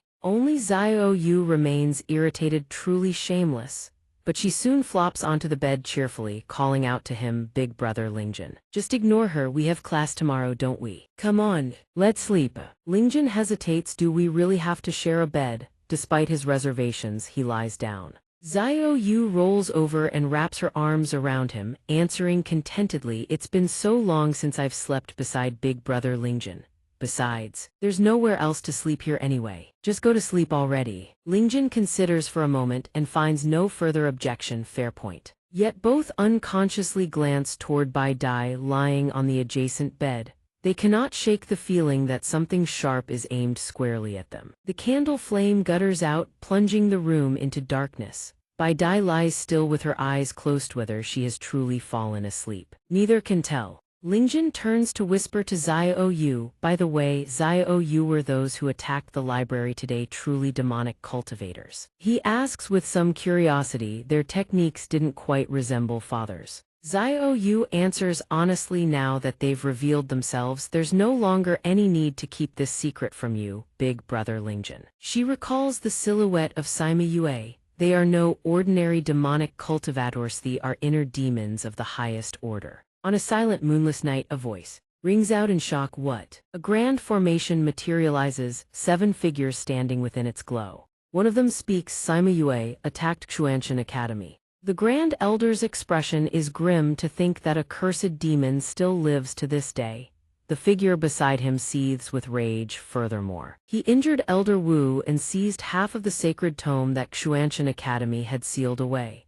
Another voice, laden with threat, "We cannot allow these demonic cultivators to run rampant. The Alliance must strengthen its protection of Xianxia Academy." At this, Wu Tianxing raises his hand to propose, "We could also pool our strength to eradicate the demonic cultivator threat." "But there is an even more pressing issue," he continues, his expression grave and resolute. "Inner demons have already manifested among the students." He recalls a certain individual, his brow furrowing deeply. The so-called inner demons are manifestations of malevolent energy born when cultivators attempt to shatter the limits of the heavenly Dea cast-off. Impurities purged from the self during breakthrough. Thus, the higher one's cultivation, the more inner demons one generates. To preserve the stability of the immortal cultivation world, we must keep this secret sealed at all costs. Another raises the concern, "But with the wild card that is Sima Yue now in play, how much longer can we keep this hidden?" The Grand Elder speaks with iron authority. "No matter the cost, the current order must not be allowed to crumble." Someone echoes in agreement. "Indeed. If that is the case, then allow our Longtang Academy to lend its support. Let us handle this inner demon matter together. After all, both our academies serve as the educational pillars of the Righteous Alliance." The others nod in approval, finding the proposal sound. When facing hardship, it is only natural to stand united. The Grand Elder issues his command with solemn gravity. "The task of suppressing all information regarding the inner demons shall fall to Wei Wang and Tianxing. The rest of you, you will hunt down Sima Yue and the remaining demonic cultivators." No one voices further objection. They respond in unison. "Understood." With that, the group disperses, each returning to their own quarters. A black-clad shadow emerges, muttering, "To think the Xianxia Academy could be infiltrated so easily. How can it possibly deserve its title as the greatest of the orthodox path?" The Dean of Longdang Academy, Dai Vuong, speaks coldly to the jade stone before him. "Our Longdang Academy must seize the lead this time to become the primary orthodox academy." In dormitory room number 8, Xiao Yu explains with a tense expression to the person lying next to her, "That is exactly how inner demons are born. That is why they are the greatest taboo in the cultivation world." She speaks on, but when there is no response, she calls out in suspicion, "Brother Lingjun." Instantly, a distinct snoring sound rings out, making her tremble with rage. "Do not go to sleep while I am talking to you." Yet, after watching him for a moment, her expression softens. "Forget it. Brother Lingjun, knowing too much isn't always a good thing." Finished with her thoughts, she closes her eyes and drifts into sleep. But at this moment, Bai Dai beside them suddenly bolts upright, her eyes glowing red, her expression looking extremely dangerous. She stares at the two. The next day, Lingjun wakes up groggily, muttering, "Has the sun already risen?" He stretches, and 2 voices sound at the exact same time. "Last night. That sleep was quite good." Both startle, staring at each other in confusion. "Huh." Bai Dai turns red and screams, "You wretched lecher. Why are you in my bed?" Lingjun is equally dazed, only able to stammer out apologies. "I am sorry, truly sorry. I have no idea how this happened." The volume of their voices is not low, attracting the attention of others outside. Xiao Yu is burning with fury, grinding her teeth. You are truly a scheming bitch. How dare you slander brother Lingjun here? Bai Dai is also stunned. Xiao Yu points a finger at her face, shrieking, it is clear that you climbed into brother Lingjun's bed yourself. And you even pushed me onto the floor. Bai Dai turns away, stammering and refusing to admit it. How could I ever do such a thing? She then shouts to assert her innocence. I am certain that in the middle of the night I was still in my own bed. The students outside have not left, all eager to hear the drama. Sounds dramatic, doesn't it? I truly admire him. The top male contestant is quite the playboy. Suddenly, a hand rises to suggest, that. Lingjun points honestly toward the other bed. Is there a possibility that you, Bai Dai, were sleepwalking in the middle of the night, which is why you ended up in my bed? Bai Dai stammers this. She waves her hands hurriedly. Impossible, absolutely impossible. I have never sleepwalked in my life. Xiao Yu, furious at having her spot taken, retorts, don't you dare play innocent. To end the awkwardness of the topic, Bai Dai feigns a cough and turns away. Forget it. Today is the first day of class, we shouldn't be late. Lingjun scratches his head. Oh right. That is true. Xiao Yu seems unwilling to let it go, but Lingjun trusts Bai Dai. I am sure she isn't lying. Besides, being late for class is not good. Suddenly, Bai Dai flings the door open, speaking coldly to the crowd outside. What are you people standing here snooping around for? The crowd, caught off guard by her sudden movement, cannot scramble away in time, looking fearful and stammering. Seeing her expression, they can only force a laugh. No, nothing at all, we were just passing by. Right, we just happened to overhear by accident. Whatever. With that, they dash away, muttering to reassure themselves, it is time for class, let's go quickly. Oh right, we're nearly late, see you later. Once ready, the three depart together. Lingjun and Xiao Yu walk ahead with Bai Dai following behind. He turns to ask her, Bai Dai, it seems you are in the same class as me, are you not? Bai Dai responds as if it were obvious, since there isn't much to learn at the academy anyway, keeping an eye on you will be more useful. Only Xiao Yu remains angry and guarded, scolding, don't you dare dream of clinging to brother Lingjun. This time, Bai Dai cannot stand it and retorts loudly, what qualification do you have to talk to me? It is obvious who is trying to get closer. Xiao Yu also screams, I am brother Lingjun's protector. How could you be like me? Seeing the situation turning sour, Lingjun hurriedly steps in. Stop arguing, it is class D. Having arrived at the classroom, Lingjun glances worriedly at Bai Dai and Xiao Yu, who are still glaring at each other, thinking in the end, we are all in the same class and neither of them is happy. Just then, Dean Cat walks in from outside, startled. Lingjun, boss, why are you studying in this class too? Lingjun answers honestly, oh, is there a problem with this place? Dean Cat's expression turns grave. Classes are based on the results of the previous assessment. The best students are assigned to Class A. And following the order, Class D is for the weakest students. Hearing this, Lingjun hangs his head, looking dejected. So that is it, my aptitude, I truly only belong in the worst class. Seeing him about to collapse, Xiao Yu scolds angrily, bastard. It is clear that brother Lingjun was the top of the assessment. Wait, suddenly an authoritative voice booms from outside. Silence, everyone. Nganla walks in, frowning angrily, a bunch of noisy brats. Once you enter this classroom, keep the order. The short Dean Cat tries to stand on tiptoe, whispering to Lingjun, teacher to think he is our class head. This is truly unexpected. Lingjun nods in agreement, that is right. Nganla's gaze is sharp and warning. On this first day, I must use you, little brat, as an example to warn the rest. Do you hear what I am saying? Did you hear me? Class begin. No talking out of turn. The moment he finishes speaking, he hurls the book in his hands straight at Tianjai. Stunned, a hand reaches out and catches it effortlessly. This surprises him. Wu Lingjun says honestly, my apologies sir, it was just a reflex. I truly meant nothing by it sir. The instructor stares at him, silently appraising. On the very first day, this kid is already giving me trouble. This brat is truly a disaster of disasters. He growls, HMPH, this teacher is aware. Tianjai's eyes fill with admiration. Thanks, boss Wu Lingjun. Wu Lingjun smiles back, it was really just instinct.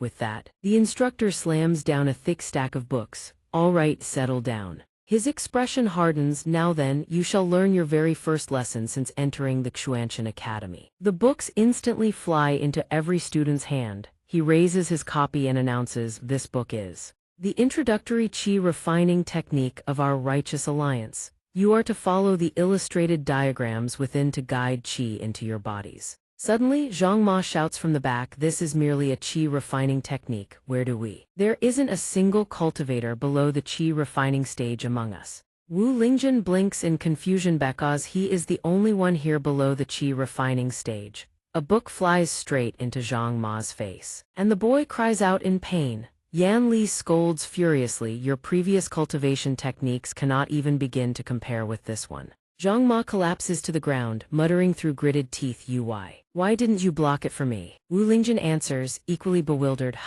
Oh right, I didn't react in time this time. Yan Li clenches his fist and speaks with severity. For all of you students, the primordial unity art is the safest and most stable cultivation technique the Righteous Alliance has ever developed. Therefore, every student who enters the Xianxia Academy must use the primordial unity art to guide qi. Regardless of whatever technique you practiced before, the students' expressions all turn grave. Since you've all already had experience with qi refining, then today's lesson, he points at the students with a snarl. Anyone who fails to use the primordial unity art to guide qi into their bodies, I will expel them on the spot. Bai Dai smirks and glances over, with a spirit root like mine, it'll only take a minute. Tian Jai also grins, just studying the principles of the primordial unity art, no problem at all. Only Wu Lingjun stands there dumbfounded, I think I understand what everyone means. He bites his lip, breaks into a cold sweat, and stares anxiously at the book in his hands.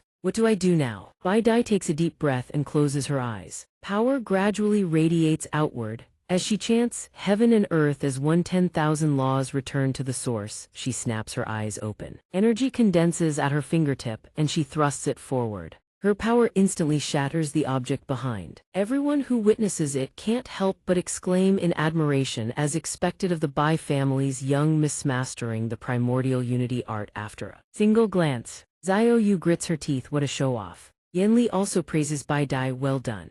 But then he adds, remember to pay for the damaged desk after class. She accepts with a casual, sure. He then turns back, casting a contemptuous glance at Wu Lingjun, thinking silently. This stinking brat has no spirit root. Guiding qi into his body within a single class is utterly impossible. Yan Li sneers at him without reservation, just wait to be expelled. But he fails to notice that people are already talking about him behind his back. Should someone remind instructor Mai to keep his pants on? Who knows, maybe he has some peculiar hobbies. Seeing Wu Lingjun's distress, Xiao Yu speaks up to comfort him. Wu Lingjun, don't push yourself too hard. He furrows his brow and replies, it's fine. I will sense the spiritual qi. Wu Lingjun sits down to cultivate. Bai Dai watches from afar, musing, so he's finally begun cultivating. I must uncover how he intends to grow stronger. He channels all his energy and shouts, I can feel the qi now. A burst of air escapes, but it's merely a fart. The two onlookers are left utterly speechless. What was that? Wu Lingjun slumps over in despair. As expected, I still can't sense it. Seeing the situation going nowhere, Bai Dai asks, how do you normally cultivate? He springs to his feet and grabs her shoulder, his face deadly serious. How do you sense it? Spiritual Kiplees, teach me, she stammers, let go of me first. Bai Dai then instructs him earnestly, listen carefully. Imagine yourself as a vessel of water. Spiritual qi is like water, feel the current flowing into the vessel. How did I end up teaching him? She can't help but wonder. She says, give it a try. He nods, okay. Wu Lingjun focuses with everything he has, imagining himself as a vessel of water. He repeats Bai Dai's instructions, feeling the current of water flowing into the vessel. Then he speaks up, I think I'm starting to feel something, but once again. He farts again. Bai Dai covers her nose and says, then perhaps my method was wrong. Try something else, just sense the spiritual qi directly. Wu Lingjun can't help but feel wretched. Damn it, even after entering the Xianxia Academy, I still can't guide qi. Every other student has already succeeded. Tian Jai cheers, I did it. Meanwhile, she wonders, could it be that Wu Lingjun truly can't sense spiritual qi at all? Just what method does he rely on to be so formidable? Yan Li speaks in a solemn tone, those of you who succeeded in guiding can't celebrate too early. He produces a luminous sphere and asks, do you see this spirit qi orb? The surrounding people wondered, where did this ball come from? Suddenly, Yan Li hurled the ball straight toward Trung Ma. Catch, he responded in bewilderment, all right then. He snatched the ball out of the air. Instantly, its weight became unbearable, crushing down upon his arm. He was forced to scream, "My hand!" Only then did Yanli explain this was specially designed by the Righteous Path Alliance to train students. The more spiritual chi you channel into it, the lighter it becomes. Trungma groaned through clenched teeth. "Why didn't you say so earlier?" He desperately mustered his strength. "Damn it, tries channel the spiritual chi," Yanli added casually. "Oh, let me mention one more thing. That's right, the spirit ball only responds to the spiritual chi of whoever channels into it. Pour in anyone else's and it grows even heavier." Trung Ma erupted once more. "I want to kill someone." Dean Cat began explaining to Lingjun the spirit ball tournament is the most popular sport in the cultivation world. Our academy regularly hosts competitions as well. Lingjun observed and remarked, "Looks a lot like basketball." Yanli tossed out more balls while saying, "Here, channel the spiritual chi you've personally absorbed and fill the spirit ball. That is today's lesson for all of you." The spirit balls landed before each of them. Bai Dai lifted hers effortlessly. "This is quite light." Dean Cat grew slightly nervous. Still a bit heavy." Yanli watched Lingjun preparing to pick up his ball and thought, this brat's spirit ball isn't something you can lift with brute strength alone. Lingjun steeled his resolve. "I absolutely cannot be expelled from this academy. I must give everything I have. Spiritual kipper it all in, this ball will rise." Outside, Tianxing was adjusting his hair when suddenly he spotted a ship soaring through the sky and muttered, "They arrived right on time." The ship hovered motionless in midair. Waiwang, imposing and majestic, stood upon it and declared, "Xianxia Academy. We have arrived." A figure shot toward Waiwang and landed gracefully. Tianxing greeted him courteously. "Dean Shen arrives from afar without so much as a word of notice. I haven't even had time to prepare a welcoming ceremony." Waiwang replied, "I wouldn't dare trouble Dean Wu. Haven't we heard that Xianxia Academy faces a crisis? Naturally, I came to offer aid." Tianxing's tone sharpened. "Idiot, you bring so many escorts and even fly an airship here. Dean Shen's methods are quite impressive." Waiwang countered, "When offering help, one should naturally go all out. By the way, I also wish to seek some pointers from the #1 Academy of the Righteous Path."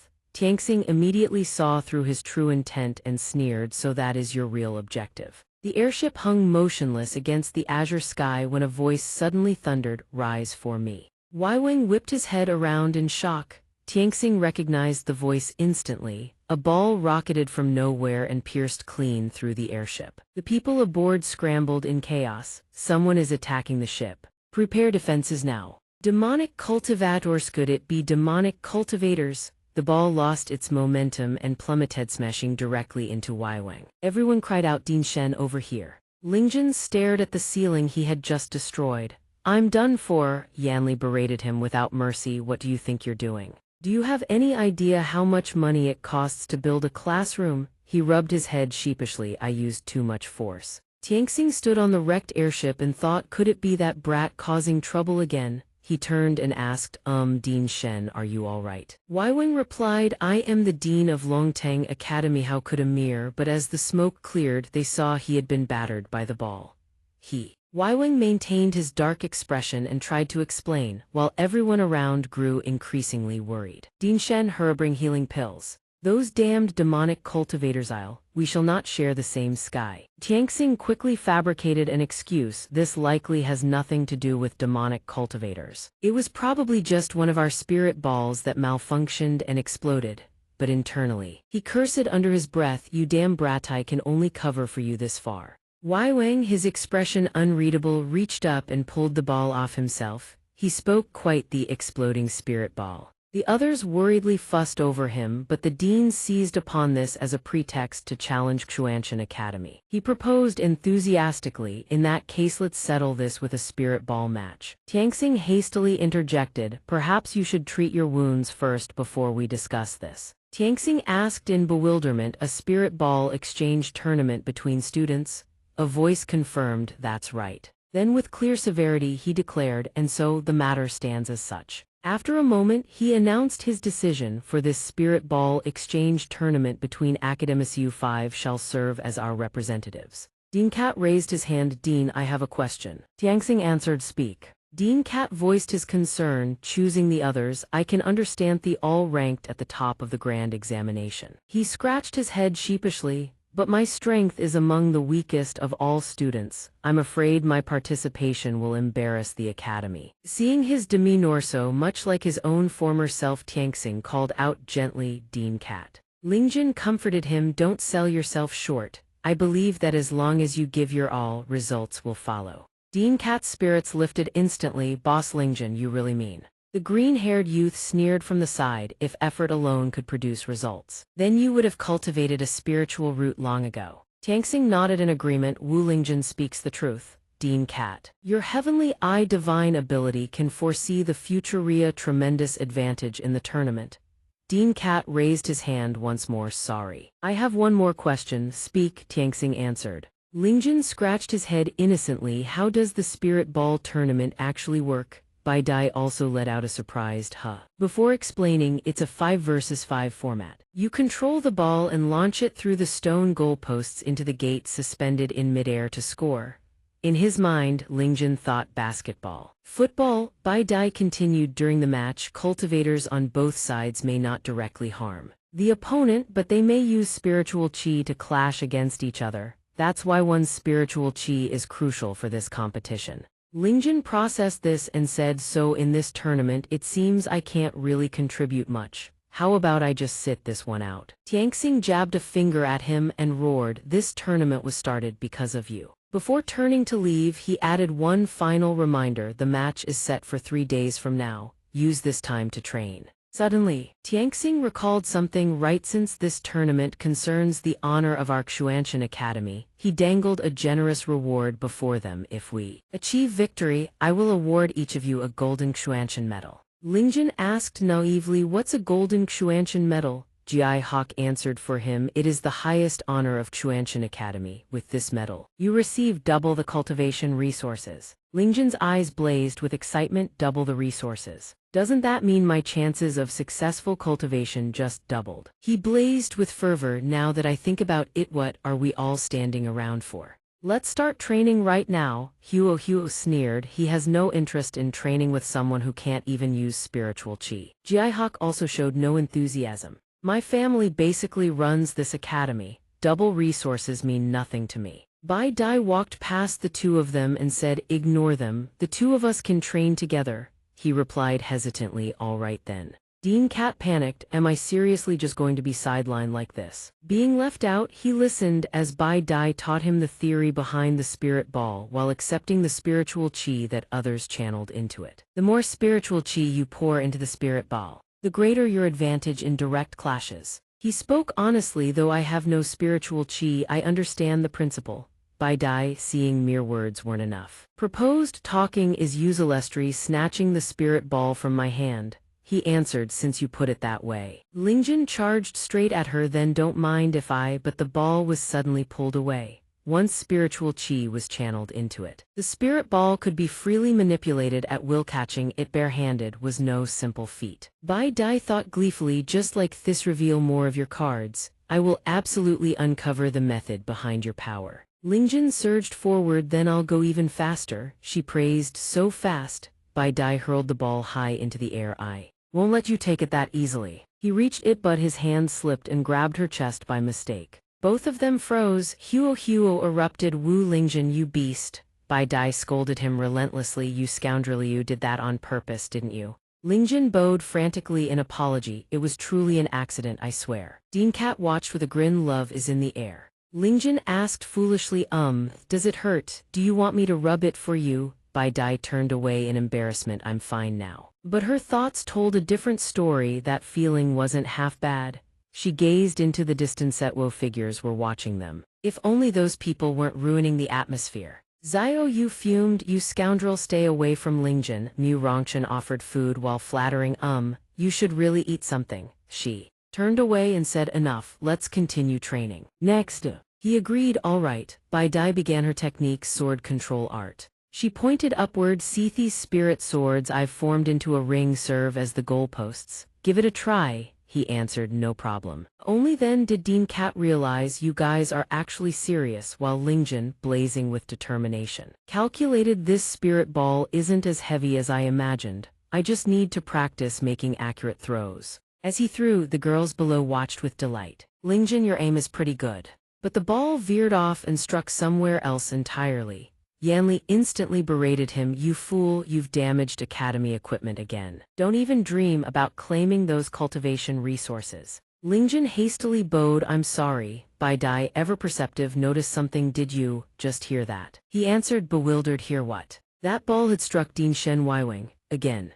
Xianxia Academy truly has some nerve. The green-haired man rushed over. "Master." Waiwing spoke with surging fury, "Provoking me twice in a single day. It seems they truly hold neither Longtang Academy nor me in any regard." The man hastily said, "Let me treat your wounds." Waiwing cursed, "You fool. How could a mere spirit ball injure me?" He then reminded him, "Rather than worrying about me, focus your efforts on preparing for the match in 3 days. The green-haired man scratched his head. "Understood." Waiwing's gaze fell upon a written pledge of determination. "In this tournament, he and I both stake everything on the line. The future of our academies." Zai Feng blazed with an unyielding will to triumph, and declared, "I, Liang Zai Feng, swear Longtang Academy will crush Xianxia Academy." Waiwing felt reassured. "Excellent. You live up to being my true disciple." Zai Feng thought ceaselessly, "I absolutely will not let Master down." His resolve was unshakable no matter the cost. 3 days later, a banner read, "Warmly welcoming Din Shen and the students of Longtang Academy to Xianxia Academy." Tianxing stood before the entire student body to deliver his address. Every student in the academy had gathered. He proposed, "Let us welcome Din Shen," with a round of thunderous applause. Waiwing appared, his face still covered in injuries. Lingjun noticed and wondered, why does Din Shen's complexion look so terrible? Bai Dai shared his suspicion. That can't be. Could someone have actually beaten him up? All right. Yanli turned back and reminded them, "Stop whispering among yourselves." Waiwing stood before the students and began his address. "Esteemed students of Xianxia Academy, good morning. Regarding today's spiritual Qi ball tournament between our 2 academies, I shall keep my remarks brief." He says one sentence, and his speech drags on endlessly. "Today, we gather here together to celebrate the grand opening ceremony. The spiritual Qi ball tournament between Xianxia Academy and Longtang Academy. On behalf of all students and faculty, I extend our warmest congratulations to all esteemed leaders and distinguished guests. All students, please offer your most respectful salutations." The spiritual Qi ball is a time-honored tradition of our cultivation world. It not only enhances our physical fitness but also strengthens our coordination and teamwork. On this grand stage, we shall together witness power and might. The culmination of both academies, witnessing the perseverance and tenacity of every student in the matches ahead. It is my hope that everyone will unleash their full strength, fear no hardship, and never yield. Compete in peak form. Regardless of the final results, regardless of ranking, we must maintain a positive attitude and strive ever upward. At the same time, I hope all referees will uphold fairness and safeguard the integrity of the competition. All staff members must take their duties seriously, managing competition logistics, officiating, and support services to create the finest possible playing environment. Wu Lingjun cannot help but feel stunned, so even academy deans in the cultivation world give speeches this long-winded. Dean Dai Vuong continues his endless speech. "Finally, I wish to say that this tournament is not merely a competition but a grand feast of fellowship. Let us deepen our bonds of friendship through competition, strengthen our unity, and help one another advance. Let us embody the spirit of camaraderie through our actions. First, compete with honor. Second, he then notices the audience's restless behavior, and it infuriates him. How dare they ignore their dean's speech? The freshmen of Xianxia Academy truly grow more disgraceful with each passing year. Very well, then let this old man show you a thing or two." Dean Dai Vuong gestures toward the field and addresses Director Wu. "Your academy's grounds look rather humble." Wu Tianxing responds, "Our funds have all been allocated to cultivation resources for the students." Dean Dai Vuong then unleashes his power. "Then allow me to build you all a proper arena."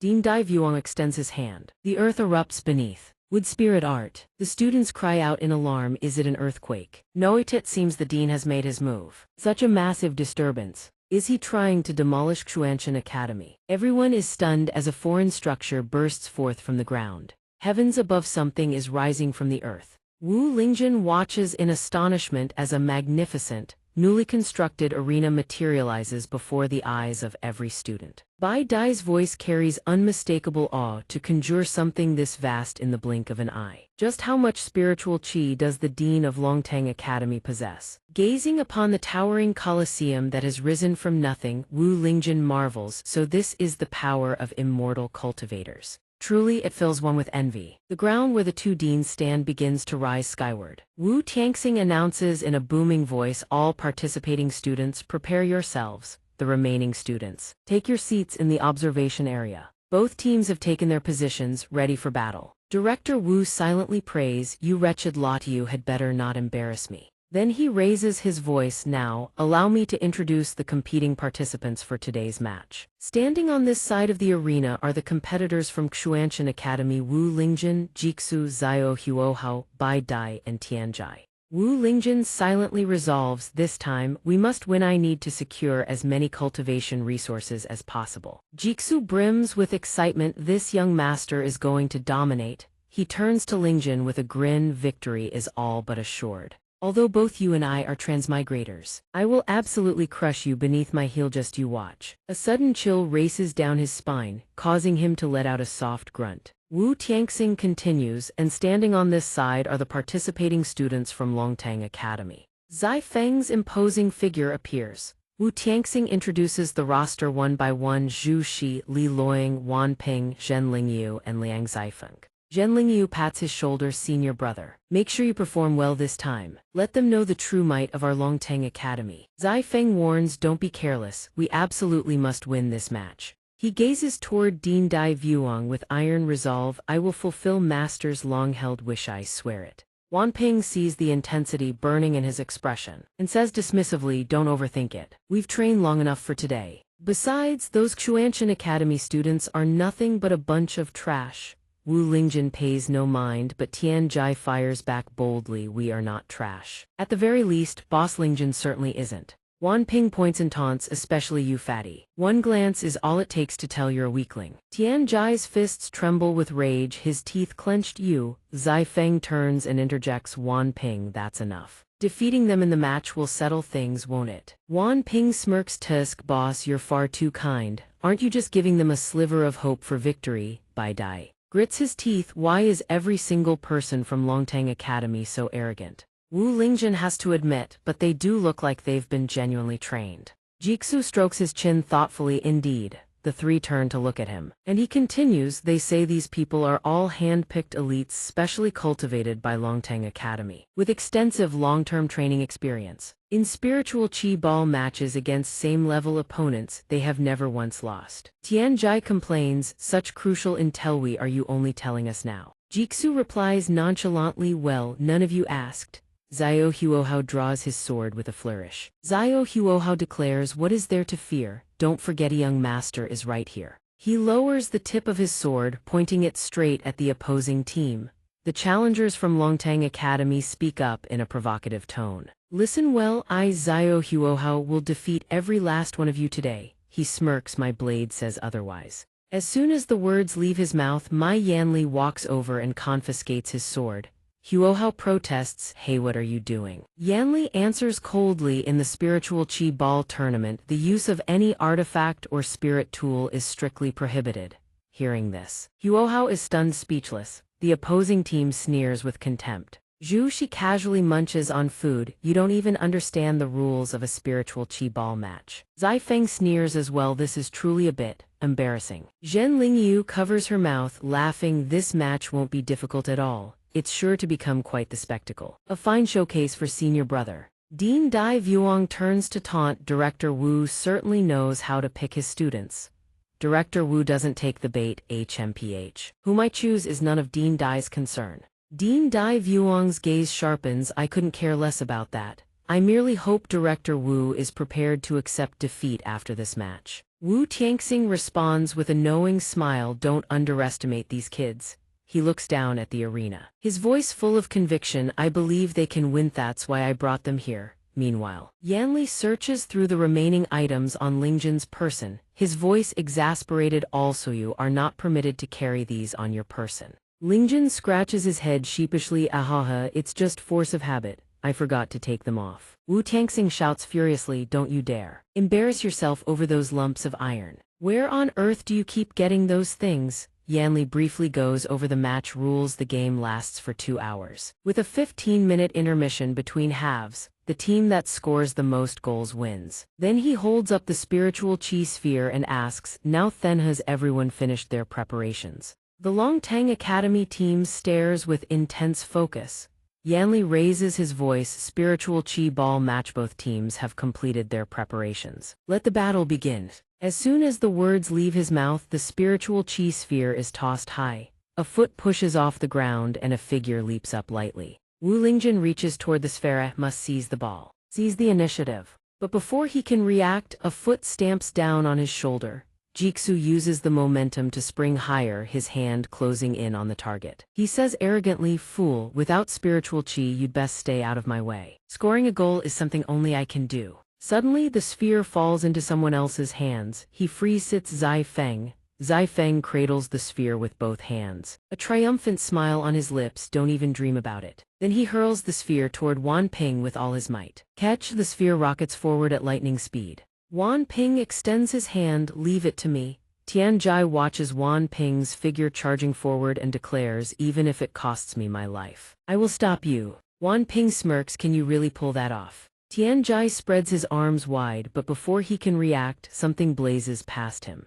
In that instant, Wan Ping has already slipped past him and plants the sphere down. Too slow, fatty. Everything happened far too fast. Tian Jai stands there in shock, still not recovered. So fast, way too fast. Yanli announces the score in a booming voice, 0-10. Ding Daivuong laughs victory. Tianxing snorts coldly. Zai Feng fist bumps Wan Ping, praising, that was a beautiful goal. He says disdainfully, it's because these people are far too weak. Lingjun responds, understood. Jiaxu grits his teeth, what? Bai Dai leaps to her feet and begins assigning roles. I'll take point as the main striker, you two hang back and provide cover. Both answer in unison, roger that. She locks her gaze on Zai Feng, who stands blocking the way. Analyzing the situation before her, her spiritual chi reserves are unquestionably the strongest among those of the same rank. But then Bai Dai realizes that, at some point, she has already darted past behind Zai Feng. No one can snatch the spiritual chi ball from her hands. Seeing her closing in, Zai Feng bellows, deploy the defensive formation. The group responds instantly. Jiaxu rockets into the air, peers down at the opponents and shouts, get lost, this young master is right here. He lands and throws a devastating strike. Don't even dream of getting past Zio Dai. The others are sent flying, groaning in pain. Mai Yanli holds up a yellow card, Xianxia Academy's Zio Huo malicious intent to injure. Yellow card warning. Jiaxu asks in disbelief, sir, just which academy's instructor are you exactly? Mai Yanli says gravely, on this field there are no factions, only justice. Jiaxu screams internally, why does he have to play the righteous arbiter at a time like this? Indeed, Bai Dai surges toward Zhu Xi at full speed. Though Huo committed a foul, she absolutely must score this goal. She leaps up, ball in hand, preparing to shoot. Yet Zhu Xi remains utterly nonchalant. He pulls out a slab of meat, his tone a casual reminder, don't you dare underestimate me. He gnaws on a drumstick. He takes a bite. Bai Dai hurls the ball with all her might. At that very instant, a massive black shadow materializes, a colossal creature blanketed in scales. Its enormous claws snatching the ball clean out of the air. Bai Dai's eyes go wide with shock. What? She springs upward to reclaim it. But she freezes midair. An elongated shadow has already swept in and seized the ball. It is Luo Ying, who has manipulated an extended arm to bat it away. The ball rockets toward Zai Feng. He sees it coming and praises beautiful work. Zai Feng snatches the spiritual chi ball from the air and grins. He rockets forward at blistering speed.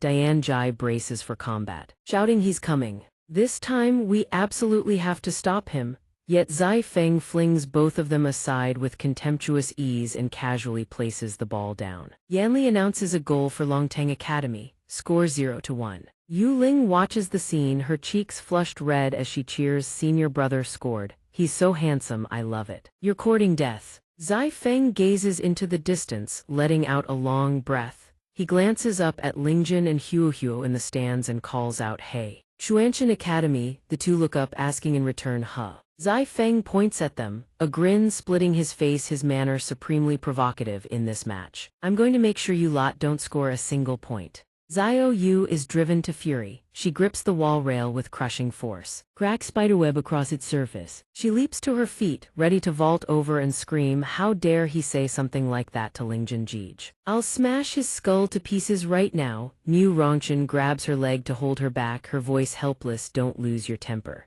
If you do that, Lingjun will be disqualified outright. Zhangma stands nearby, frowning as he observes that said. Long Tang's people really are formidable. Hu suddenly raises his hand, wait a moment. I have a question. Yanli inclines his head, go ahead. He points at Zhu Shi, his doubt plain, wasn't it stated that using props during the match is forbidden? Then why was he allowed to eat and transform into that massive form just now? Zhu Shi remains as detached as a bystander, still gnawing on the chicken leg in his hand.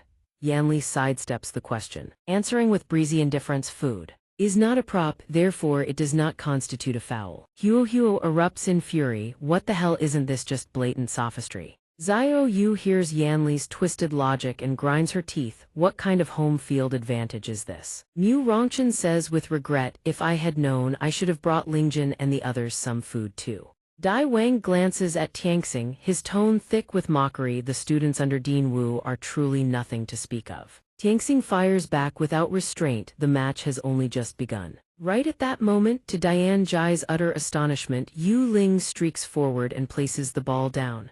Yanli announces a goal for Longtang Academy. Score 0-3. Instantly after, Zhu Shi's impossibly elongated claw stretches out once more, dropping the ball across the line. Yanli continues another goal for Longtang Academy. Score 0-10. Diane Jai and Jiaxu desperately rush to intercept, but the massive hand brushes them aside effortlessly, pushing the ball past the line. Accompanying it is the announcement goal for Longtang Academy. Score 0-10. Zai Feng fist bumps Zhu Shi's enormous extended claw, praising, now that's what I call beautiful. Yanli steps forward and declares the first half has ended. Please take a few minutes to rest. In one corner of the field, Diane Jai braces himself on his knees, panting heavily. The rest stand staring at one another in eerie silence. Dai Wang slaps his chest and laughs uproariously. The match has reached halftime and your students still haven't found their fighting spirit. Tianxing stands nearby, brow furrowed as he watches Lingjun's group. Those kids, what exactly are they planning? After a short while, inside the rest room, Bai Dai finally loses her patience and demands, what do you all think you're doing? Jiaxu, refusing to cooperate with your teammates is one thing, but why is Huo also making trouble for Lingjun? Huo replies flatly, either way, there's no chance of scoring. Why not let me have a little fun? Jiaxu couldn't care less. I don't want to exert myself for that old man, I'll play however I please. He then glances at Diane Jai beside him and bluntly disparages him. Besides, with the weakest link in the team like this, he's not worthy of coordinating with me. Diane Jai knows he performed poorly. Xiao Ko here, sorry about that. Bai Dai waves him off, now is the time and you're still worrying about what? Jiaxu says coolly, I'm just stating the facts. Yu Ling and Zai Feng approach the front of the room, while Diane Jai, disheartened, murmurs, maybe it would be better if I withdrew from this match. Yu Ling smiles softly, senior brother, those good-for-nothings are fighting among themselves. Looks like we'll take this one easily. Zai Feng responds with an impassive face, don't let your guard down, the match is far from over. His brows arch high, a shadow passing across his features as he thinks Xianxia Academy is nothing more than a bunch of all name and no substance. The preparations I've made probably won't even be necessary. Lingjun suddenly raises his hand, I have a proposal. Everyone turns to look at him. Oh, he scratches the back of his head, flashing a grin, if none of us can cooperate then let's just treat this as an individual competition. The others echo in confusion, what did you just say? Lingjun explains, no need to coordinate, just lock down your assigned opponent one-on-one, block their movements, then find an opening to score. The four of them fall silent. Each harbors their own thoughts. The battle resumes, both teams take their positions. Yanli's voice booms across the arena, everyone, you've been waiting, haven't you? The second half begins now. Wan Ping can't resist taunting, you lot still refuse to surrender, you're actually going to keep playing. Diane Jai fires back fiercely, just you wait. Boss Lingjun already has a plan to deal with you. Suddenly, a figure appears in the stands, shouting, Lingjun, wait. He looks up in surprise. Yu Rongchen hurls down armfuls of drumsticks. Take these. Lingjun snatches each item out of the air one by one. Rice balls, buns, meet the works. Bai Dai watches him catch the food and gives a thumbs up, nice one. Dian Jai follows suit, perfect score. Wan Ping rolls his shoulders and scoffs. Fattening up like cattle, just you wait, soon you'll all know what despair tastes like. Yanli raises the ball and shouts, both sides ready. The second half begins. The instant he finishes, the ball is tossed skyward. Zai Feng sprints forward, commanding, keep the pressure on them, seize the ball. Wan Ping charges ahead first, leave it to me. He leaps high and snatches the ball. Glancing down at the motionless opponents, have you given up already? Not even bothering to put up a fight. Wan Ping hurtles forward at full speed, then sit back and witness my brilliance. Jiaxu eyes him, this one's mine. He presses both palms together and bellows, earth escape. Before him, sand and soil erupt from the ground. Wan Ping's eyes go wide. What? Dai Wang watches with veiled amusement. Your nephew actually turns out to be an earth attribute user. Was he really born into your family? Tangxing erupts in rage. Do you believe I won't smack you dead with a single palm right now? Wan Ping has no choice but to pass the ball elsewhere. There's no breaking through here, it's on you, Yu Ling. She snatches the ball and snaps back. Only senior brother gets to call me Yu Ling. Bai Dai locks onto her target and unleashes her sword chi form convergence. The moment the words leave her lips, blades of sword chi streak forth. The ball ricochets away from the impact. Yu Ling is knocked staggering backward. Before she can recover and retrieve the ball, Bai Dai can only watch helplessly as Zhu Shi's elongated arm swings Luo Ying in to snatch it. He shouts, leave it to me. Huo Huo swoops in beside him, his expression darkening. Finally, it's this young master's turn. He roars out his technique, Azure Radiance. The instant he finishes, the elongated arm dissolves into nothing. Luo Ying shields his face, blinded by the searing light. Unable to hold onto the ball, it slips free and plummets. Luo Ying crashes to the ground. In the blink of an eye, Zai Feng materializes and catches the falling ball. He realizes at once, so that's their game. The one-on-one strategy is meant to restrict us. His eyes flash with a glint of triumph as he thinks a pity then that Dian Jai stands in the way. One hand clasped behind his back, the other held before him, Zai Feng roars, your weaknesses are far too obvious. But then, a crimson light erupts from his opponent's body, the divine ability heavenly eye opening. The caster's expression brims with elation indeed. The future has been laid bare before his very eyes. Zai Feng immediately recognizes it as the heavenly eye divine ability, yet he shows no trace of panic. He leaps skyward, his voice dripping with contempt. Even if you can foresee my every move, so what, with your meager strength? You couldn't stop me even if you tried. Right at that moment, Lingjun appears before Dian Jai, who declares, I'll admit I'm not your match, but boss Lingjun is a different story altogether. Zai Feng is stunned. What? Lingjun charges forward, grab that ball. Zai Feng feels the crushing pressure, gritting his teeth. What terrifying brute strength. Lingjun orders, hold on tight. Dian Jai scrambles up and clamps onto his shoulders. Got it. At the same instant, Zai Feng is sent hurtling through the air. Sensing the situation turning dire, Zai Feng shouts, form a defensive line, stop him. Wan Ping and Luo Ying charge in simultaneously. Dian Jai observes for a brief moment, then speaks up. If he tries to dodge to the upper left, use your strength and leap a bit to the left. In the end, he sidesteps 2 paces to the right, narrowly dodging the shadow cast upon the ground. Under his guidance, you dodge it with ease. Zai Feng snarls through gritted teeth, so he can actually use the heavenly eye divine ability to predict attacks. Yet he remains confident, but with Zhu Shi's massive frame, there's absolutely no way you lot will get past him.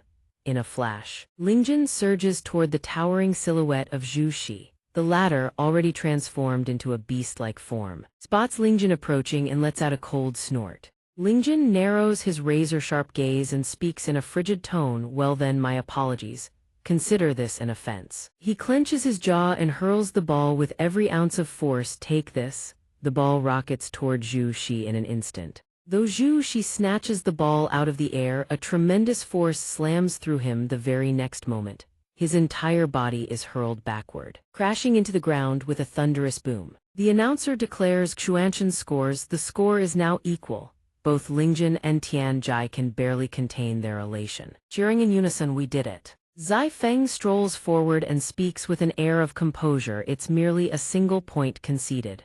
Regroup the formation and resume the attack. His teammate answers, understood. Huo. He crosses his arms and smirks. Now remind Muho, was it just a moment ago who boasted they wouldn't let us score even a single point? And yet here we are, having scored one. What do you think about that? Yu Ling refuses to be outdone, snapping back furiously. It's not like you were the one who scored. What are you making such a fuss about? Zai Feng grips the ball and commands in a glacial tone, attack formation. We break through with speed. His teammates behind him respond in unison, yes. He charges forward, but Tianjai intercepts him with a clever maneuver. A burst of force slams into him and the ball is snatched clean from his grasp. Wu Lingjun and Tianjai seize the ball and sprint away. Once again, Zhu Shi is sent flying. The two land the ball safely in the goal. The announcer declares Xianxia scores. The score is now 2-0. Zai Feng is staggered, his disbelief written across his face. How is this possible? Tianjai and Lingjun glance back at Zhu Shi, who lies sprawled on the ground, having failed yet another block. The announcer declares once more Xianxia scores. The score is 4-0. Time and again, Lingjun's throws find their mark. The announcer's voice rings out continuously. The score is 6-8-10. The score is 10-0. Tianjai whoops with glee. We've tied it up. Wang Dai roars down from the stands with fury blazing in his eyes. Get your heads back in the game. Don't you dare embarrass this old man. Dark green veins bulge across Zai Feng's face as his expression turns grim. He absolutely cannot allow his master to lose this match. Yu Ling watches him with visible worry. Big brother. He gazes at the shell-like object in his hand and makes his decision. It seems I have no choice but to use this kind of energy after all. With that thought, he tilts his head back and gulps it down in one swallow. Zai Feng's body is instantly laced with faint purple meridian lines, his muscles bulging and swelling with raw power. Yu Ling, standing behind him, is utterly bewildered. Zai Feng has become a completely different person. He raises both hands before him and murmurs, "This power, I can feel it now." Yu Ling stares at Zai Feng's silhouette, now wreathed in dense purple energy. Tianxing senses something amiss and turns to the man beside him. Don't you feel that trace of inner demon energy? Wang Dai dismisses him with a wave. Has this old fool developed trauma after getting thrashed by a demonic cultivator? He speaks with absolute certainty. With us standing guard, even if Sima Yue himself showed up, he wouldn't dare make a move. Zai Feng senses the immense power surging through every fiber of his being. This energy is absolutely impossible to fully absorb. Just a fraction of it will be enough to secure victory. Yu Ling asks anxiously, "Big brother, are you all right?" Zai Feng, brimming with energy, responds, "I'm fine. Continue the match." He mutters under his breath, "The match time is almost up. I cannot give them even the slightest opening ever again." Beside the announcer sits an hourglass, its sand nearly depleted, proof that precious little time remains. Tianjai, riding on Lingjun's back, exclaims excitedly to no one in particular, "We can definitely win this," unable to contain his own joy. Lingjun replies in a giddy voice, "Yeah, the golden Xianxia medal is waiting for us." Huo grumbles with a scowl, "Damn it. All the glory has been snatched by this guy." The announcer raises the ball high and signals. The match continues. The ball is tossed high into the air. Tianjai spots Huo leaping up to snatch the ball and shouts his name, "Zio Huo." Bai Dai asks, "What are you trying to do now?" Huo explains, "Their stamina has already been drained considerably. Why not let me carry the ball while Wu Lingjun and the others provide cover for me?" With that, he shoots forward with a triumphant grin. Zai Feng's gaze darkens ominously. Huo looks down at his opponents falling behind and laughs, "Just as I thought, their bow with no arrows left." Wu Lingjun voices his thoughts. The students of Dragon Soaring Academy were inherently a notch below us in cultivation. They only managed to gain the upper hand earlier through teamwork. Now that their spiritual chi is nearly depleted, that's right, even if Zio Huo goes in alone, they shouldn't be able to stop him. Lingjun pieces it together, "That's right, let's cut in and support." To put it precisely, aside from Huo himself, everyone else on the Xianxia side boasts a higher cultivation base than the Dragon Soaring students. Bai Dai shoots him a sharp glare and snaps, "If you don't know how to talk, then keep your mouth shut."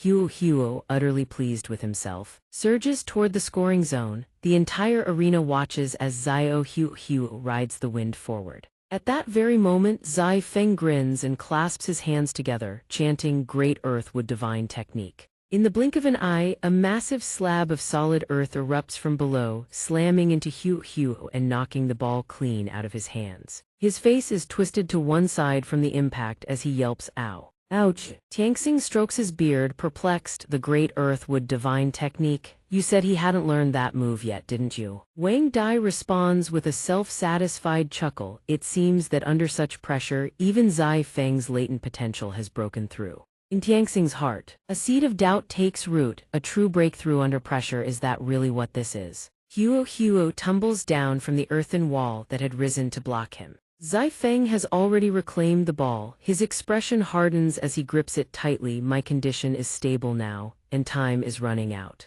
Yuling gazes at him adoringly and coos, "Big brother is so cool, I could just die." In the next instant, Lingjun with Tianjai on his back appears directly in Zai Feng's path, blocking his advance. Zai Feng narrows his eyes in contemplation, calculating. Then his arm is encased in layers of rock forest heavy armor. "Don't even dream of stopping me." He lunges straight at Lingjun. The two forces collide head-on in a devastating clash. Seeing how easily Lingjun blocks him, Zai Feng is taken aback. How can he stop me so effortlessly? His foot pivots slightly. Ready to spring upward, then he resorts to his old trick, Great Earth Would Divine Technique. An earthen mound surges from the ground. It lifts Zai Feng skyward, sweeping past the two of them before they can react, carrying him dangerously close to the goal. Zai Feng cocks his arm to throw and declares, "Don't even dream of blocking me." Below, Bai Dai and Jiazu are charging in. "Block him." Suddenly his movements freeze. He stares downward in stunned disbelief. Zai Feng scowls, "Damn it, we can't advance any further." The truth is, below him, Tianjai and Lingjun have devised a countermeasure. They raise a stone pillar upward, severing the earthen wall's energy flow and halting its ascent entirely. Tianjai says, "We can't directly attack you, but summoning a stone pillar, that shouldn't be a problem." Lingjun digs his hands into the earthen mound and lifts, following Tianjai's commands to the letter. Lingjun broth, "That's it, hurl him toward our goal." He summons every ounce of strength to grab the earthen platform and flings it toward the opponent's goal. Zai Feng sees the situation turning dire. This is bad. He watches himself hurtling toward his own goal, veins bulging across his face as anxiety creeps in. If this continues, it'll be an own goal. I can only push one step further. At that moment, the purple shell within his stomach cracks further. The earth surges higher and longer, colliding and melding together. Lingjun, hefting the earthen mound, gasps, "It's gotten so heavy." Both of them look up and their eyes widen in shock. Tianjai exclaims, "That's..." Lingjun murmurs in awe, "No wonder it became this heavy." Before them stands Zai Feng, perched atop the shoulder of a colossal earth golem, the ground trembling beneath its titanic weight. Tianxing gasps, he only just learned the Great Earth Would Divine Technique. How can he manipulate it to this degree? Wang Dai also muses with furrowed brows. The amount of spiritual qi he's expending is considerable. Indeed, the earth golem raises its massive foot and stomps down toward where Lingjun and Tianjai stand. The two leap aside just in time, narrowly avoiding the blow. The strike leaves nothing but a crater of pulverized ground, spraying shards of rock and rubble in all directions. Zai Feng stands upon the golem's outstretched palm as it reaches downward. "Vanish from my sight." He readies himself on the back of the golem's hand. Bai Dai and Jia Zhu fly in to intercept. Jia Zhu drives her kick into the colossal earthen pommier. It doesn't budge an inch. Meanwhile, Bai Dai wastes no time, bringing her sword slashing down. Zai Feng sneers wickedly. Jia Zhu is forced to retract her leg and Bai Dai's sword is deflected with a resounding clang. Lingjun clenches his fist tight, eyeing the golem's impossibly dense armor of earth and stone. He swings his arm in a slow rotation, preparing to unleash a devastating strike. A full-powered punch erupts forth. Lingjun pours every last drop of his strength into a single blow. A blinding light bursts from his fist. The impact rings out. A deafening explosion tears through the air. Shattered fragments rain down as the entire arena descends into chaos. Zai Feng is forced to land on the ground, glaring at Lingjun with undisguised hatred. "Damn you. Why do you keep blocking me? Lingjun replies simply, his voice steady as steel, because I want to win. Zai Feng lets out a cold snort and charges forward with the ball in his arms. Victory belongs to me. The two forces collide once more. Dust and stone explode in every direction, raw power erupting in devastating waves. Between the swirling debris, two figures clash with ferocious intensity. Mu Rongchen watches from a corner of the stands, awestruck. Just what level of power is this? Xiao Yu, watching from beside her, is equally astonished. He can actually go toe-to-toe with Lingjun on this battlefield. All she sees is the ball soaring high into the air, Zai Feng sent hurtling backward with a howl. Yu Ling rushes over, breathless with worry. Big brother, please don't push yourself so hard, forcing your body like this just to steal the ball. Zai Feng grits his teeth, blood already smeared across his body. Meanwhile, Lingjun invokes the immortal technique primordial earth soaring flight and launches himself skyward, rocketing toward the ball. Yu Ling looks up, eyes wide with alarm. He's flying. Zai Feng hangs his head, gnashing his teeth as a dark, sinister aura billows from his body. He refuses to let his master lose face. By now, the purple shell within him has nearly shattered completely. Yu Ling stares at Zai Feng, frozen in disbelief. His entire body radiates a chilling, ominous presence. Tianxing's eyes widen as realization dawns. This is the aura of an inner demon. Wang Dai's expression flickers with sudden alarm. Zai Feng now resembles a bloodthirsty beast, his eyes burning crimson, consumed by an insatiable hunger for victory. Yu Ling turns pale and whispers, "Big brother, what's happening to you?" Zai Feng can no longer hear a thing. He drops into a low stance, his body coiling like a predator about to strike, muttering a single phrase. "I must win." Before anyone can react, a plume of dust erupts as he rockets toward Lingjun. In the next heartbeat, he materializes directly above Wu Lingjun's head, his fist already descending. "All who dare stand between me and victory." Tianjai screams, "Lingjun bro, watch out, they'll all die." His words barely leave his lips before the devastating punch crashes down. Blood sprays through the air, the ball is launched skyward. Lingjun is driven into the earth with bone-crushing force. Tianjai, hurled from his back, can only muster one final cry, "Lingjun bro." Zai Feng's devastating punch slams into Lingjun, sending him crashing to the ground.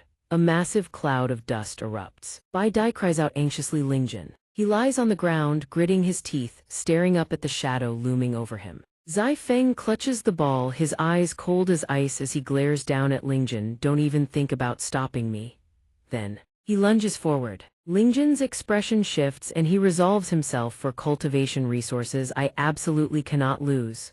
With that, he springs to his feet only to see a dark shadow hurtling toward his face. Zai Feng is taken aback. "What?" Lingjun blocks his path, standing firm. "Don't even think about taking this last point." Zai Feng's crimson eyes burn with murderous intent, and he snarls through clenched teeth, "You are courting death." He smashes the ball into Lingjun's body with brutal force, roaring, "Get out of my way." Lingjun fights to hold his ground, but it's futile. Zai Feng's power is overwhelming. He gets hurled into the earth, a deafening explosion erupting as dust and debris billow around him. Deemcat calls out in alarm, "Lingjun, boss." Bai Dai demands anxiously, "What's happening?" Within the swirling dust, Lingjun grips the goalpost, using his chest to block the ball. He speaks through gritted teeth, "If I can't use my hands, then so be it. Then I'll use my own body to block this ball." Zai Feng roars with fury, shoving him with all his might, "Give it to me." Lingjun holds his ground until he coughs up a mouthful of blood, yet still, he refuses to retreat. Xiao Yu flies into a rage, wanting to charge, and he's blatantly violating the rules. Mu Rongchen says uneasily, "If this continues, Lingjun will be in danger."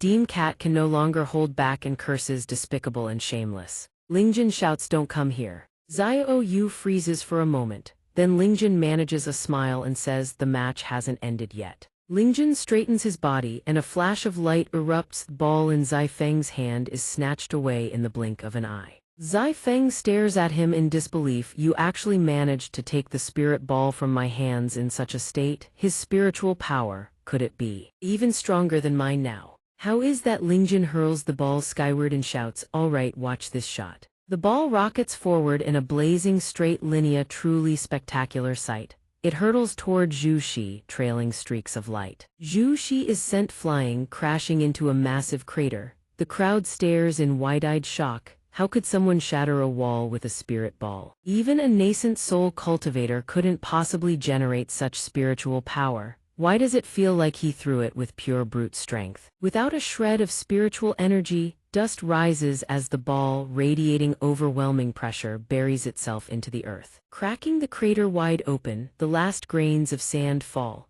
Yanli announces xianxia Academy scores. The score is 111,111. The hourglass has run out. He declares the match over. Bai Dai rushes over and shouts Wu Lingjun. Dean Cat cheers excitedly. Boss is the strongest. Zai Feng clenches his fists, his gaze darkening as he stares at Lingjun. Dai Yang still can't believe it. I actually lost. Have I brought shame upon my master? Lingjun asks, did we win? Bai Dai places a hand on his shoulder. How can you be thinking about winning or losing at a time like this? Tianxing glances over. Your disciple has already been consumed by an inner demon. The old dean falls silent, sinking deep into contemplation. Suddenly he coughs up a mouthful of blood. Tianxing calls out in alarm, Elder. He reaches out to support him. Are you all right? The old dean slams his fist on the railing, blaming himself. I was always strict with him. Always told him to be careful in his training. Why did this still happen? Tianxing speaks his mind. Perhaps you were too strict after all. Zai Feng turns his back to the stage, his expression gloomy. He stares at his own hand. Have I disappointed my master? A thought flashes through his mind. This ending. His heart screams endlessly. He absolutely refuses to accept this.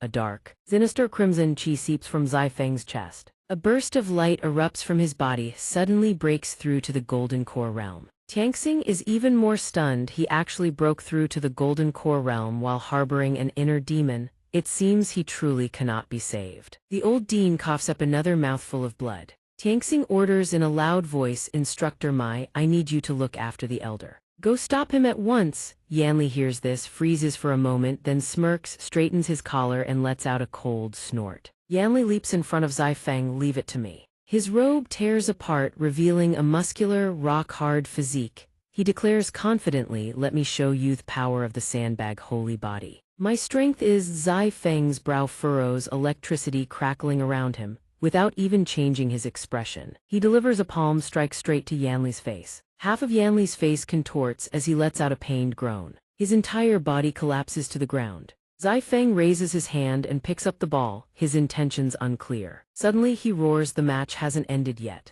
Continue. Bai Dai says worriedly, I never expected people from Longtang Academy to have a demonic cultivator hiding among them. That bastard Jia Zuisant, he going to force us to keep playing against him. Dean Cat senses the danger and urges, hurry. Let's get out of here. Bai Dai refuses outright. No, I'm staying here to protect Lingjun. Hearing this, Dean Cat is at a loss. Xiao Yu has already leaped down from the stands, retorting, I don't need you. I can protect Lingjun on my own. Mu Rongchen watches the surroundings warily. I'll also do my best. Bai Dai says, so you're a fox spirit, huh? Xiao Yu snaps, how many times do I have to tell Yao stop calling me a fox spirit? Mu Rongchen steps in to mediate. Now is not the time to argue about names.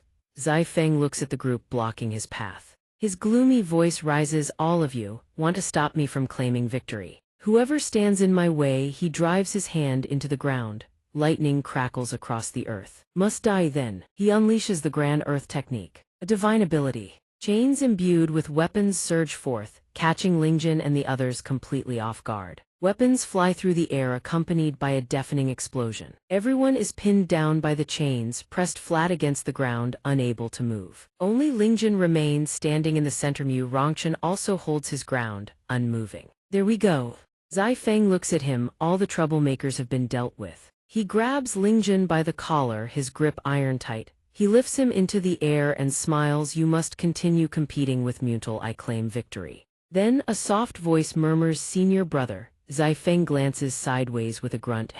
Yuling has already latched onto his arm, pleading, please stop frightening us, won't you? It's just one loss, don't push yourself like this. At that moment his eyes grow even darker. He asks coldly, just one loss. Her eyes shimmer with tears as she gently persuades, that's right, we still have chances in the future. Hearing this, Zai Feng hurls her aside and roars, it's because of you worthless trash that I lost this match. Wan Ping catches Yu Ling and calls softly, Yu Ling. Zai Feng hoists Lingjun high into the air. He's lifted up, dangling in midair, fists clenched tight. He listens coldly as Zai Feng says, now all those who stood in our way have been removed. I want to compete against you alone. Zai Feng cradles the ball in his left hand, his right gripping Lingjin's collar, holding him aloft now. All those who stood in our way have been removed. I want to compete against you alone. Lingjin's expression turns grim. From behind, Zai Feng, Yu Ling's voice rings out, senior brother, please stop frightening us. You must be under the control of demonic corruption, aren't you?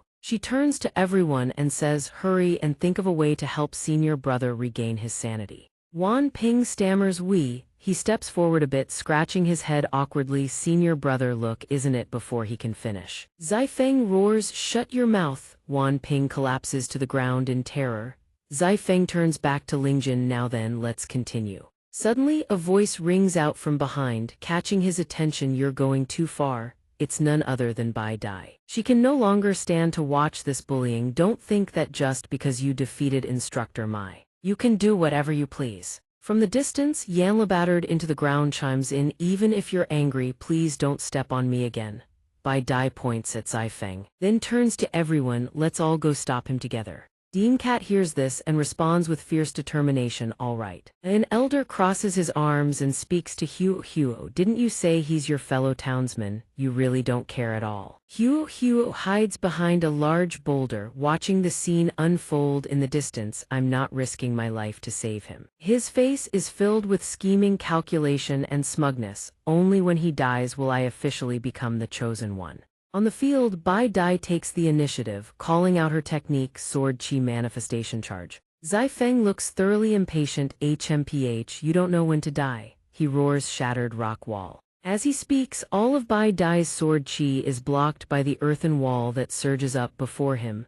Deem Cat presses two fingers together, eyes narrowed in focus, and warns, watch out, he's fainting east, striking west. Beneath the ground where Bai Dai stands, jagged stone spikes suddenly jut upward. Without warning, they lunge straight for her. Bai Dai dodges swiftly. She curses under her breath, damn it, if only my spirit sword hadn't been taken. Suddenly her eyes dart toward Yanli. Huh. She immediately rushes over to him, shaking his shoulders desperately. Give me back my spirit sword. Yanli replies helplessly, It's not on me. Zai Feng glances toward the two. He utters a single word, noisy. Instantly, the rock-earth giant python he unleashes hurls both of them into the sky. Xiao Yu closes in on Zai Feng, warning, don't think that borrowing the heart demon's power lets you do whatever you please. She forms a hand seal and blows a heart-shaped kiss toward him, chanting softly, charming bone. Bang. Zai Feng takes the hit. Wave after wave of hypnosis slams into him. The heart demon Xiao Yu summoned whispers in his ear, you still have a chance to turn back, drive the heart demon within you out. But if you don't, there will be no turning back. Zai Feng retorts, I am not controlled by any heart demon. Xiao Yu presses on, that's right. Remember, there are so many important things in this world. Don't lose yourself because of a moment of impulse. Zai Feng, as if hearing Xiao Yu's words, he repeats what matters most. Immediately, he seems to unleash his full power, shoving Lingjin and Xiao Yu back with a roar, I must win. That is the most important thing. Xiao Yu raises her arms to shield herself, your inner knots are truly bizarre. Zai Feng clasps his hands together once more. He chants the great earthwood divine art. Instantly, earthen walls erupt from the ground. The walls rise in 2 rows, sealing only Lingjin and Zai Feng inside. He declares the narrow path is complete. Outside, Bai Dai furiously commands her sword to strike the walls, trying to shatter them, but the walls don't budge an inch, standing unmoved. She grits her teeth, damn it, even my sword spirit can't break through. Xiao Yu on the opposite side places her hand on her forehead, looking up. Gazing at the massive wall, she exclaims, this rock wall is far too enormous and there's no foothold to speak of. There's no way to climb over it. Inside, Zai Feng stands before Lingjin and declares boldly, all the troublemakers have been swept clean. He thumps his chest and roars, now continue our match, it doesn't stop until I win. Lingjin says nothing in the face of those words. He slowly picks up the ball and stands, drawing an exclamation from Zai Feng, but then his knees buckle and he collapses to the ground. He groans, it hurts so much. Zai Feng's face splits into a triumphant grin, seems I overestimated you. He leans down to take the ball from Lingjin's hand. In that case, just watch me claim the final victory. But the ball remains firmly in Lingjin's grip. He doesn't budge. Zai Feng's face goes blank. Lingjun looks up at him. I scold, my apologies, but I absolutely must win this match. Zai Feng blinks. What? Then a cunning grin spreads across his face. Fine, this works too. Instantly, a barrage of earth stakes erupts under Zai Feng's command. The earth stake technique cages Lingjun within, and the ball is snatched from his grasp. He says, I'll make you watch with your own eyes. I claim victory. He holds the ball aloft and stands before the goal. Done. Lingjun's expression unreadable. He speaks, the match between students is already over, isn't it? Zai Feng glances back. He raises the ball and grins. That's right. Now it's a one-on-one duel between you and me, and victory or defeat, that's all that matters. Hearing the answer, Lingjun says, if it's already over, then good. Zai Feng sighs amid the stone pillars, but Lingjun's voice rings out, even like this, I can still smash through this dirt cage. The earth stakes shatter apart instantly. Lingjun rises, his powerful frame towering, and stares Zai Feng down with unwavering confidence. So I'll settle this with my fists. Zai Feng can't believe his eyes. How is this possible? The two stand facing each other. He launches an attack. Massive chunks of earth hurtle toward Lingjun. You're just bluffing. Taste my 1,000-hand chain link. Layers of rock and earth slam down on Lingjun's position in unison, crashing together and leaving nothing but a billowing cloud of dust. Believing he's won, Zai Feng sneers. I actually thought you had some skill, finished in just one move. A voice cuts through the dust. I'm sorry. Lingjun emerges from the wreckage without a single hair harmed, replying calmly, I don't want to waste any more time. His gaze cuts like a blade. He stares Zai Feng down, spitting each word like ice. So it ends here. Immortal arts converge within Lingjun's fist. He charges forward and Zai Feng's face eats the full brunt of his ultimate punch. A single punch and Zai Feng rockets backward. He crashes straight into the very wall he built with his own hands. The wall can't withstand the devastating impact and collapses. Every wall he erected crumbles in a cascading chain reaction. Zai Feng slams into the floor, disbelief etched on his face. How? How is that possible? Lingjun's single punch sends Zai Feng hurtling through the air. The spectators in the stands watch him soar past. Witnessing the entire exchange, the crowd erupts with praise. What a devastating punch. This newcomer is actually this strong. What kind of cultivation technique is that? I couldn't sense even a ripple of spiritual power. Even the braggart on the stands chimes in. No wonder he's my classmate. His skills are passable compared to mine. A person beside him snaps, can you stop exaggerating for once? Back at the scene when the earthen wall collapses, Lingjun lets out a long breath. His punch clearly drained every last ounce of his strength. He staggers, about to collapse. But Bai Dai catches him just in time. She calls out, Wu Lingjun. She helps him lie down. Lingjun lies on her lap, his face pale as paper. He murmurs weakly, I'm so hungry. Bai Dai teases him, looking so cool just moments ago and now you can barely get a word out. Then she quietly lets out a sigh of relief. And Tam gazes at him in admiration. Truly, only you could accomplish this. Dung Thien approaches them, carrying 2 massive chicken thighs. I have food here, she says, stuffing one into his mouth. Brother, eat a little. Here. Wu Lingjun chomps down on the chicken thigh.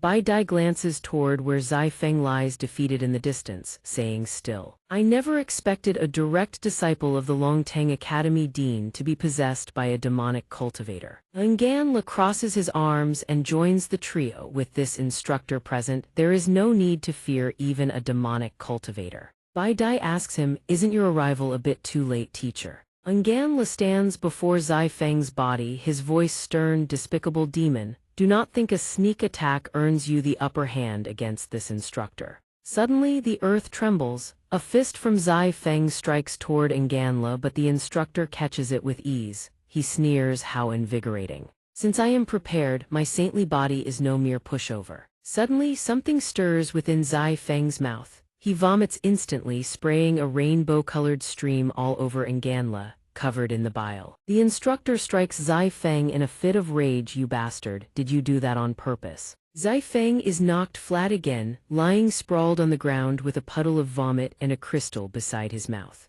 It is a striking purple crystal. The crystal sprouts limbs and attempts to flee. Xiao Yu arrives just in time, seizing it firmly. So, there really was someone trying to incite a heart demon. In a flash, Xiao Yu uses her technique to incinerate the purple crystal. A moment later, Ling Yu runs toward Zai Feng's senior brother. Van Bin calls out from behind, "Don't go near him. Senior brother has already fallen into a demonic state." Zai Feng has returned to his senses. He calls out, "Ling Yu." She lets him rest his head on her lap, smiling, "Senior brother, you have finally awakened." Suddenly, Dai Vuong leaps down beside them. Ling Yu greets her master, urgently pleading, "You are just in time. Please heal senior brother. He is severely wounded." Dai Vuong remains silent, watching. He stares intently. Zai Feng, he also guessed your intentions, teacher. What do you want to say? With a grim face he asks, "Why did you do such a thing?" Zai Feng looks at him. He replies, "I did not want to lose, nor did I want to disappoint you, master." Dai Vuong's expression darkens as he says coldly, "Do you realize that once you step onto this path, there is no turning back?" Zai Feng seems to accept his fate. He answers, "I know, but even so I could not bear to see you lose the bet." Ling Yu cries out for her senior brother. Dai Vuong sighs. There is a reason the Longtang Academy has always lagged behind the xianxia Academy. He commands his other disciples, "Take Ling Yu away." Ling Yu refuses. "I will not go, master. What are you planning to do to senior brother?" In an instant he manifests a blade made of earth. He stares at Zai Feng with gravity. "By our ties as master and disciple, tell me who gave you that." He continues, "I will grant you a swift death." Zai Feng recalls and explains, "There was a man in a mask. I do not know who he is, but he told me this spirit pill could instantly improve my strength." Wu Tianxing descends beside Dai Vuong. "That must be Sima Yue." Dai Vuong continues, "I was laughing at your academy for its troubles, yet I never expected my own disciple to be seduced by such schemes." He channels his internal energy into his sword, preparing to execute him. "I shall instruct you again in your next life." Tears glisten in the corners of Dai Vuong's eyes. He shuts his eyes tight and brings the blade down. Ling Yu watches the scene and screams, "Master, don't!" But suddenly a hand blocks the blade. Wu Lingjun catches the blade with his bare hands, using his bare-handed technique to stop the strike. Dai Vuong recognizes the one blocking him, "So it is you, brat." He is stunned. "You actually blocked my full force strike. What kind of monster has this xianxia Academy raised?" Wu Lingjun plays dumb, scratching his head and speaking in a way that leaves Dai Vuong unable to scold him. "I apologize, I just acted on impulse." Dai Vuong points at him. "He has become a demonic cultivator and intended to kill you. You have no reason to stop me, do you?" Wu Lingjun is taken aback. He wanted to kill me." Then he lowers his head to look at Zai Feng on the ground. Even while possessed, all he thought about was competing with me and not disappointing his master. It seems he never intended to harm anyone. Zai Feng hears this and is visibly moved. Wu Lingjun offers a warm, radiant smile to resort to killing just for the sake of victory. "I feel that is not right." Dai Vuong dissipates his earth blade. Zai Feng's life is spared. Dai Vuong stares at his empty hand. "This time I have lost completely and utterly." He turns to Wu Tianxing. "I concede my defeat. From this day forth, Longtang Academy shall become a branch of the xianxia Academy." The disciples of xianxia Academy are stunned by this announcement, and the stands erupt in a roar of activity. What was that? Who would have thought the influence of Headmaster Wei Wang reach such heights? To think the second academy has become our branch. We will certainly have more face when we walk abroad now. Wei Wang folds his arms and turns his back on Zai Feng. "As for this demonic cultivator," he declares, "I leave it to your xianxia Academy to deal with him personally." Ling Yu looks as if she is about to cry, pleading, "Master, do you really not care about our senior brother? It is clear that he has already awakened." Wan Ping holds her hand to comfort her junior sister. "Do you still not understand? Master does this to protect the senior brother." Tears fall from Wei Wang's eyes. He also aches for his disciple. Tianxing pats his shoulder. "Wei Wang, stop crying. There is no need for comfort. I am merely just a core disciple. We can find such disciples whenever we please." Unexpectedly, Tianxing slaps him across the face. "I am not here to comfort you, you old fool. Hand over the hot potato at once." He strokes his long beard in thought. Furthermore, this Zai Feng represents three truly unstable factors within the academy. Has an uncontrollable heart demon manifested? Tianxing glances at Wei Wang and adds, "Oh, right. Since the Longtang Academy has become a branch of the xianxia Academy, you must obey the orders of this headmaster." Wei Wang asks in confusion, "What are you planning?" Tianxing's face turns grave. He announces solemnly, my first order is for the entire Longtang Academy to relocate to the Xianxia Academy. The declaration sends a shockwave through the crowd gathered outside the Xianxia library. Many people are seen carrying bedding and supplies inside. Wei Wang stands on the platform to have our entire Longtang Academy move in. What is your objective? The person behind him is still busy fiddling with his hair. He turns around and another thing. Wei Wang bristles with anger while I am speaking to you. Could you stop adjusting that fake hair of yours? Tianxing feels a pang of guilt. These are my real hairs. As a lock of the hairpiece falls off, he continues, the reason I want you all to move to the Xianxia Academy is naturally to conveniently monitor everyone affected by heart demons. Wei Wang glares and you say it isn't a wig. Tianxing changes his hairstyle, slicking it back with a serious look. If we do not strictly control the situation, our righteous academy will eventually be corrupted by demonic cultivators, totally infiltrated. He explains further, therefore, keeping the students within our sight is the best method of handling this. Wei Wang lets out a long sigh. It seems we have no other choice. Over by Wu Lingjun, he asks with concern, Xiao Yu, is it really appropriate for you to storm in like this? Xiao Yu is unfazed and speaks boldly, fear nothing, we are only claiming the rewards we are owed. She kicks the wooden door and shouts, Old Man Wu, it is time to hand over our victory spoils, is it not? Wu Lingjun stares at her, stunned. Xiao Yu asks Wei Wang, why are you the only one here? Where is Old Man Wu? He says with a straight face. This Old Man Wu was trapped beneath the door you kicked. Tianxing's hairpiece flies off, and he winces in pain. Wu Lingjun steps forward to help the headmaster. Headmaster Wu, are you all right? Tianxing coughs lightly. I am a cultivator of the void refinement stage. How could something like this possibly harm me? Xiao Yu looks on with disgust. She grabs Tianxing by his robes, furious. If not, then what are you waiting for? Hand over the promised rewards. He breaks into a cold sweat and asks suspiciously, rewards? Xiao Yu's face darkens. Don't tell me you have forgotten. It was agreed that whoever won the competition would receive the golden medal of the Xianxia Academy. Tianxing stammers, so that is what you meant. Naturally, I have not forgotten. Wu Lingjun says happily from behind, I heard the golden medal can be traded for anything one desires. I can ask for more cultivation resources. Tianxing turns away this, contemplating a darker scenario. Tianxing feels a surge of doubt if Wu Lingjun's cultivation base breaks through because of the resources I grant, thereby triggering his heart demon. That would be disastrous. He sighs, props up the door and makes up an excuse. Logically speaking, this condition should be no problem. However, the library was just attacked by demonic cultivators. We truly cannot spare any more spirit stones. Wei Wang is confused. I recall the Xianxia library having its own private underground treasury. No sooner had he finished speaking than he was punched square in the face by Tianxing.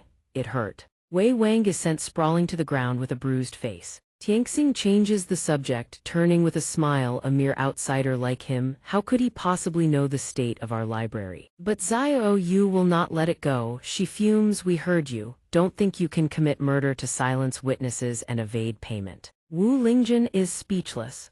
Tianxing says seriously, if you truly desire spirit stone resources, he suddenly recalls a region recently. We in the Longtang Library discovered a large spirit stone vein, but unfortunately it is infested with demonic beasts. The disciples we sent to mine the spirit ores all met tragic ends at the hands of the beasts. Tianxing looks at the two of them. How about that? I have painted the situation as grave as it is. Surely you should give up now. It would be better to choose a different condition. Seeing the two turn to leave, he asks in bewilderment, you aren't changing your condition, you are just leaving. Wu Lingjun says happily to Xiao Yu, in that case, let us head to the spirit mine now. Tianxing explodes in anger. You, wait for me. He grabs his shoulder, saying sternly, did you not hear me clearly? That spirit mine has numerous beasts and above all, demonic cultivators love to subjugate such beasts for their own use. You must think this through before you go. Suddenly, Bai Dai kicks open the door. No need to think. If we can lure the demonic cultivators out, we shall certainly exterminate them, she says with eyes full of determination. Recently, the demonic cultivators have repeatedly challenged and ambushed our righteous cultivators. We must hunt them to the end. After finishing, she asks, do you not agree with my words? The two nod, right. Looking around, Bai Dai wonders, did I talk too much? Headmaster Wu, why are you not answering? Wu Lingjin speaks with concern that his words make her jump. He is pinned beneath her. She calls softly, Headmaster Wu. Tianxing leaps up, shouting, this is the second time today you dare. The three fall silent immediately. Wu Lingjin whispers, Xiao Yu has already kicked Headmaster Wu once today. Seeing what? He is truly enraged. Bai Dai is stunned. He is absolutely furious, continuing to shout, the door I just finished installing. You have ruined it. Bai Dai bows in confusion to apologize. I am sorry, I will pay for it. Xiao Yu points at him, confused. Isn't your anger a bit disproportionate? Tianxing frowns, stroking his beard. In short, mining the spirit vein on your own is too dangerous. I do not agree to let you go unsupervised. Xiao Yu is annoyed again, pointing straight at him. I think you are just being stingy. You don't want brother Wu Lingjin to receive enough resources, that is all. Tianxing darkens. You. Wei Wang glances over, pulling Tianxing aside. Old man, come here for a moment. Tianxing glances back. Wei Wang whispers, I feel letting them go to mine the spirit ores is actually a good idea. Tianxing's face is stern. Do you know what you are saying? Tianxing looks toward them, worried. Both Wu Lingjin and Bai Dai have heart demon seeds within them. If they go there, they are walking straight into the tiger's den of the demonic cultivators. Wei Wang reassures him, if you know the demonic cultivators will target them, then why don't we use this to our advantage? Tianxing asks, what do you mean? Wei Wang plots, we can use these children as bait to lure Sima Yue out. Once they appear, we wipe out the whole nest. Tianxing retains a grave expression, using these children as bait, is that really appropriate? Wei Wang reminds him, pulling out a compass. Have you forgotten the latest transmission compass that Lu Hong salvaged? If there is danger, we can immediately transport our troops there, can we not? Tianxing is convinced. Your words make sense. Xiao Yu. Annoyed, you lot, plotting in the shadows, could you keep your voices down? We heard every word. The two old men jump in surprise, acting no longer secretive. Tianxing offers 3 compasses and says, you want to go to the spirit mine. Then take these compasses. If you encounter demonic cultivators, you must contact us immediately. Wu Lingjin replies, no problem. Bai Dai pats Wu Lingjin on the back. Happily, let us set off now and eliminate the demons. Wu Lingjin says, fine. Xiao Yu flares up again, don't get so close to brother Wu Lingjin. Tianxing is still not at ease. Letting these 3 brats go alone is still too dangerous, isn't it? Wei Wang reassures him, rest assured, this spirit mine does not belong solely to the Xianxia library.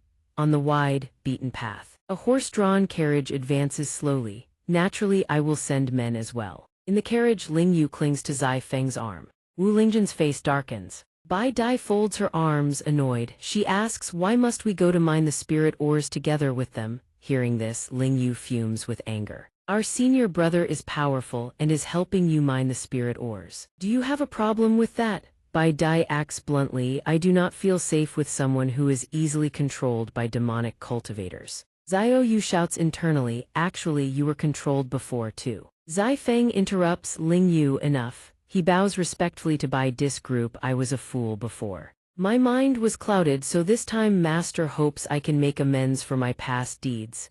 He turns toward Wu Lingjin. He continues, especially regarding what I did to Wu Lingjin, I am truly sorry. Wu Lingjin remains silent, not saying a word. Zai Feng looks a bit saddened, I knew you would not forgive me so easily. Wu Lingjin suddenly moans, bile end. Zai Feng stares at him in horror. He shouts, even if you don't forgive me, you don't have to throw up on me. Wu Lingjin's head spins, his face pale, my apologies, I am carsick. Wu Lingjin clutches his stomach, leaning against a tree, his mouth spilling out the essence of his nausea. Xiao Yu asks with concern, brother Lingjin, are you all right? His face is ashen as he coughs twice, I feel much better now that I've vomited. Yu Ling puts her hands on her waist, staring at Wu Lingjin, brother, you are a cultivator after all. Why are you so carsick? He cannot refute her. I am truly sorry, I have a bit of a peculiar constitution. Wu Lingjin reflects on his current state, finding it difficult to explain. He certainly cannot admit this is a side effect of his transmigration. Bai Kai speaks up, if this won't do, I shall find my father and borrow a flying ship. Wu Lingjin's face turns black, if it is a ship. I will likely get seasick as well. Xiao Yu glances at her with clear annoyance, rich folks love to put on a show. Yu Ling turns away in a huff, this won't do, that won't do, if you're so difficult let's just not go. Zai Feng immediately reminds her, Yu Ling, stop talking back to Xiao Yu. She clenches her fists. What is she implying? Only Wu Lingjun remains silently helpless. He scratches his head. Feeling awkward, this is indeed my fault. Otherwise, I will just run behind the carriage.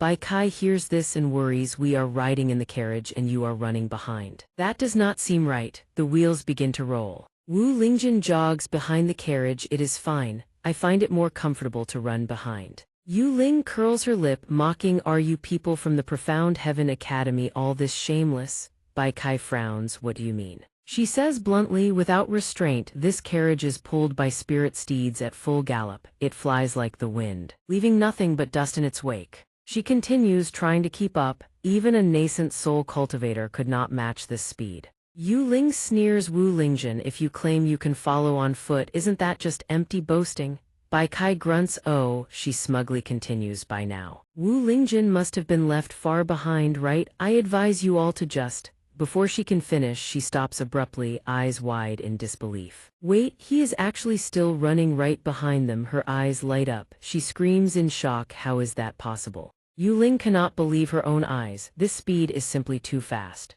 Xiao Yu laughs triumphantly. The physical constitution of Big Brother Lingjun is not something you people can fathom. She can only choke on her words and snort. Zai Feng sighs in admiration. It is no wonder he could defeat me in a direct confrontation. Even Bai Kai finds it hard to believe. Can Wu Lingjun be this strong? Because he practices like this every day. She jumps out of the carriage, startling Xiao Yu. Why are you jumping out? Wu Lingjun sees Bai Kai running alongside him. She says to him seriously, I must use your method too. To cultivate? He asks, confused. Bai Kai smiles faintly, thinking to herself, as long as I can cultivate like Wu Lingjun, I will eventually possess terrifying strength like his. After running for a while, she finally reaches her limit. She sticks out her tongue, panting heavily. Seeing this, Wu Lingjun shows concern. Perhaps you should go back and sit in the carriage. Bai Kai continues to run. Ignore me. I can keep running while you pull the carriage. Yu Ling intentionally calls out to him, keep running if you want, I have no objections. But at this speed, we won't reach the mines even in a month. Bai Kai is utterly exhausted. Yet she determinedly thinks while running, I am clearly the #1 genius in the history of the Imperial Sword Peak. Why can I not cultivate like Wu Lingjun? He looks back at her. If you truly want to run with me, I have a method. Bai Kai is overjoyed. Really? Yu Ling looks over, surprised. What is he planning to do? Zai Feng is also curious and wants to see. Oh. Suddenly, the carriage jolts violently, causing both of them inside to shake. They are both startled. Yu Ling shouts, what are you doing? The carriage is now being lifted gently by Wu Lingjun. He turns back with a light smile. If I lift this carriage, the speed might be a little slower. You can follow along like this, and it won't be so exhausting. Yu Ling is horrified. That is incredibly draining for us. Bai Kai blushes, looking at Wu Lingjun, whispering his name. Her mind races. He actually considered her feelings and thought of this method. He does not wait, continuing to run while carrying the carriage. What are you standing there for? Hurry up and follow. Seeing him running just as fast as before, Bai Kai grumbles. This speed hasn't slowed down one bit. But she still tries her best to keep up, her gaze hardening with resolve. This small hardship cannot stop her from becoming stronger. Wu Lingjun is pleased to see Bai Kai putting in such effort. Maintain this rhythm. You have great talent for physical training, she says while struggling to keep up. I will not give up. The road ahead is long. He encourages her, then keep following me. She pushes herself to run. No need for your lecture. Ahead there is a signpost. One direction points to Flowing Water Town. The other points to Floating Cloud City. Wu Lingjun looks at the sign. To Flowing Water Town it is. Suddenly, a voice rings out. Stop, hurry up and stop. He furrows his brows and grunts. Wu Lingjun stops and looks back. My apologies. I suddenly accelerated on the way. Are you all right? Bai Kai is exhausted. Her face ashen. I am fine. I can still run. Inside the carriage, Yu Ling stares out with a terrifying expression, grinding her teeth. You are all right. In the carriage, besides the three of them lying on the floor, there is a fair amount of vomit. She moans, but we have thrown up everything we ate yesterday. Even the horses could not escape that fate. Finally, Wu Lingjun has to put the carriage down and quickly helps them out, apologizing sincerely. I am sorry, truly sorry. My movements were too violent. Zai Feng and Yu Ling lean against the wheels, unable to speak a word. Feng wipes the corner of his mouth. We have traveled quite a distance today. Let us find an inn to rest first. She turns to comment on the eldest senior brother's temperament. That is a good idea. They gather together. Yuling looks at the map. Feng looks ahead. There is probably a town nearby. She replies yes if we did not take the wrong turn. We are probably currently at, she continues to fiddle with the route, Floating Cloud City, but when she looks up the sign says Flowing Water Town. Yuling goes pale in panic. What is wrong? Did we take the wrong road? Wu Lingjun glances over her. Only then does he remember the turn from the morning, and his face darkens. We definitely took the wrong direction at the last fork, she shouts angrily. I told you not to do that. Feng reassures her. Forget it, we should find an inn to rest first. She mutters unhappily, for the sake of the eldest senior brother. I will not hold this against you for now. They reach an inn with the lights still on. The innkeeper greets them warmly. Welcome. Are you here for a stopover or to stay the night? Feng replies, stay the night, give us 2 rooms. The innkeeper immediately leads them upstairs. Of course, esteemed guests. This way please. Wu Lingjun points in the direction they are headed. We will go rest now. See you tomorrow. He nods. Very well. Suddenly, Feng grabs his shoulder. You, wait a moment, he asks calmly. What is it? He asks sternly. For 2 rooms, shouldn't we separate by gender? Why are you going up with them? It seems you haven't changed one bit. This, Wu Lingjun answers nonchalantly, because the 3 of us have always lived together. Both Yuling and Feng drop their jaws. Even though he does not understand what they mean, he turns and enters the room, leaving the 2 of them in a state of confusion. What kind of relationship do those 3 really have? Inside the room, he takes out 2 large meat legs and gives them to Yu and Bai Kai. All day long, everyone must be tired. This is food that senior sister Murong prepared for me. Would you like to eat some? Yu eats enthusiastically. So delicious. Bai Kai declines. I am not that hungry. Wu Lingjun takes a large bite of the meat. Fine then. I will continue practicing. You 2 go ahead and rest. Yu says excitedly while eating. Big brother Lingjun looks so cool practicing while eating.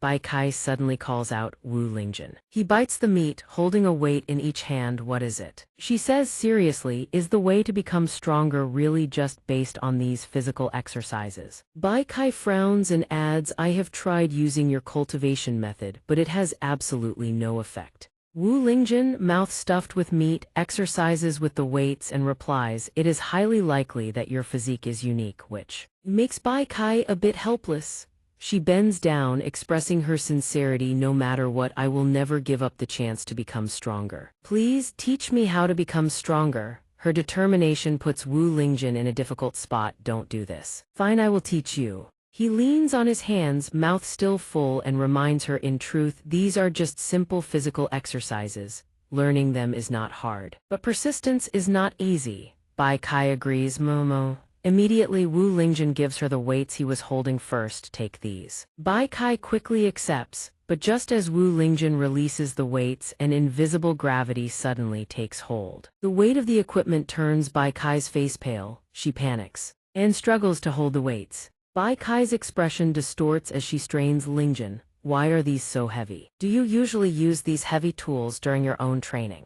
Wu Lingjun rubs the back of his neck, denying how could that be. Hearing this, Bai Kai breathes a sigh of relief. That is a relief. If Wu Lingjun could train with such heavy objects, I truly wouldn't know how I could ever catch up to him. But before she can relax, he delivers a shock that makes her cough up blood because I use things much heavier than these. Wu Lingjun sees her trembling and reminds her, if you think this is too heavy, just forget it. You cannot learn to train this way like I do. Bai Kai refuses to lose. She uses all her remaining strength lift the weight. HMPH. How will I know if I don't try? She slowly and painstakingly lifts the heavy weight. I will absolutely never be left behind again, no matter what. Her hands tremble as she shows them to Wu Lingjun. Do you see that? There is nothing a genius like me cannot learn. Wu Lingjun admires. Impressive, truly impressive. Seeing her effort, he continues giving her training gifts. Well done, 1 set is 20 repetitions, you still have 19 more to go. His words turn Bai Kai into stone. She freezes, Wu Lingjun's words echoing in her mind. You still have 19 more to go.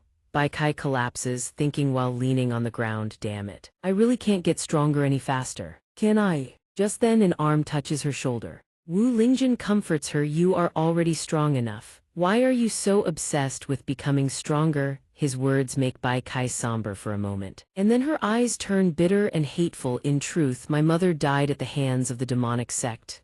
Moreover, it was that very demon cultivator who appeared on the stage that day. These words make Wu Lingjun freeze in surprise. He looks at Xiao Yu rubbing his neck, and recalls, I remember that the person on the arena that day was likely not a real demon cultivator but Bai Kai's heart demon. Xiao Yu confirms that is correct. Then he realizes it doesn't necessarily mean a single person killed Bai Dai's mother. He scratches the back of his head and apologizes to Bai Dai. Sorry for bringing that up. At the mention of her painful past, Bai Dai turns her gaze aside. She doesn't take offense. It's fine. It was such a long time ago after all. Her eyes at this moment burn with even greater resolve. Her determination surges like a rising tide. Ever since that day I have sworn an oath. She draws her sword. I must use this sword in my hand to annihilate every last evil spirit lurking beneath the heavens.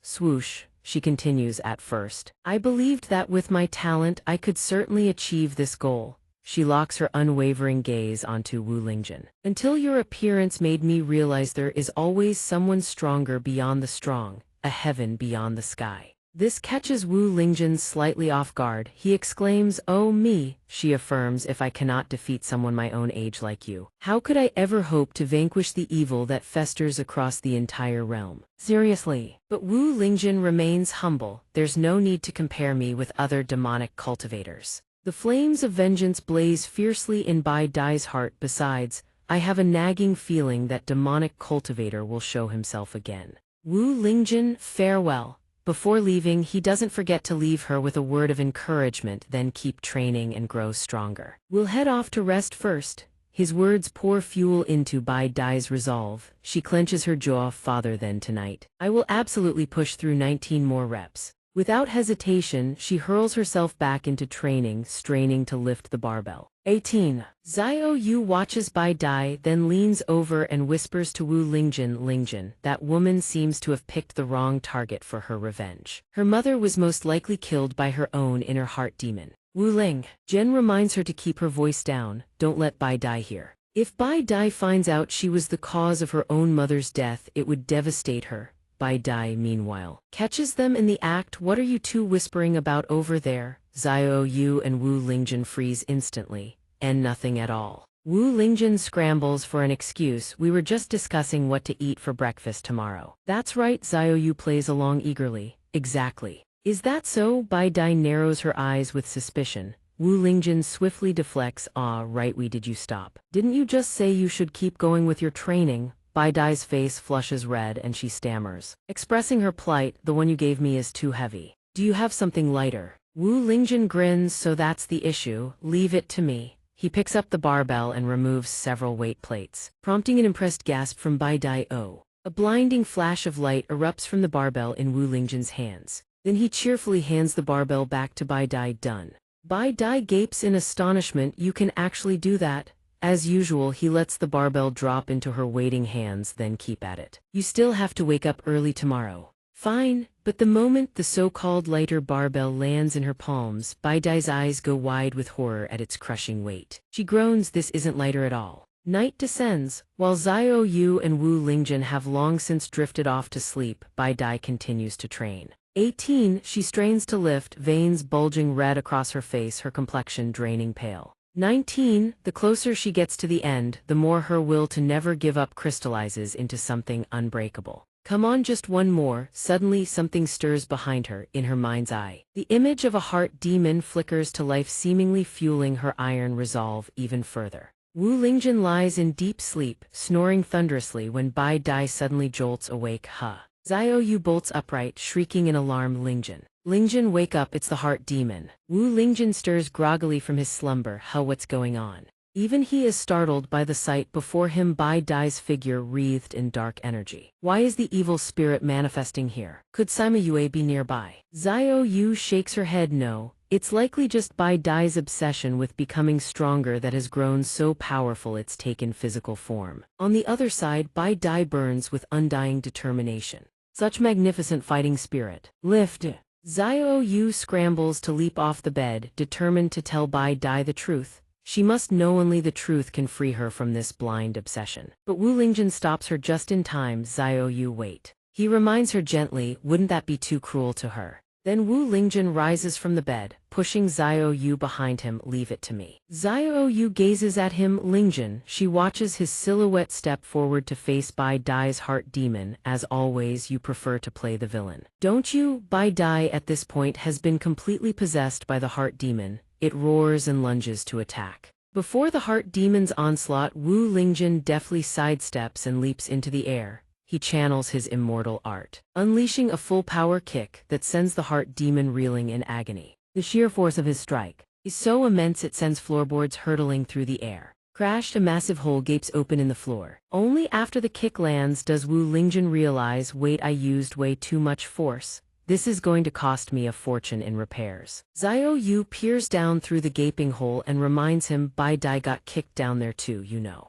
Below, through the thick haze of dust and debris, someone coughs violently. Wu Lingjun sits at the edge of the hole, blinking. Oh, she can still climb back up. Then, without warning, an enraged man and woman burst onto the scene. Someone tell Muhat in the hell is going on here. A thunderbolt crashes down from the heavens, sending the entire ground quaking. Zhuqi is mid-sip of tea when his whole house begins to tremble. He is caught off guard, but before he can grasp what is happening, a wave of white mist materializes from thin air, enveloping everything in an instant. His house shatters into splinters of wood. He stands frozen, unable to accept reality. He screams, my grand in non-lie, one table is left. The moment the words leave his mouth, the table beside him swiftly vanishes as well. Even the table is gone. Before he can even mourn the loss, Bai Dai's heart demon delivers a vicious punch, leaving the innkeeper howling in agony. At that moment, Wu Lingjun rushes over in a panic. You don't need to bother thanking me. It's far too dangerous, Hirun.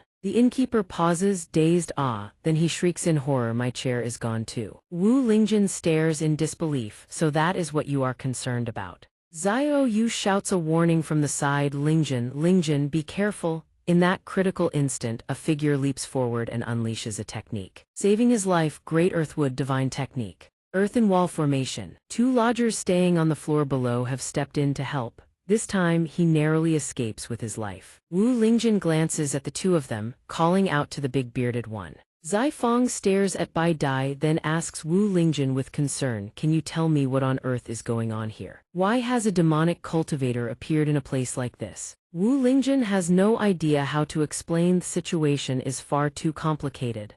Bai Dai's heart demon grows increasingly furious, unleashing 10,000 blades from the sky. Zai Fang gapes at the swords and exclaims, that is way too many. But the sword barrage hurtles toward them with terrifying force, slicing wooden planks into ribbons. Wu Lingjun watches the two dodge and shouts, I can't explain it clearly right now, just hurry and use the great Earthwood divine technique to protect everyone. Zai Fang nods at once, got it. He clasps his hands together, eyes blazing with resolve, and unleashes the great Earthwood divine technique. A colossal pyramid-shaped seal materializes instantly. A massive pyramid takes form before them. Zai Fang explains while casting, this is the strongest sealing technique I can deploy right now. Even cultivators at the golden core stage would struggle to break through it. Yu Ling stands behind and praises, as expected of senior brother. But the innkeeper's face drains of all color. My in. Wu Lingjun clenches his fists and smirks, HMPH. You sure protected us well. Then he jolts in shock, but why did you lock me inside with that thing? Zai Fang says innocently, you only told me to protect us well. Xiao Yu, upon realizing what happened, flies into a rage and punches Zai Fang square in the face, causing him to cough up blood. What do you mean, not protecting Lingjun? Xiao Yu leaps onto the pyramid. Lingjun, with your strength you can definitely shatter the seal, she urges him on. Lingjun, hurry and get out of there. Wu Lingjun's expression turns ice cold. He responds firmly, no. Xiao Yu is taken aback. He fixes his gaze on the heart demon and says, if I break the seal, it will only give the heart demon the chance to harm even more people. His eyes burn with resolve, so, let me end this myself. The heart demon charges straight at him. Wu Lingjun slides into stance and unleashes his technique. He quickly assumes his fighting position within the heart demon's encirclement. Immortal art. Lingjun's iron grip One hand clamps down on one side of the heart demon, the other on the opposite side. Then he assumes a jump rope stance and unleashes the ultra-speed jump rope. He taunts the heart demon back then.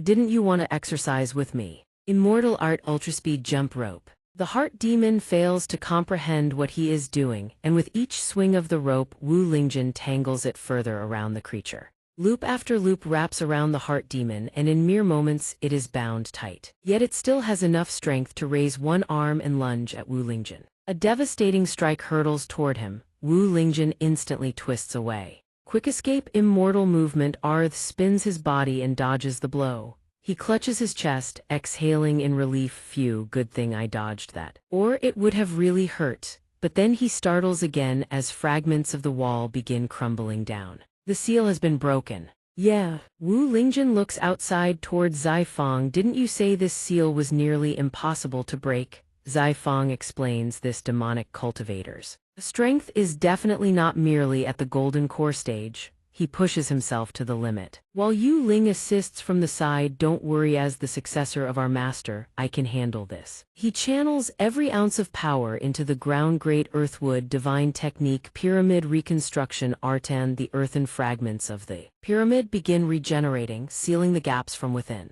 Wu Lingjun is caught in the blast as well. He shouts in frustration, you're patching the seal, did you have to smash me in the face? The heart demon erupts in blind fury, launching a devastating strike that terrifies Wu Lingjun. Bro, you don't need to rush to kill me like that. He channels his power to intercept the blow. Immortal art barehand blade catch. Then he flings the heart demon's arm aside, get lost, but that very same arm smashes straight through his protective barrier. Wu Lingjun panics, no way. He shouts outward an accusation, Zaifeng, your seal is flimsy. Is that so? Zaifeng's eyes have already turned blood red. Stop talking nonsense, can't you see I'm still in the middle of casting? But because he has expended too much power, his body gradually begins to weaken. Yu Ling watches from the side, anxiety etched on her face. Senior brother. Zaifeng's complexion turns a ghastly shade of purple. He wheezes, I merely employed the great earthwood divine technique a few times. My spiritual energy is depleted, that is all. Yu Ling chastises Lingjun, can you not stop that monster from breaking through, senior brother? What is wrong with you? Zaifeng offers a weary reassurance, Yu Ling, say no more, this one can still endure. Lingjun eyes the inner demon, his mind racing, the seal must not break. If it does, the inner demon will bring ruin to countless innocents. But I must also be merciful toward the inner demon. Yet doing so would jeopardize Bai Dai. Caught in a dilemma, Lingjun grows frantic. What is the correct path here? As the inner demon continues its assault, Xiao Yu calls out from the sidelines, brother Lingjun. If this is an inner demon, you of all people will have a way to resolve it. She screams, do not forget your true identity. The words stir something within Lingjun. My identity. Lingjun stands, grinding out every word, my identity, dodging a strike from the inner demon. He frets, if I reveal myself as a student of the Xianxia library, surely that would not cause a panic, right? Xiao Yu is exasperated, that is not what I meant. She channels her strength into him, her expression hardening, brother Lingjun. Do not forget you are. Lingjun's identity is unveiled, young master of the demonic sect. He needs only to seal the inner demon within his own body to resolve this calamity. Lingjun grows anxious, but I have never practiced demonic cultivation. Can I truly suppress an inner demon? Xiao Yu remains firm, you must trust the inner demon. She continues her assault, unleashing a roar. As Xiao Yu reveals the truth of his heritage, Lingjun assesses the situation and resolves to gamble it all. He leaps into the air. Executing the boundless technique, sword chi clings to the fortress walls. He chants an immortal art, launches himself toward the inner demon, and triggers a long-range strike. Step forth. A thunderous roar draws Zaifeng's attention. He coughs up blood, seeing the pyramid shattered once again. Why must you break it again? Zaifeng coughs up even more blood. Yu Ling watches from the side in terror. The Grandmaster sees the situation, transforms Xiao Yu back into her fox form, and she leaps onto the pyramid. Yu Ling watches, stunned, as Xiao Yu dives inside. Why is she going in there? Xiao Yu leaps down with resolve, I am here to help brother Lingjun seal this monster. The moment she enters, she sees the inner demon strike Lingjun, sending him flying. Xiao Yu rushes to support Lingjun, questioning Lingjun, why did you let this thing harm you? He struggles to rise. I had no choice. If I used my full strength, I would surely injure Bai Dai. Hearing this, Xiao Yu rushes toward the inner demon. Then I shall deal with it before you strike. Lingjun tries to stop her. Xiao Yu, wait for me. She ignores him, activating her technique. Her power envelops the inner demon. The inner demon lashes out, barely scratched. Xiao Yu is shocked. What? She shouts to Lingjun, brother Lingjun, get rid of that annoying shield. Lingjun lunges forward, no problem. He closes the distance, grabs the inner demon with both hands and executes an immortal art. Lingjun lifts the inner demon. Ground level claw lift. Xiao Yu, standing outside, catches a glimpse of Bai Dai. Sensing the opportunity, she yells, now is the time. She attacks, her energy binding Bai Dai. She screams with determination, brother Lingjun, let us strike together. Lingjun receives the signal, understood, but the inner demon lashes out, causing him immense pain. Xiao Yu rushes to pull Bai Dai, who is held captive inside the inner demon, exerting all her strength. Deep slumber, wake up. Lingjun holds the inner demon, signaling Xiao Yu, I will deal with the inner demon. You must protect Bai Dai. Xiao Yu embraces Bai Dai, understood. Lingjun furrows his brow, executing a high-speed immortal technique, channeling his power to finish the strike. Ascension. The force sends the inner demon spinning and flying into the distance. It roars outside. Zai Feng seems to recover slightly, muttering finally, I can replenish. It has been so long since I expended this much qi. Yu Ling encourages him from the side, great master, take a rest. But before long the pyramid explodes yet again. He gasps again. Lingjun eyes the inner demon, confident now that Bai Dai is out of harm's way. It is time to test my strength against yours. Xiao Yu encourages him, do your best, brother Lingjun. He plants his feet, activates his immortal arts, and leaps toward the inner demon on the plateau. High earth leap, the inner demon refuses to yield, roaring. Lingjun executes the single sword ascension. Xiao Yu shouts from the ground, offering encouragement and a warning, brother Lingjun, watch yourself, you must get close to him. Only then can you seal the demonic cultivator. Bai Dai begins to stir, her lips trembling. She opens her eyes and gazes at the battlefield. Lingjun unleashes another punch imbued with immortal energy, his gaze cold. He pours his strength into his fist, one force shatters 10,000 arts. The strike lands square on the inner demon, shattering it into fragments. The shockwave ripples outward, causing the pyramid to crumble to dust.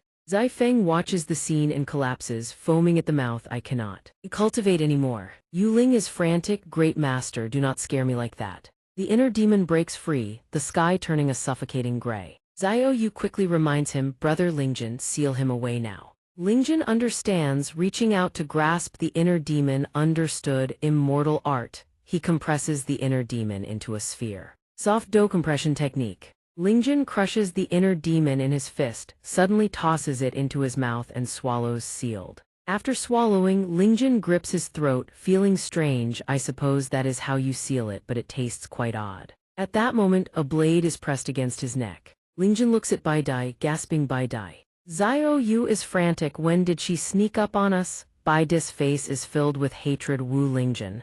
Lingjun is confused, turning to look Yu. She asks sharply, are you a demonic cultivator? Is that correct? Lingjun breaks into a cold sweat with the blade at his throat. What are you talking about? He explains in a panic, I am just a student. I do not even have a spirit root, so how could I have any connection to the demonic sect? Bai Dai remains cold, clearly disbelieving, do not lie to me. The blade moves, making him yelp, be careful. She glares with sharp eyes. Although I was controlled by a demonic cultivator, my consciousness remained clear. Recalling the moment, she tightens her grip on the sword. I heard the conversation between you and that fox. You are clearly the young master of the demonic sect. Lingjun scratches his face, feeling guilty. That is impossible. I asked for a massage from little Wu, you must have misheard. Bai Dai glares at him, do you truly think I am a fool? She drops her head, her long hair obscuring her eyes. I finally understand. The reason I could never train like you is that these are all demonic cultivator methods, are they not? He pales and retorts, no. It is not just that human constitutions differ, but, Bai Dai sneers, self-deception, you still want to lie to me even now. She states clearly, you know full well that I despise demonic cultivators the most. And yet you hit it, toyed with Mew. Is it fun? He is so terrified his jaw drops. I am sorry. I did not mean it that way. She bursts into bitter laughter as expected. Demonic cultivators are all the same. Bai Dai grinds her teeth in rage. Radiating spiritual pressure, you are nothing but monsters who bring suffering to others. Your life ends here. She brings her sword down. Let me end this. Lingjun leans back, dodging the strike. Do not jump to conclusions. Facing her storm of attacks, he can only dodge. Stop. Calm yourself and listen to me first. She ignores him. No. Listen or not, I will never believe a word from the likes of you. Spiritual energy turns crimson, coating her blade. As she calls out the pure heart sword art, a strike brimming with energy swings toward Lingjun. Severing sword, he gasps, "Oh mother." As he leaps, the strike slams into the ground, causing a massive tremor. He looks up and observes, this space is too small. I must escape before calculating my next move. Lingjun activates his fan to hover, utilizing the Immortal flower hand technique to reach the ceiling. He thinks he is in the clear until a pile of sand blocks his path, causing him to lose his momentum. Zai Feng outside has finished repairing the pyramid, save for a few small cracks. That was not difficult for me at all. Yu Ling gives a thumbs up, senior brother. That was truly impressive. Lingjun screams from inside, is now really the time to be so diligent with repairs? As he falls, Bai Dai is already channeling chi into her sword. Awaiting him. Lingjun falls in freefall, staring stunned at the massive surge of energy hurtling toward him. He grits his teeth, no time to explain to her. It seems I have to gamble it all. He turns, catching the blade with his bare hands. Immortal art 100% bare-handed blade catch. Black Chi instantly snakes up his arm. Wu Lingjun stares at his own hands. What is happening? Bai Dai frowns, her voice cold. The absolute Sunder sword. It is manifested from my own inner heart. As Black Chi creeps toward her arm, she continues, the despair within me flows through this blade, tainting everything it touches. Wu Lingjun panics. You are clearly a warrior. How did you switch classes to a mage? Is this not entirely absurd? No, he grits his teeth, his limbs drained of strength. Unable to hold on, he tosses his sword upward, sending Bai Dai soaring into the air. Her back slams into the ceiling of the pyramid. The peak of the structure erupts, causing Yu Ling and Zai Feng to jump. They've broken out. He shouts. Watching the red mist still clinging to his hands, Wu Lingjun cries out in agony. His eyes suddenly widen. Wait, this is... Bai Dai stamps off the ceiling, launching herself at him like a meteor. A thunderous impact shakes the earth, throwing dust high into the air. Wu Lingjun coughs up a mouthful of blood as the impact sends him reeling. Bai Dai's sword has gouged so deeply into the ground that the earth fractures beneath them. She yanks the blade free. Blood sprays into the air. Though you have always cared for me, I am sorry. Tears stream down her face as she spits out each word. All demonic cultivators must die. As the blade, wreathed in dark energy, descends, Wu Lingjun thinks to himself, I am sorry, father. I cannot help you now. Thinking of Wu Dai, he bites his lip, staring at the weapon that aims to end his life. Suddenly, a soft red tail intercepts the blade. It is Xiao Yu, now in her seven-tailed fox form. Bai Dai's sharp eyes narrow. So it is you. Associating with demonic cultivators, you are no better than them. Xiao Yu lunges, and before Bai Dai can react, she lands a heavy slap across her face, knocking her head sideways. Her tail coils around Bai Dai's throat, choking her. Bai Dai yells in a rage, Wu Lingjun. Even though he is a demonic cultivator, he is kind, he has always helped you. What right do you have to harm him? Bai Dai coldly retorts, a kind demonic cultivator. She then unleashes a surge of spiritual power, shattering the tail. If those cultivators were truly kind, how could my mother be dead? Xiao Yu is thrown back by the force. She grows frantic, raising her sword toward them. I should have realized this sooner. Green spiritual energy wraps around her body as she steps toward Wu Lingjun. Ever since you appeared, the demonic cultivator who killed my mother has appeared as well. She levels her sword. Prepare yourself, you truly have a connection to the monster who killed her. Wu Lingjun is baffled. Wait, me. Xiao Yu's face darkens, she screams, stop. She cuts right to the heart of the matter. Your mother was killed by your own hands.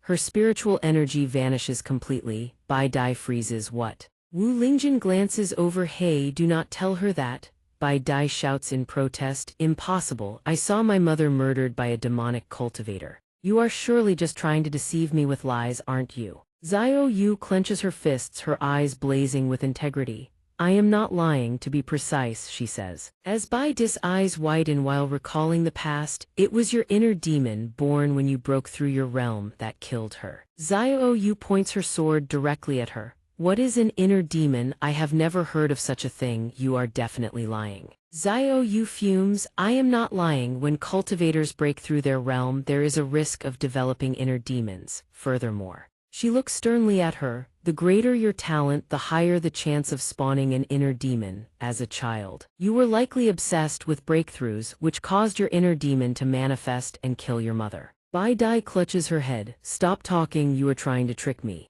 As Xiao Yu explains the rift between demonic and orthodox sects, she clarifies that the conflict lies in their attitude toward inner demons. Demonic cultivators choose to control them, while the righteous sect seeks to annihilate them. The path is not inherently wrong, it is the practitioner. Bai Dai is stunned into silence, her posture slumping, which alarms Wu Lingjun.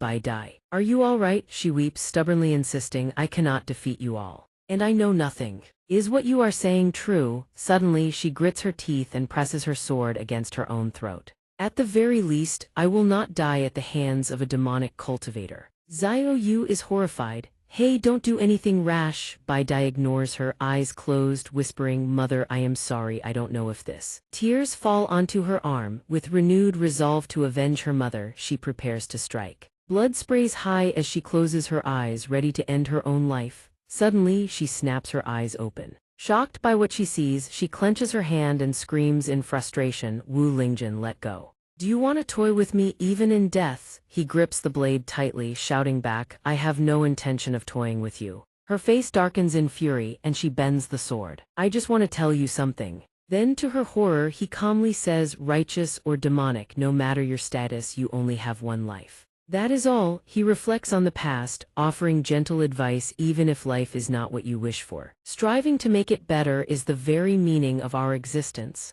These profound words leave Bai Dai stunned. Xiao Yu interjects, furthermore, you've realized it yourself, haven't you? With extreme seriousness. She questions Bai Dai, your inner demon only became uncontrollable after Sima Yue appeared, right? She grows angrier the more she speaks. Instead of wallowing in self-pity, you should be finding the culprit who orchestrated all of this and making them pay the price. That is what a true warrior would do. Bai Dai's face darkens as she grinds her teeth, sweet words. You are all demonic cultivators, how can I trust you? Xiao Yu loses her temper and starts punching the air. Look at my Wu Lingjun, does he look like the scheming type to you? Wu Lingjun scratches his head, feeling awkward. Why do I feel like you aren't exactly complimenting me? After thinking for a moment, Bai Dai sighs and agrees, true, he is a complete idiot. His behavior is entirely abnormal. Everything he tries to do always backfires. Wu Lingjun is outraged. Is that how you see me in your heart? She rubs her chin, thoughtful, her expression softens. Perhaps it really is. Because of your stupidity, I have no choice but to blame everything on you.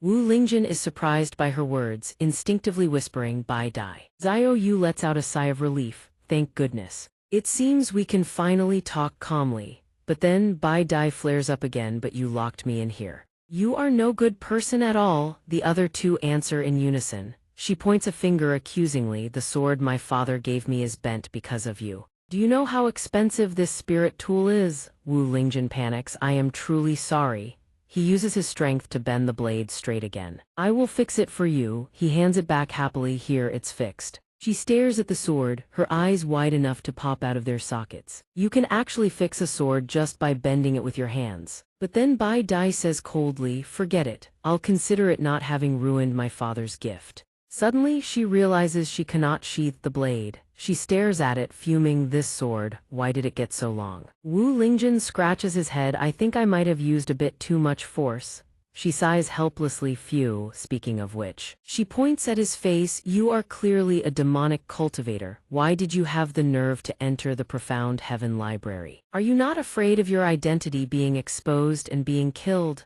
Wu Lingjun trembles. Of course I am afraid. But my father and my uncles are all sealed, and I must reach the tribulation transcending stage to save them. Her next words cut like a knife, but you don't even have a spirit root, so going to the profound heaven library is pointless. Wu Lingjun coughs up blood. Xiao Yu rushes to comfort him. Lingjun, don't be sad. However, he is not deterred. I know, but that is why I must complete the dean's mission and gather enough resources to cultivate. Bai Dai continues to hurt him. No amount of resources will help someone without a spirit root reach the tribulation transcending stage. He coughs blood again. Xiaoyu snaps, "Can you stop saying such things?" Bai Dai retorts, "I am not just blabbering." Wu Lingjun sighs. "I was born like this, even I don't dare to dream of when I can enter the tribulation transcending stage, even with a supreme grade spirit root. It's hard, let alone someone like me with none at all." Wu Lingjun is deeply disappointed. "Is there really no way I can save them?" But Xiaoyu excitedly exclaims, "Now that we all know each other's secrets, I have found a perfect win-win solution." The other two ask in unison, "What is it?" She looks at Wu Lingjun. "Lingjun, you want to use the power of the tribulation transcending stage to break the seal, right?" He nods slowly, "Yes." She points at Bai Dai, sounding like a scolding mother, "And you little brat. You want to increase your power and avenge your mother, right?" Bai Dai looks at her, annoyed, "Yes, and I am not a little brat." Xiaoyu grabs their hands. If that is the case, Wu Lingjun just needs to keep providing the resources. Bai Dai needs to break through quickly. Once Bai Dai reaches the tribulation transcending stage, she can help you break the barrier. Is that not better? He stares at her. Xiaoyu. Xiaoyu looks bashful. Wu Lingjun's eyes light up with admiration. "Are you a genius?" She scratches her head. "Pleased, you don't need to praise me so much." Bai Dai is also surprised, thinking it over seriously. Wu Lingjun asks tentatively, "Bai Dai, what do you think?" She hesitates, her face slightly flushed. I suppose I can reluctantly trust you this once." Wu Lingjun cheers. "This is wonderful." Suddenly rubble falls from above. Zai Feng struggles to hold the ceiling up. "I used too much spiritual power. The seal can no longer hold." Bai Dai yells at him, "You cannot hold on until we get out." "Why not?" The scene shifts to the academy. Wu Tianxing is calmly styling his hair when Yanli bursts through the door. "Dean Wu, something terrible has happened." Tianxing remains calm. "What are you panicking about?" He reports frantically, "Something happened at the mineral vein." He remains unbothered. "Aren't Bai Dai and that little fool already there? Wouldn't it be better to just give them a few spirit stones?" Yanli yells, "It's not about them. Demonic cultivators have occupied the vein. Sima Yue is leading them. They are taking advantage of our lack of manpower to attack. All the disciples guarding the area have been slaughtered." Tianxing is shocked, tossing his wig aside. "What?" He grits his teeth. "Why now? If anything happens to that girl from the Sword Peak, Sword Elder will surely cause a massive headache for me. Decisive action. This is no longer just a small-scale demonic riot. We must counterattack." The scene shifts to a glowing magical circle. Someone asks, "Old man Wu, did you just try to contact us?" Another adds, "What do you want this time, old man?" Ma Tianxing replies with total gravity, "I need to use the grand teleportation array immediately." He is met with criticism. "Are you mad? That array consumes far too much energy. Besides, mass teleportation is a new, untested technique. If you want to teleport high-level cultivators, it will take time." Tianxing remains calm. "I understand. What are you saying?" Nevertheless, Yue has already begun encroaching upon the assets of our Orthodox alliance. If we merely continue acting in concert as we always have, everything will spiral down the same ruinous path as 10,000 years ago. The great elder falls into deep contemplation. Wu Tianheng presses on. "I have already prepared a plan. Completing the spirit formation arrangement will demand considerable time and drain immense resources. We reduce the allocation. In the interim, we send a contingent of elite nascent soul disciples down as reinforcements. The others stir into a commotion. Those below the nascent soul stage capable of holding such a position are all the future pillars of their respective sects." Another dissents, "But this is merely a spirit mine. It is not worth risking our lives over." Wu Tianheng lets out a deep sigh. "That mad swordsman's daughter is also trapped inside the spirit mine. If something happens to her, I dare not guarantee what that lunatic will do." The others panic. "The mad swordsman." Everyone erupts into uproar. "Damn it all, why didn't you say so sooner? We would have volunteered immediately." Every last one of them unites in agreement. "Send reinforcements at once. We cannot allow the demonic cultivators to continue disrupting the order of the world. We shall dispatch our finest disciples to provide aid." Wu Xiancheng, however, remains far calmer. He speaks in measured tones. "I know each of you harbors your own reservations."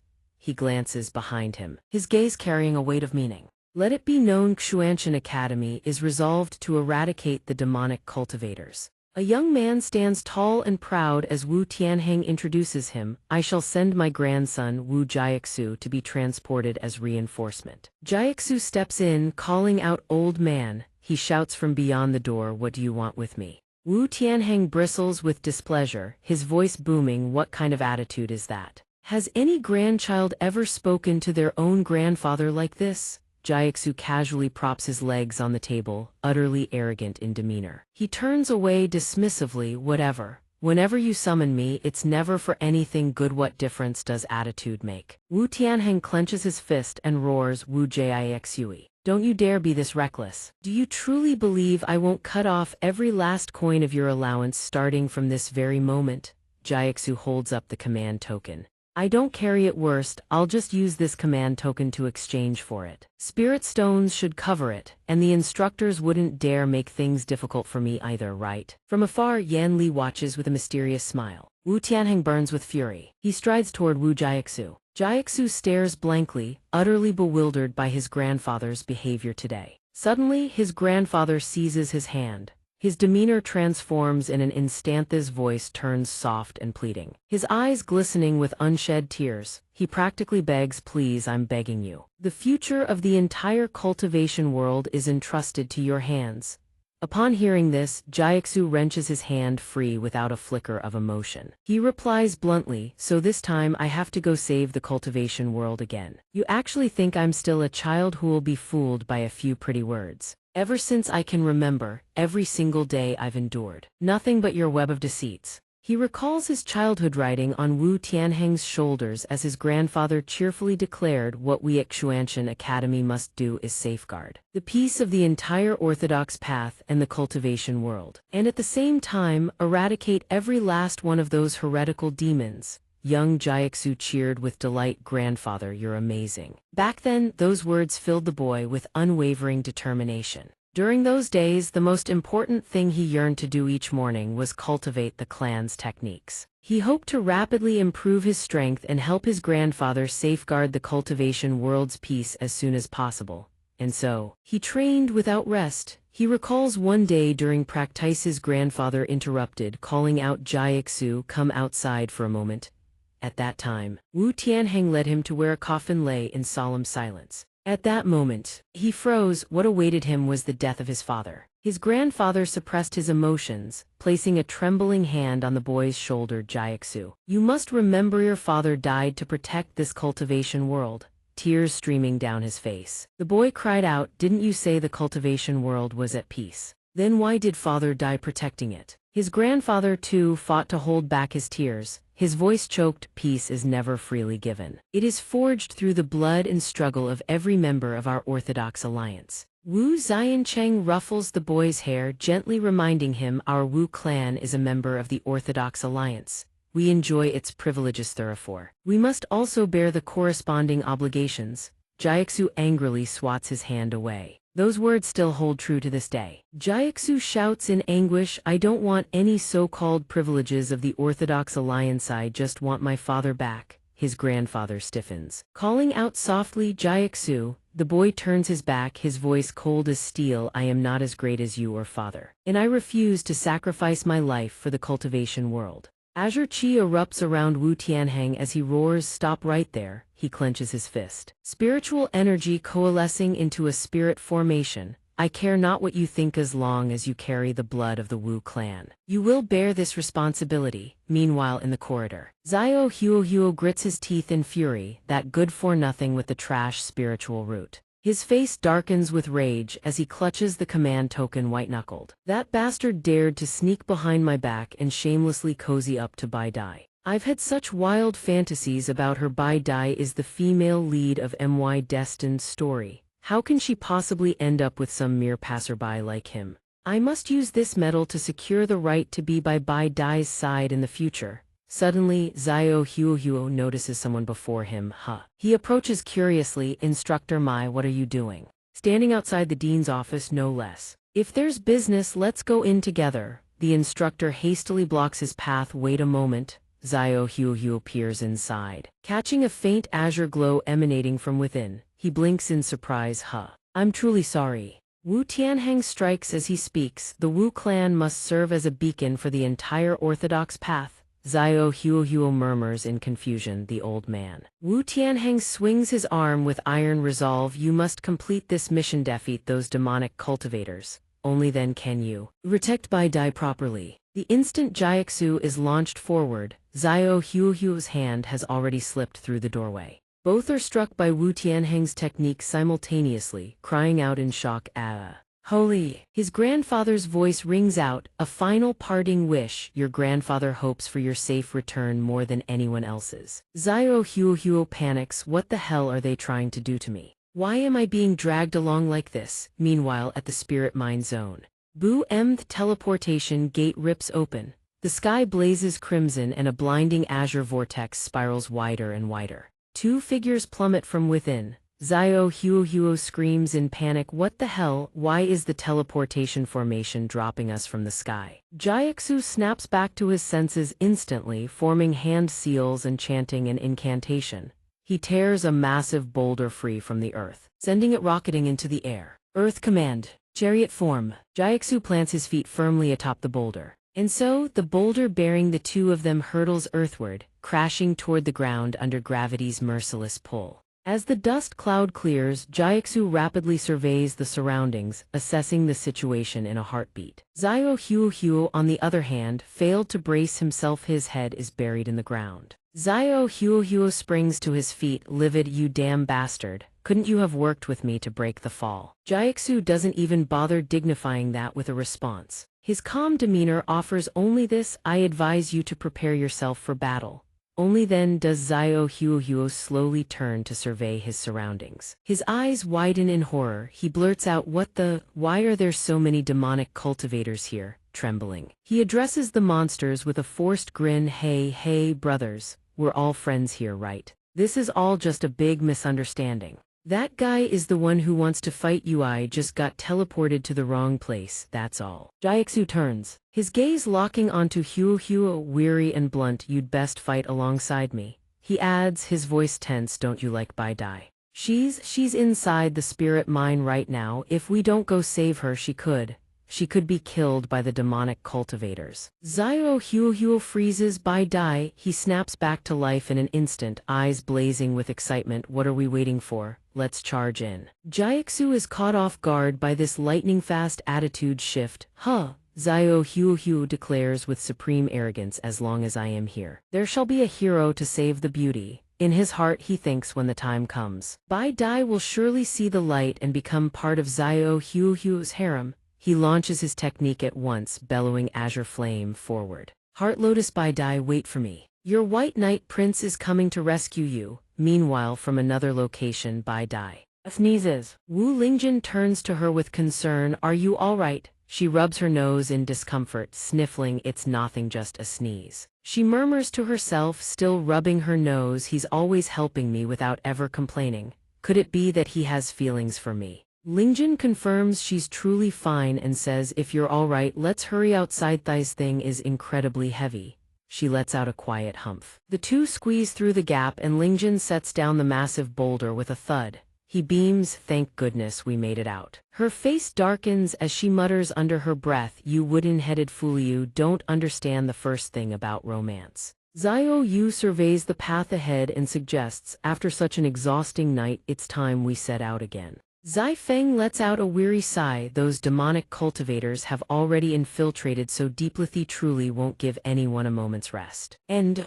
Zio Yu agrees wholeheartedly. Exactly. It's keeping me from getting close to senior brother at all. Bai Dai interjects in a hushed voice, I'm so sorry, it's all because of. Lingjun swiftly claps a hand over her mouth, finishing her sentence in a flash, all because of that masked demonic cultivator's meddling. Zai Feng's eyes narrow as the pieces fall into place, so it was him after all. Lingjun leans close to Bai Dai's ear and whispers, the inner demon within you will never surface again. So don't mention that it has anything to do with me, understood? Her eyes widen as she calls out softly, Wu Lingjun. She turns to him, her voice soft, it seems you're even kinder than I thought. Lingjun reminds the group dawn has broken. If you want to rest, get in the carriage.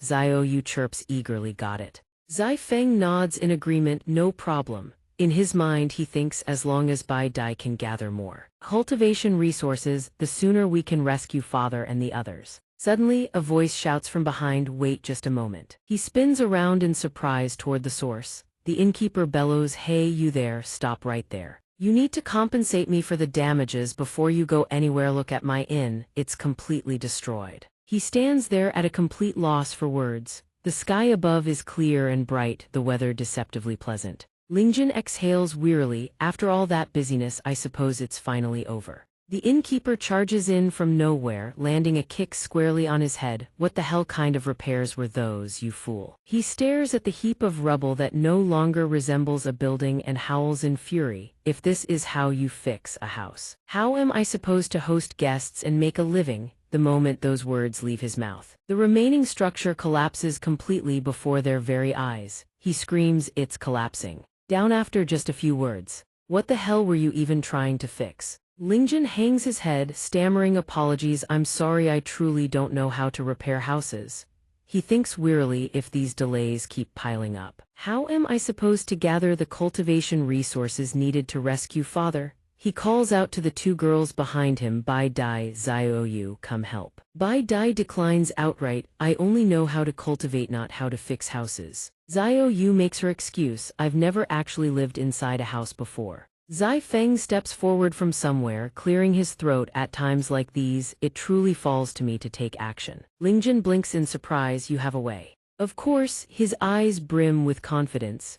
After resting for such a long time, I'm certain I can handle this. Xiaoyu, behind him, praises him without end. The mighty senior brother is incredible. Then he bellowed, grand earthwood art. Timber planks shoot into the sky as howling winds spiral around him. Zai Feng cries out once more, transform earth to home. In the blink of an eye, a magnificent inn stands completed, leaving the innkeeper utterly stunned. Zai Feng plants his hands on his hips and asks eagerly, how's the construction? I even used clay to restore all the furnishings inside. The innkeeper beams with delight. Perfect, absolutely perfect. Zai Feng turns to him and says, now that I've built you a fine inn, can you let us leave? The overjoyed innkeeper waves his hand and shouts, of course, welcome anytime, do come again. Lingjun looks at him and says with a warm smile, thank you so much. Without your help, we never could have left this place. Ngoklin gazes in admiration. The senior's strength is truly beyond imagination. Zai Feng glances at both of them and hisses urgently, enough talk. Move now. The sky darkens to a lifeless gray as the first drops of rain begin to fall. Lingjun stares up at the heavens, bewildered. What? Why is it raining all of a sudden? Bai Dai senses something amiss and speaks up. Something is wrong with this rain, it carries the stench of evil. Zai Feng urges them gravely, stop gawking, we need to Levino. Lingjun nods dumbly, right. He swiftly whips the horses into a gallop, pulling the cart away. Suddenly, a band of riders thunders after them on horseback. Halt right there, you yellow-ranked spirit root scum. Lingjun says awkwardly, well, it's raining quite heavily now, so there's really no need to see us off. Where do you think you're going? The innkeeper roars with fury. See you off. I'll send you off to the underworld. He hurls a volley of swords at them as he speaks. Lingjun's eyes go wide, blades slam into the rear of the cart, piercing the wood just inches from the window. Lingjun is momentarily flustered, but seeing the situation deteriorate, he demands in a panic, Zai Feng, didn't you just help him build a better inn? Why is he still attacking us? The innkeeper grows even more incandescent with rage. You still dare mention the inn the moment it rained. Your shoddy construction melted into mud. Me next batch of guests nearly got crushed to death. He shudders, recalling the mangled heap of bodies buried beneath the collapsed clay and sand. Lingjun turns to Zai Feng and whispers, your shoddy craftsmanship is on a whole other level. Zai Feng sighs, that's precisely why I told you to run. Lingjun turns to the mob with an apologetic bow. I'm truly sorry for your losses, but we have urgent business to attend to. Once we've exchanged our spirit stones, we'll come back and compensate you properly. The innkeeper thunders. You wretched scoundrel, shalt this instant. The innkeeper grins wickedly and continues, don't think you can simply ride away and escape. he leaps onto his mount with great fanfare. To prevent exactly this scenario, I specially purchased a two-legged muscular steed capable of covering 10,000 li in a single day. The horse rears up with a triumphant neigh, proudly flexing its sculpted calves and chiseled six-pack abs. Lingjin gapes in horror. Good heavens, the creatures of the cultivation world are utterly abnormal. Zai Feng says with concern, my horse isn't nearly as muscular as that two-legged beast. There's no way we can outrun it. Bai Dai rises in fury. His voice cold as steel. Jian Feng has never once been called lazy. A murderous glint flashes in his eyes, it seems today. We'll have to silence every last witness. Kill every single one who knows. Xiao Yu, standing nearby, murmurs softly. Her current state is starting to look more and more like a demonic cultivator. Lingjin suddenly springs to his feet, full of vigor. Don't panic, I've got a plan. He leaps down from the cart, plants his foot against the earth and activates his immortal art gravity seal.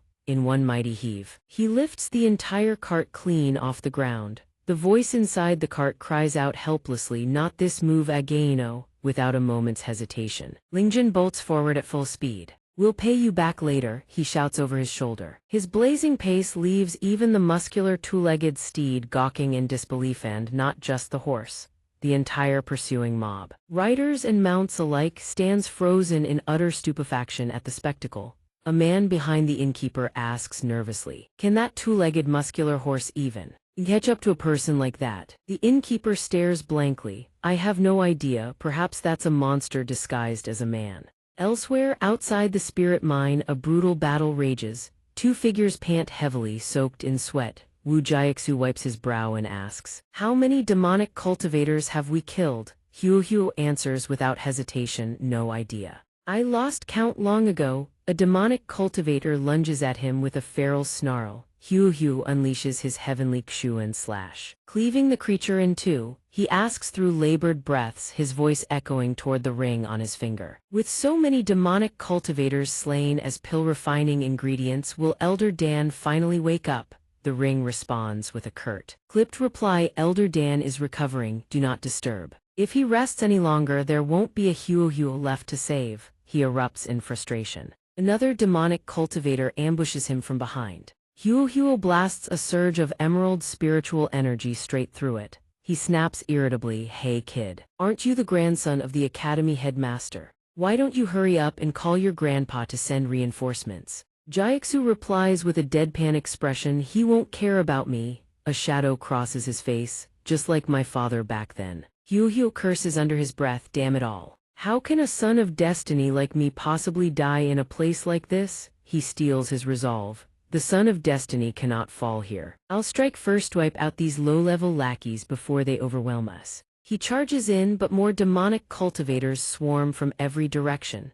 Hu mutters under his breath, when I ascend to immortality, I'll make sure to offer you a grand memorial, I promise. Jiaxu shouts in alarm, your escape route is going the wrong way. That's heading deeper into the mine, not out of it. Two demonic cultivators suddenly lunge toward him. Jiaxu thinks quickly, earth element spells can't deal direct damage. Am I really reduced to using the most humiliating method just to save myself? A thunderous voice rings out from above, iron thunder. A blazing bolt of golden lightning streaks down, vaporizing one of the demonic cultivators on the spot. Jiaxu looks up in astonishment. You are the scholarly gentleman. The refined young man smirks coldly. That's right. He holds up a talisman between two fingers. I am the direct lineage disciple of the Tianfu sect Xuan Mingling. Beside him, a small, nimble girl chimes in cheerfully, Big Brother Mingling. If you hadn't intervened, he would have been killed by those demonic cultivators. Jiaxu blinks from below. Xuan Mingling, the remaining demonic cultivator, closes in on him and strikes while saying calmly, Who? I've never heard that name before.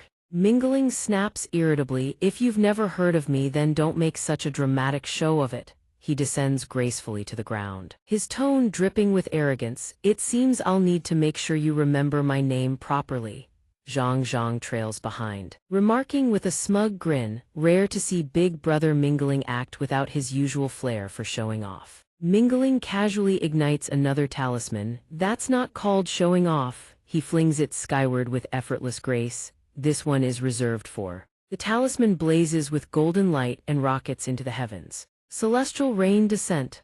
It detonates overhead and streaks of golden chi split apart, raining down in a magnificent cascade. A thin smile plays across his lips. This is merely the backdrop to showcase my overwhelming power. Thunder crashes down in waves, sending the demonic cultivators howling in agony as they are scorched black and reduced to cinders. They collapse one after another, and in mere moments aside from mingling xianxia and xianxia, hundreds of charred demonic cultivators lie sprawled across the ground, wreathed in thick smoke as though freshly roasted. Xianxia gazes at the blackened heaps and exhales in awe. Incredible strength to wipe out this many demonic cultivators in the blink of an eye. Mingling grins with pride. Now the knave, you engraved my name into your memory. But Jiaxu responds nonchalantly, I remember. Xuan, whatever Ling right, Mingling's eye twitches as he barks, it's Xuan. Zhang pipes up with a gentle reminder, big brother Mingling, don't forget our mission this time.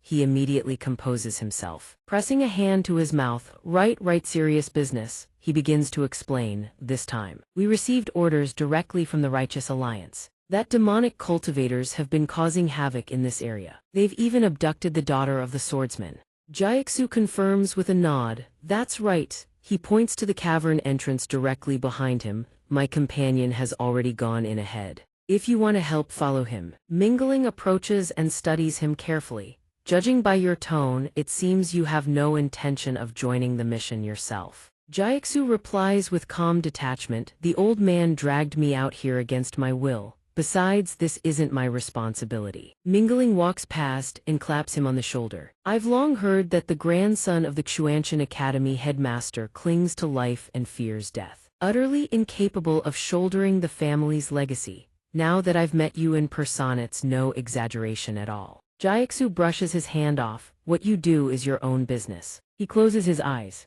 then strides forward without looking back. All I want is to live in peace. After a few paces, he raises one hand without turning around. With all of you here, there shouldn't be any problems. Farewell. By the way, what was it? Xuan something Ling. Mingling instantly bares his teeth and howls, it's Xuan Mingling. He glares at Jiaxu's retreating figure, brow furrowed. That bastard, will he ever remember this young master's name? Zhang interjects calmly, now isn't the time to worry about that. She gestures toward the twin spiraling vortexes of white and azure light ahead. The others have already gone inside the spirit mine. Huo sprints through the tunnels, gasping for breath. Wisps of smoke suddenly rise from his ring, catching his attention. Elder Dan materializes and Huo's face lights up. Elder Dan. You finally awakened. Elder Dan frowns. Last time possessing your body drained far too much of my strength, that's why I overslept for so long. He knits his brows further and warns, don't overdo it like that again. This old man has only a sliver of primordial spirit remaining, it's not enough for you to squander. Huo flashes a toothy grin, don't worry, as the son of destiny I treasure my life above all else. Suddenly, a pair of blazing crimson eyes catches their attention in the darkness ahead. Huo stiffens. Over a dozen demonic cultivators emerge, towering far larger than the ones from before, snarling with bloodlust. Both Elder Dan and Huo blanch. Elder Dan repeats flatly, didn't you just say you treasure your life? Huo stammers in terror, how was I supposed to know there'd be this many demonic cultivators in this cave? A clawed hand, nails razor sharp, arcs through the air with a savage roar and smashes down into the earth. The ground where Huo stood a heartbeat ago craters violently. He barely dodges in time. Elder Dan floats above, his expression grave. With this many demonic cultivators, can you truly handle them, boy? Huo's face hardens with resolve. Now is not the time for complaints. He channels his power into his arm, surging toward the nearest hulking demonic cultivator as it charges. He raises his fist, brow furrowed, and roars. Don't you dare underestimate the son of destiny. In the next instant, he gets face-slapped in the most literal sense. Dozens of crushing blows rain down on his body. He screams in agony and crumples to the ground, sending a plume of dust and debris billowing into the air. Elder Dan clenches his fist. Is this all the so-called son of destiny amounts to? Huo retorts instantly, they outnumber us 10-1. The demonic cultivators radiate crimson chi, sneering as they watch him struggle to wipe the blood from his mouth. Elder Dan's thoughts turn inward, if this fool dies, it'll be impossible to find another vessel this stupidly naive. Before Huo can rise, the demonic cultivators stampede forward with a deafening war cry. Golden light erupts from Huo's entire body as Elder Dan channels his power into him, snarling through gritted teeth. "You wretched brat thighs, is the last time I help you." Huo freezes in shock. Elder Dan's spiritual form surges with immense power, sending the demonic cultivators flying. Huo's entire body is enveloped in a torrent of emerald chi. He feels the rush and exclaims, "This nascent soul-level power. It's absolutely exhilarating." Elder Dan's spectral form flickers and dims. "Stop admiring yourself if you can't finish off these demonic cultivators. I won't hold together much longer." Huo leaps into action with fierce determination. "Understood. Once this is over, I swear I'll find you the finest soul-nurturing artifact in existence." He smirks at the horde of demonic cultivators before him. But all that will have to wait until these fiends are dealt with. Meanwhile, Xianxia, walking his own path, notices the distant explosions and billowing dust behind him. The battle against the demonic cultivators has begun. So what if they're fighting? He turns away without another glance. If they want to die, let them. Ahead, a horse-drawn carriage thunders toward him at breakneck speed, trailing a massive cloud of dust.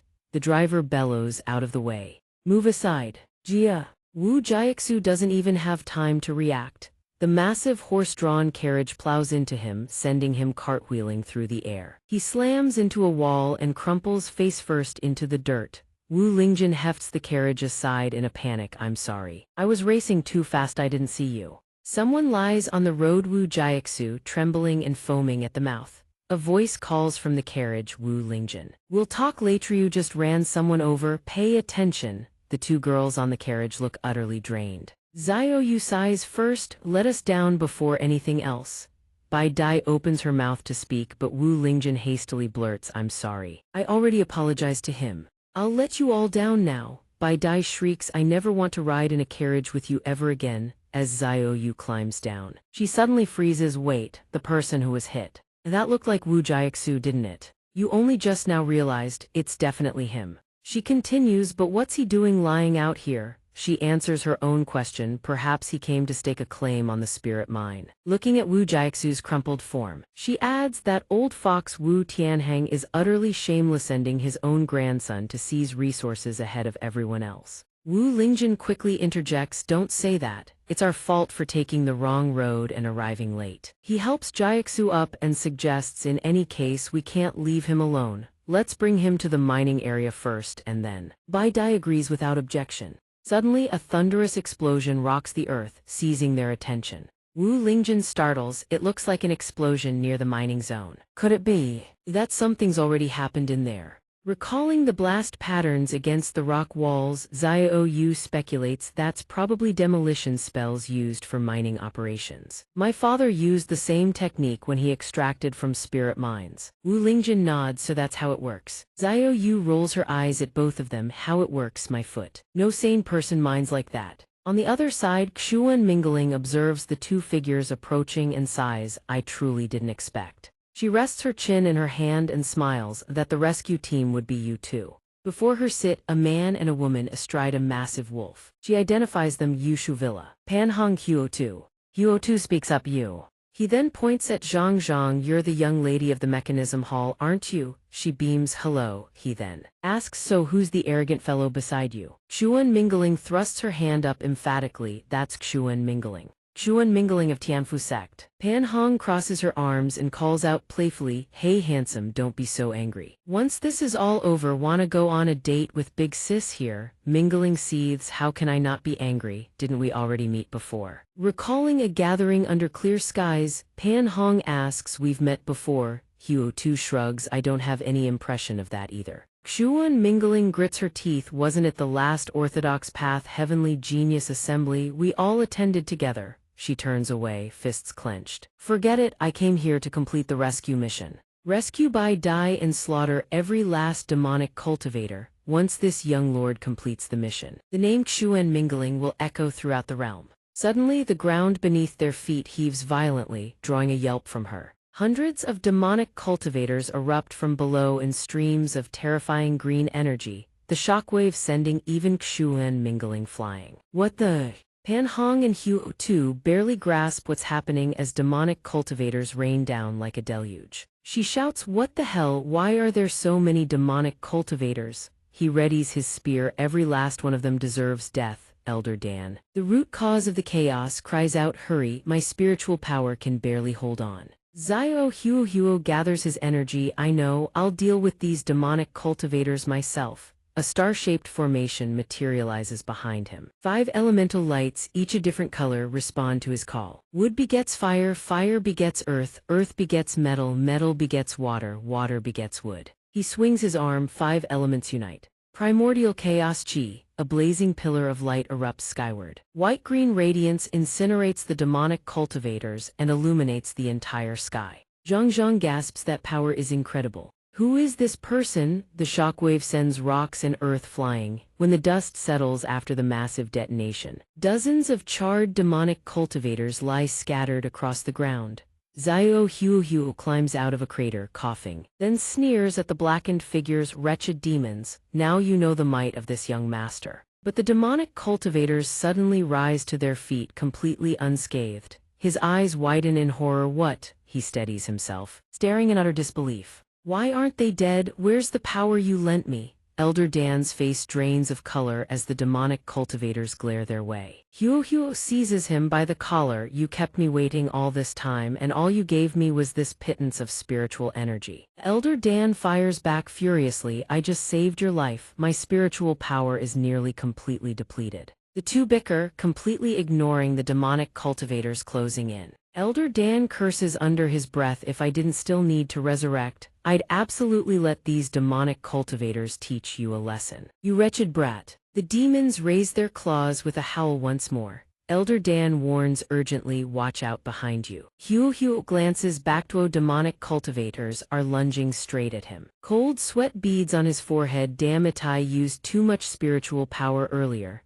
I've got nothing left." Suddenly someone manipulates chains and strikes them down. A flying sword spirit axe formation catches his eye. In less than a minute, a pile of demonic cultivators lies crushed beneath Xuan Mingling's feet, the chains extending from her hands. She grins, "Fear not, your savior has arrived." Where Xuan Mingling stands, evil falls. She beams with absolute confidence, "I will not allow a single orthodox cultivator to perish on my watch." Zhang eagerly praises Sister Mingling, "You're amazing." Huo lowers his head with a smirk, then suddenly looks up and shouts at the glowing thorns protruding from her back, "But hey, when you attack the enemy, can you not attack me too?" Xuan Mingling breaks into a cold sweat. "Well, sometimes I can't quite control it." Huo plucks the thorns from his back, then assesses the situation. Though he doesn't know who these 4 people are, they clearly seem here to deal with the demonic cultivators. He glances at Elder Dan, who remains silent beside him. He has no strength left to fight on his own. His decision is swift, better to stick with them and borrow their strength. He calls out, "Are you all here to deal with the demonic cultivators too?" Xuan Mingling replies, "That's right." Huo continues, "There are still many demonic cultivators lurking deep within this ore vein. I can guide you." He imagines Bai Dai throwing herself into his arms and cooing, "Brother Huo, you're so amazing." He hatches a plan once chaos erupts. "I'll slip away and rescue Bai Diane. She'll surely repay me with her devotion." He beckons, "Jump into the pit first. Follow me." Xuan Mingling agrees, "Let's go." Battles rage without cease deep within the cavern. On the other side, Wu Lingjun, supporting Wu Jiaxu, he leads the way while Bai Dai and Xiao Yu scan their surroundings. Xiao Yu remarks, "There are traces of combat everywhere. Fighting. Could something have happened at the ore vein?" Wu Lingjun turns and suggests, "Whatever the case, let's find whoever's in charge here first." The 2 girls nod in unison. They weave through a field of fallen demonic cultivators. After a while, Wu Jiaxu stirs awake. "Where am I?" His eyes snap open as realization hits. Before them lies the mining zone. Spirit stones gleam brilliantly along the walls. He rounds on Wu Lingjun furiously, "Why did you bring me back here?" Wu Lingjun merely asks, "You're finally awake," gazing at the spirit stones glittering on the cavern walls. He says casually, "I knocked you out earlier, so I brought you here to recover." Wu Jiaxu's eyes bulge, "I don't want to come back to a place like this for treatment." Before everyone's bewildered eyes, he hurriedly explains, "Don't you all know? This place has been seized by demonic cultivators. Even Bai Dai of the sword-soaring peak was taken hostage. Bai Dai blinks and points at herself. I was kidnapped. Since when? Wu Jiaxu stares, stunned. Wu Lingjin gestures at the cavern. More importantly, there aren't any demonic cultivators here. Wu Jiaxu freezes. Xiao Yu turns to Wu Lingjin. Stop talking. She points directly at the Spirit Mine Mountain. There are vast quantities of spirit stones in there. Let's gather them quickly. Wu Jiaxu stares blankly at the spirit stone-filled cavern. Why are there still so many spirit stones here? Nathai's place should have been taken over by demonic cultivators ages ago. He shakes his head stubbornly. Am I hallucinating? Wu Lingjin walks up to a massive raw spirit stone. The academy head definitely sent you here to collect from the spirit mine too, right? Wu Jiaxu snaps back to reality. I'm not. Just as Wu Jiaxu marvels at the spirit mine's unimaginable reserves, coveting them greatly, Wu Lingjin hoists a colossal spirit stone overhead and approaches, startling him. Hey, what are you doing? Wu Lingjin drops the boulder directly onto him. We'll split it with you. Wu Jiaxu screams as he struggles free. Are you trying to kill me with that thing? Wu Lingjin scratches his head. My bad, sorry, I thought it was light. Wu Jiaxu, brushing off the near-crushing, ponders. Where did all those demonic cultivators go? Could the Orthodox Alliance have already dealt with them? What about Huo's group? Dust and smoke billow endlessly. Below, hundreds of demonic cultivators swarm. Xuan Mingling hovers in midair before the hordes of charred demons and declares, what stands before your eyes is none other than the number one heavenly genius of the Orthodox path, Xuan Mingling. She confidently brandishes her talismans. Surrender now and I'll grant you a swifter death. Otherwise, but while she's still monologuing, Pan Hong charges in atop her wolf, plunging straight into the demonic cultivators. The beast howls ferociously. Huo too raises his spear high and flings the demon skyward. His flowing dragon-long spear cleaves through Thema maelstrom of mechanical death, a guillotine's descent. Xuan Mingling fumes. Why do you two strike so fast? Can't you let me look cool for even a moment? Huo too steps forward and retorts, who told you to be so slow? A pile of demonic cultivators lies crushed. On the ground, he lands in a wide stance and continues, you're just jealous of my majestic bearing, which is why you always sabotage my moment. Xiao Huo observes from the sidelines and marvels, these people are truly formidable. They wiped out those demonic cultivators with such ease. He smirks to himself, with them covering me, I can absolutely rescue Bai Dai. Xuan Mingling leads the way into the cavern. These demonic cultivators are nothing but trash. The old folks back home were worrying over nothing. Pan Hong agrees, let's finish this quickly and head home. Huo too warns, don't let your guard down. These demonic cultivators aren't to be underestimated. A foot steps onto a glowing purple sigil and a formation of runes erupts beneath Xiao Huo, spreading outward to engulf all of them. A purple shadow rises into the air. I thought the Orthodox Alliance would send some truly formidable figures, Ma Yue mocks with a sneer. Turns out it's nothing but small fry like you. Xuan Mingling, Zhang and Pan Hong all look up at him. Mingling can't hold back, you're just a demonic cultivator, how dare you act so arrogant here? Taste my myriad-slaying, demon-quelling talisman. He shows not a flicker of evasion or fear, merely conjures a barrier that absorbs every last talisman with casual ease. Though they're merely golden core stage juniors, their abilities have exceeded this one's expectations. Mingling freezes, stunned. Impossible, how could my barrier be shattered so easily? Purple chi ripples around Ma Yue's form. What is he conjuring before him? I shall use. You are merely sacrifices. Suddenly he slams his hands down. The orb of light erupts, bathing the entire area in a blinding radiance. Elsewhere, Ling Zhen and Xiao Yu arrive with a massive sack of spirit stones. The collection is nearly complete, she says. We can head back to the library now. He beams, good. Wu Jiaxu clutches the bag, still on edge. Is it truly over just like this? Where did those demonic cultivators disappear to? As the group prepares to exit the cavern, a violent tremor tears through the ground. The cavern floor sways uncontrollably, forcing them to stagger. What is happening? Is this an earthquake? Watching the earth warp, Wu Jiaxu yells, hey, look at the ground beneath us. Suddenly the earth turns to sludge. All six sink waist deep. He realizes a trap laid within the mine. Xiao Yu, terrifying. All six scream in terror as they are swallowed by the shifting earth. Ling Zhen's expression turns grave. He channels power into his legs, triggering his immortal technique. With a thunderous kick, he launches himself and the others into the air. Employing lightness techniques, they leap across the cavern walls, ricocheting upward until they reach safety. The six stand firm upon solid ground. Ling Zhen holds Bai Dai bridal style and exclaims, "Thank goodness, at least no one is hurt." She glares at him. "I am truly grateful you ensured our safety." Oblivious, he replies, "No need for formalities, it is only right." Bai Dai narrows her eyes, "But could you release your grip now?" Only then does he realize where his hands are resting. Apologies, deepest apologies." Someone tries to lift their foot, but the ground clings to them. "Sticky." Xiao Yu stares at the floor in confusion. How did this mine become like this? It looks like the anatomy of a living creature. Ling Zhen turns his gaze to the surroundings, thick, viscous fluids coating everything.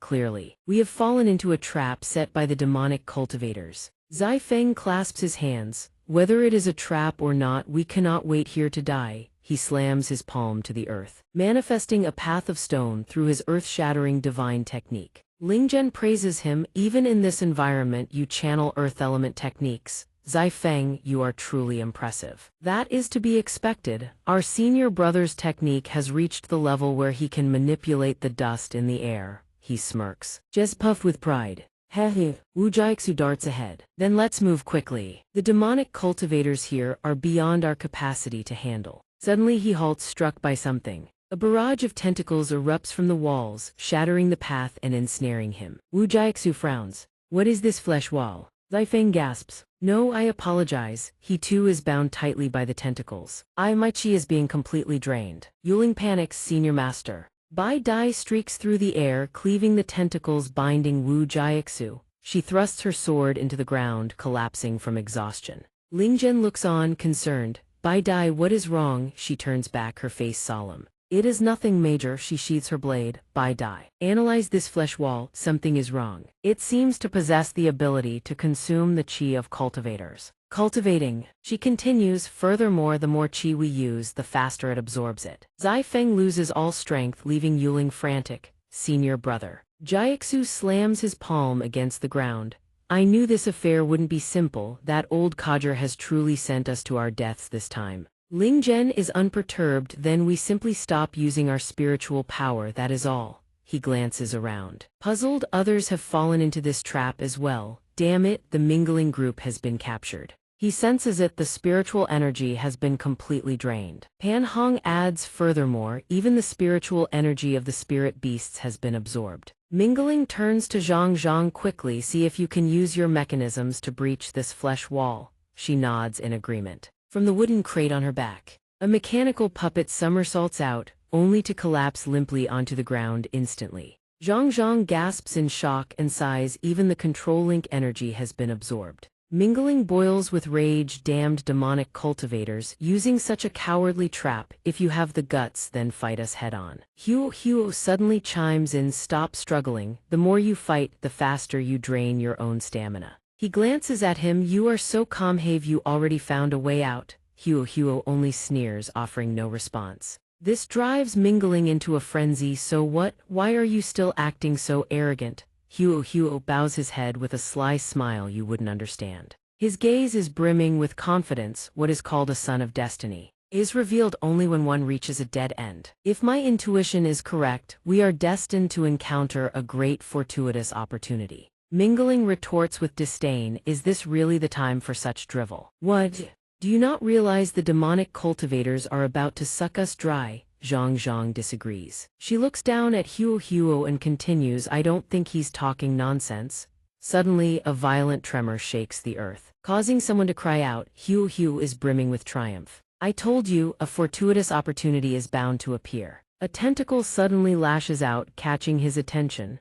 A fist smashes directly into Huo's face, sending him coughing up blood. Ling Zhen appears out of nowhere, sending him flying with a punch that smokes from the impact. Steam rises. He asks, bewildered, "Did I just hit something?" Huo is stuck to the wall. He shrieks. Ling Zhen realizes, "You bastard, can't you look where you're going when you're paving the way?" It's just Xiao Huo. Mingling quickly says to Huo, "Is this guy a friend of yours? Tell him to save us." He replies, "HMPH, why don't you beg him yourself?" Ling Zhen looks at the 4 people, including Zhang Zhang, who are bound by tentacles. Why are there so many of you? He addresses them, I will help you break free. Mingling feels a wave of relief, thank heavens. Once I get out, I will surely make your name known.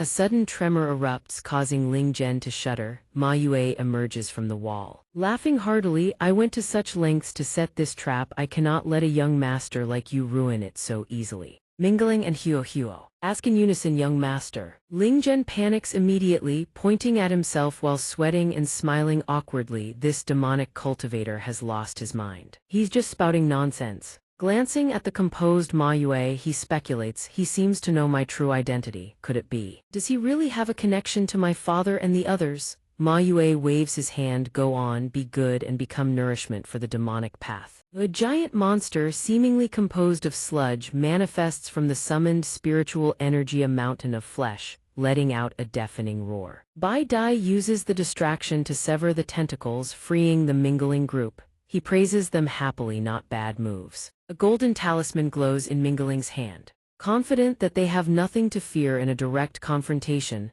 they unleash a barrage of techniques. They launch their attacks. Mingling uses the flaming spirit talisman, while the Huo family unleashes the piercing dragon spear. Pan Hong directs a ferocious wolf claw strike. Zhang Zhang employs her invincible long-range weapon, firing a super spirit-gathering fire cannon that sets the spiritual monster ablaze. Mingling smiles triumphantly. Does that fool finally know how terrifying we of the righteous path are? Suddenly, Xiao Yu warns, be careful, it's not over yet. She notices the earth monster is unscathed. She observes it's actually growing larger. Ma Yue stands idly by. This mountain of flesh has the ability to grow stronger the more spiritual energy it consumes. Your attacks are only fueling its power. It erupts in flames and lets out a massive roaring cry. Ling Zhen, carrying a large bag on his back, leaps up and executes an immortal technique. He strikes the monster with his full strength. The punch explodes in a burst of golden light, shattering its head like a burst balloon.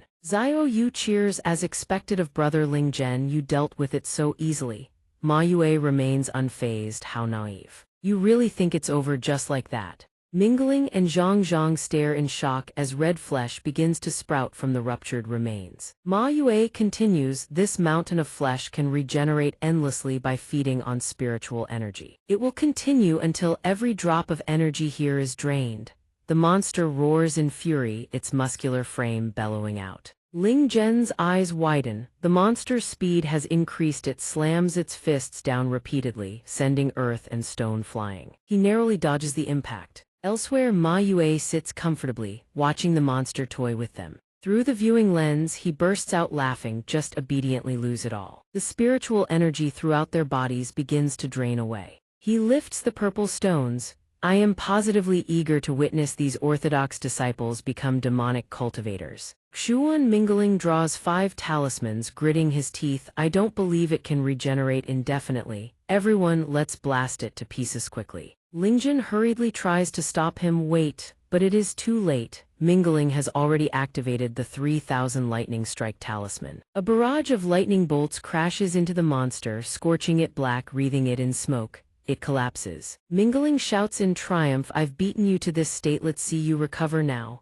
Ma Yue, in spirit form floating above, speaks. You truly underestimated the spirit flesh mountain. He speaks calmly. I've already told you, in this place, as long as there exists even a trace of spiritual energy, the flesh will grow and reconnect. As if obeying his words, sinew begins knitting itself back together. Even if you shatter it into mincemeat, it will restore itself to its original state. Pan Hong and Huo too freeze, staring up at the massive shadow looming over them. The spirit energy monster seems even larger than before. It opens its maw in fury and roars. Its colossal arm seizes Mingling, startling a cry out of him. Zhang Zhang sees the fanged jaws clamp down and shouts anxiously, brother Mingling. Mingling grits his teeth and struggles. Damn it, no way to use talismans anymore. Suddenly, Mingling withers. His face grows gaunt and he groans in agony. The monster's massive hand hurls him to the ground like a spent rag. Bai Dai panics, shouting, everyone, absolutely do not use spiritual power anymore. If we keep this up, we'll only make this flesh mountain grow even stronger. Everyone who witnessed the scene nods in grim agreement. Xianxia slumps to the ground, lamenting, a cultivator who can't use spiritual power. What the hell are we supposed to fight with? Bai Dai and Xiaoyu can only exchange helpless glances. He lowers his head, brows furrowed in despair. Just as I expected, I've become nothing but a sacrificial pawn in that old man's power play. Xiaoyu refutes him sternly, don't give up so easily. The Flesh Mountain's infinite regeneration is sustained by the spirit formation here. As long as we can escape the formation's range, we'll be fine. He counters dismissively, sounds nice in theory. But how exactly do we escape our current situation? She snaps, you. Just as Xiaoyu is about to argue with Jiaxu, Lingjin speaks up. Dead serious, I have a way. This catches her attention. Lingjin points at the flesh wall and says, it'll take some effort, but if you can buy me just a little time, I can punch straight through this entire wall. Everyone stares in shock. Really? He glances at the massive monster. But I won't be able to do two things at once while I'm breaking through. Someone needs to keep that thing off my back. Huo-Tu and Pan Hong step in front of him. Huo-Tu speaks, then leave it to us. She smiles confidently, don't assume we're just ordinary cultivators. Our physical strength is nothing to scoff at. Lingjin turns with a grateful nod, then I'll be counting on you. He channels every ounce of strength into his arms, forms the hand seals of an immortal technique, and hammers his fist into the flesh wall. It caves inward. Siegebreaker. On the other side, Ma Yue watches the situation unfold without a shred of worry. What a pointless struggle. Back here in spirit form, he gives the order, don't give them any chance to get back up. The monster raises its arm and roars. Lingjin is distracted, gritting his teeth as he glances over. Huo-Tu and Pan Hong immediately charge straight at the monster. Lingjin, he turns to remind him, we can still hold, seize your chance now. Somewhat reassured, Lingjin focuses back on his task. Got it, he grits his teeth, clenching his fists tight. Damn it, I need to be faster. I can almost punch through. He unleashes dozens of lightning-fast punches against the wall, so rapid the naked eye can barely track them. Just as Lingjin looks up, Huo-Tu and Pan Hong on the other side are struck. Sent flying, Huo-Tu clutches his stomach and coughs up a mouthful of blood. Sorry, this is all we could help you with. The spirit energy monster's veins bulge as it rears back for another punch. Lingjin's eyes widen so fast. Bai Dai rushes in with her sword drawn, hold on, I'm still here. Lingjin shouts in surprise. Bai Dai bites down hard on her finger until it bleeds, flicks the blood onto her blade, and activates her ancestral technique blood-burning art. The sword sweeps horizontally toward the monster with a fierce battle cry. Bai Dai leaps up, sword in hand, and unleashes 3 successive strikes, leaving Lingjin watching in bewilderment. She channels her energy into the sword and explains, with my current blood chi, I can only manage 3 moves without relying on spiritual power. She raises 2 fingers and swings the blade again. After these 3 moves, that path has to be open. That path, Lingjin's face hardens as he pours strength into his fist. No problem. Bai Dai's sword strike staggers the monster. The countdown begins. A burst of white smoke erupts with a shockwave. The spirit energy monster swings its arm and lunges. She quickly conjures a blood barrier to block its hand. On this side, Lingjin's punching speed was already breakneck, but it accelerates further, until light becomes visible through the other side of the wall. At that moment, Bai Dai grits her teeth and coughs blood. She channels everything into her stance. The third xianxia devastating blow crashes into the colossal monster's skull.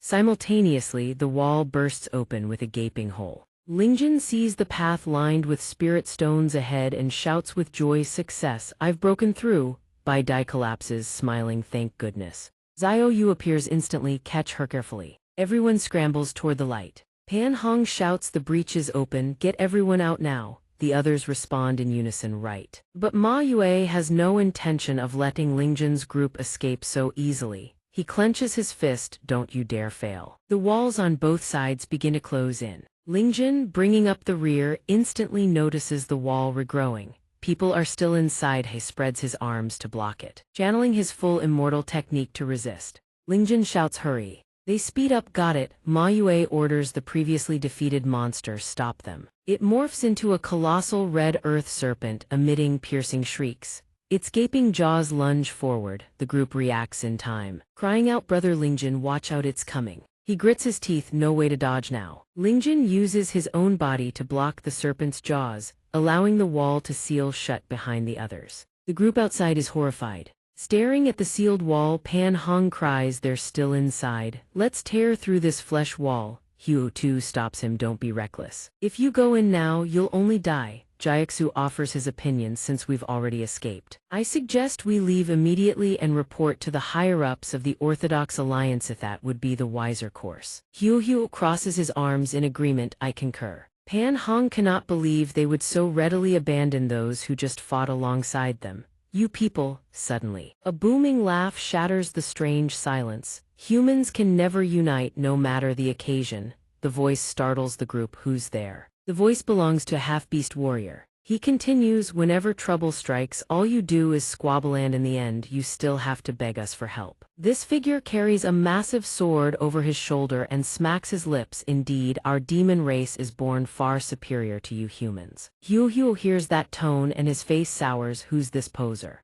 He looks human though." Jiaxu rushes over, face darkening. "Shut your mouth, you mustn't speak like that." He lowers his voice and whispers the figure's identity to the group. "He is Xiao Yue, the only son of demon race patriarch Xiao Tian, the future sovereign of the entire demon race." Huo still doesn't grasp it. "So then, why should our xianxia academy be so afraid of him?" Jiaxu looks like he's about to lose his mind, still holding Huo back. "The demon race has only recently chosen to cooperate with the Orthodox Alliance. To maintain the alliance, all parties extend a measure of face to the demon race." Xiao Yue slowly closes his eyes and smirks contemptuously. It seems this young master need not introduce himself. He opens his eyes and surveys the crowd. His gaze sweeps across those present, then suddenly locks onto Xiao Yu. She startles, eyes widening. Everyone, all attention shifts to him. "Who is this person?" Mingling points excitedly and calls out, "Xiao Yue. Right.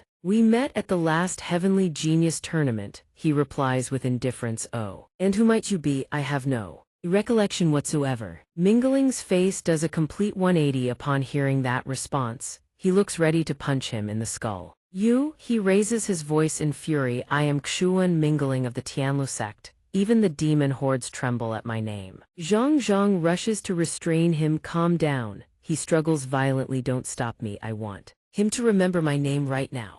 Before he can finish, a fist cracks across his cheek. Xiao Yue's tone is ice cold. "Shut your mouth." He steps closer, voice dripping with contempt. "The Orthodox Alliance summoned me here, not worthless trash like you lot." He turns, gazing at the massive slab of flesh before him. It seems that demonic cultivator is hiding behind this flesh wall. He draws a deep breath, steadies his mind. He grips his blade and slashes with tremendous force. Cyan light explodes outward in a dazzling spray. Silver shatter. The devastating eruption tears through the air. The sheer spectacle makes Mingling shrink back in fear. That attack is truly terrifying. The others cannot help but be wary. "We're clearly the same age, yet the gap is this enormous. The demon race truly possesses extraordinary methods." Pan Hong, silent until now, glances at his wolf companion and murmurs, "If only Xiao Hua could develop that kind of strength too." "Don't compare this young master to that stupid mutt." With a single casual slash, the flesh wall already has a hole even larger than what Lingjin carved from the inside. The colossal python is preparing to strike. Lingjin hears the commotion from outside. He whispers in relief, "Thank goodness. Someone's come to save us." Xiao Yue picks up his blade and delivers a few more casual strokes. The python instantly shatters into countless pieces. Lingjin finally breaks free. "Many thanks," he adds, "but this mass of flesh will heal itself automatically."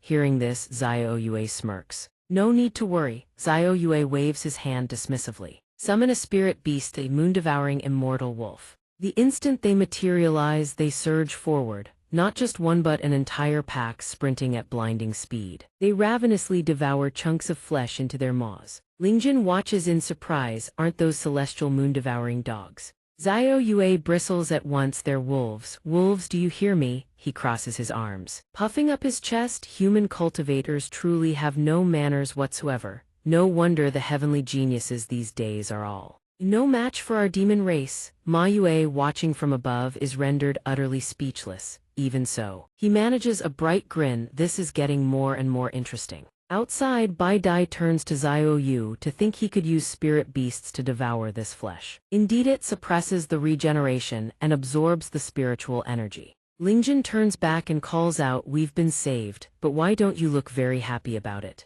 Xiaoyu replies, "Yes, I'm not done yet." They continue on their way. Why are they still standing around? "Let's get out of here already." Bai Dai is overjoyed like a festival, finally escaped to the outside.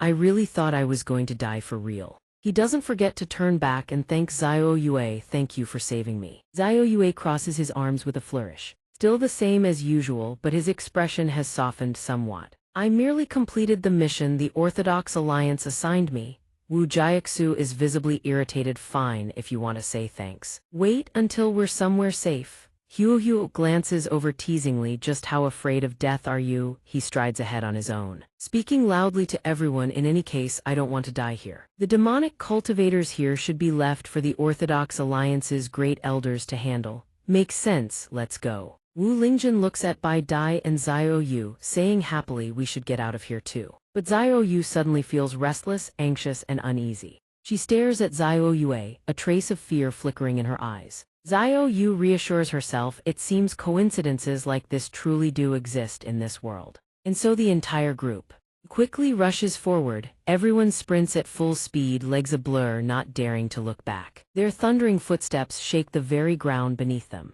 Xuan mingling pants, utterly out of breath, and calls out, "Wait, stop running." While running, he questions them, "Don't you realize that no matter how long we've been running, it's as if we're going in circles?" This, Hu too, standing right behind and equally exhausted, chimes in, "Besides, we haven't been running that long. Yet my body is already completely drained." Pan Hong agrees, adding, "The demonic cultivator's trap really isn't easy to escape from." Suddenly, someone pushes off the ground and leaps into the air. Panicked voices ring out, "What are you doing?" "My spiritual power has been completely drained. Not even a shred of strength remains." Now it's not just one person, many are lifted into the air. A wave of qi, purple and faint, materializes above their heads. Ma Yue appears and speaks, "I told you none of you can escape this place." "You," he celebrated too early. "And now, all your spiritual power has been completely drained." What a perfect opportunity. Ma Yue strikes from an unexpected angle. His palms blast outward in every direction.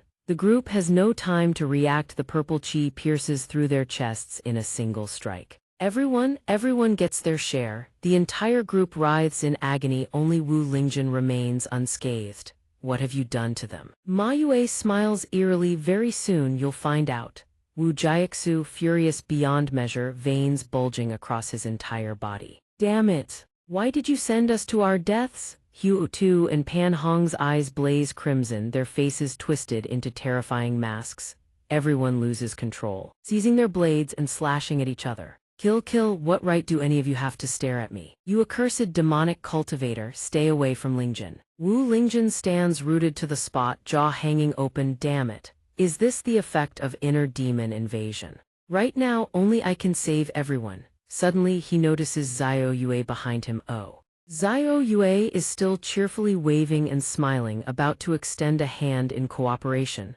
Unexpectedly, he isn't affected by the inner demon at all. "Then we can fight the demonic cultivator together." But Xiaoyu swiftly swats his hand away with disdain, bluntly reminding him, "Don't get familiar with me. You and I share no such closeness." Wu Lingjin quickly responds, "I apologize for the offense, but I still beg you to lend your strength." In a flash, Xiaoyu leaps up. Only a dark silhouette remains, a single bound, carrying him 100 meters into the sky. Xiaoyu suddenly swoops down and seizes Xiaoyu. He shoves her hard, dust and debris erupt in a blinding cloud. Xiaoyu laughs triumphantly, "Finally I've caught you." But Xiaoyu grits her teeth and resists fiercely, as if transformed into a completely different person.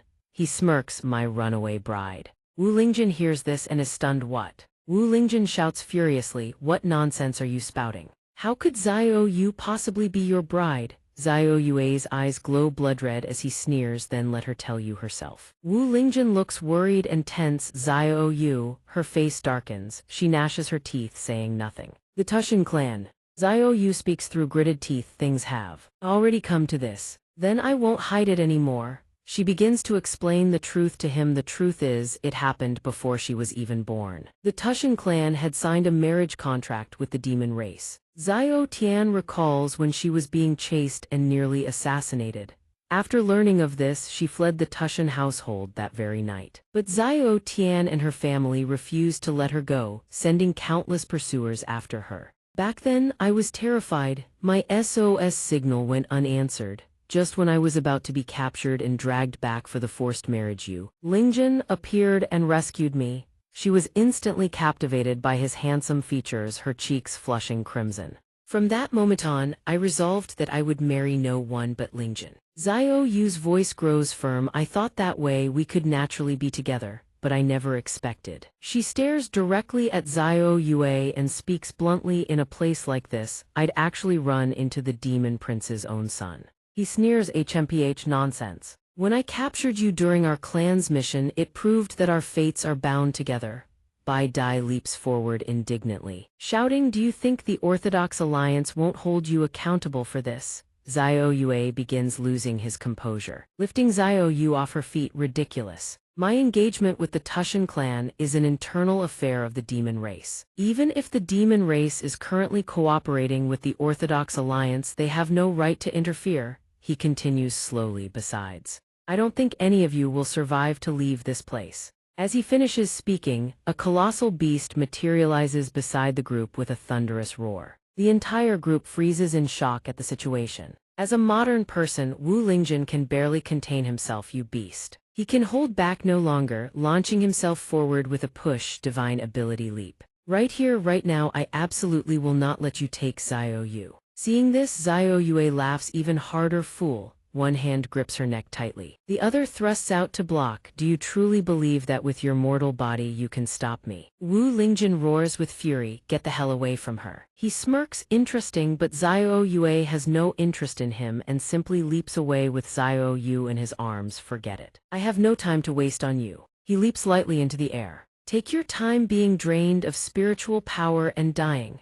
Xiao Yue leaps like lightning across the mountain peaks, leaving Wu Lingjun far below. Wu Lingjun screams, damn it! He refuses to accept this, howling, stop right there. Meanwhile, Bai Dai is slammed into the wall by the colossal beast. Wu Lingjun panics. Bai Dai smack. She's instantly struck by a palm. Wu Lingjun is utterly enraged. Xiao Yu. Wu Lingjun tilts his head back and howls at the sky. Xiao Yu. Wait for me, I will rescue you no matter what. The terrifying beast opens its gaping maw and lunges at Bai Dai. Wu Lingjun rushes forward to shield her. Lying in his arms, Bai Dai stammers, I thought you'd go after her first. Xiao Yu's life won't be in immediate danger. Suddenly, an idea flashes through his mind. Wait, why isn't she affected by the inner demon? Bai Dai guesses, perhaps because I already freed myself from the inner demon's control before. So I'm now immune to it. She gazes at the rampaging beast and devises a plan. Right now, we need to find a way to deal with this thing. The two leap apart in opposite directions.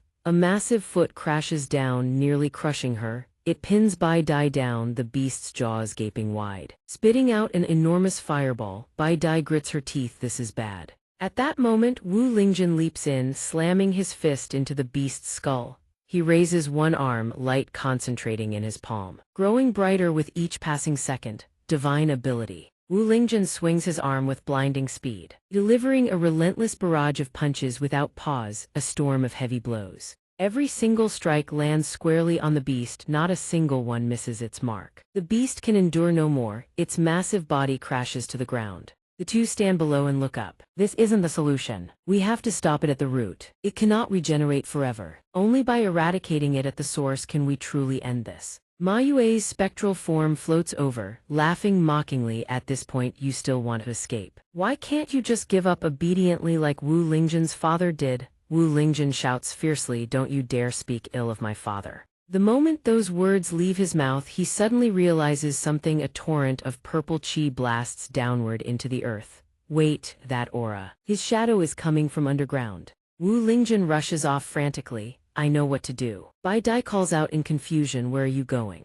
He hammers wildly at the source of the purple chi. Keep hitting it. I'm going to find its root. Wu Lingjun operates like a drilling machine, boring deep into the earth in an instant. Divine ability Gravedigger. Ma Yue asks in bewilderment, what kind of bizarre technique is that? He looks upward. Something's off about the direction. It seems to be, after a moment of thought, he finally grasps Wu Lingjin's intent. It seems to be my location. He panics and commands his beast stop him immediately, obeying its master's order. The previously down beast springs back to life, lunging forward with renewed vigor, its jaws open wide, aimed straight at Wu Lingjin. Bai Dai screams a warning, "Lingjin, be careful." He keeps digging relentlessly, ignoring everything else. Just a little more finally. Wu Lingjin strikes. Something unusual. "Open for me."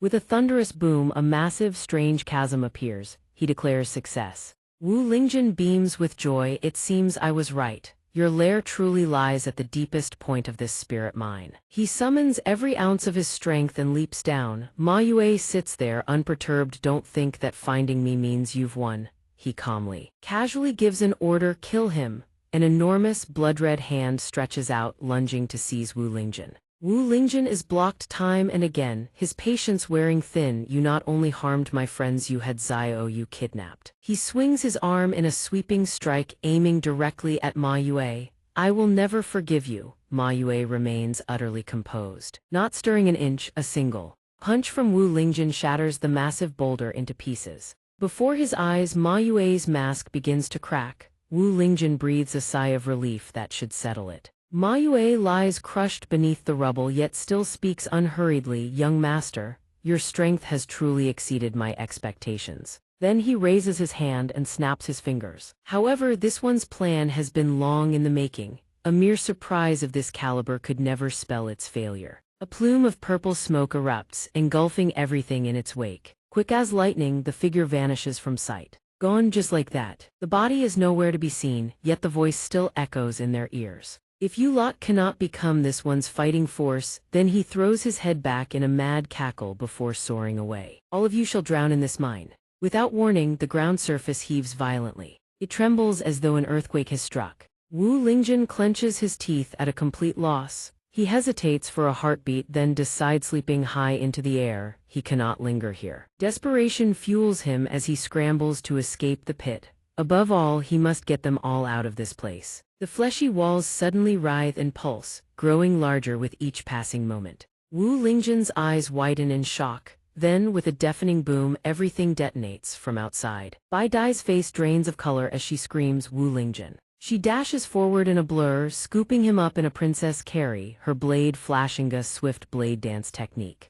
"Are you all right? It's just a bit of pain." Before he can finish, a massive boulder plummets straight toward them.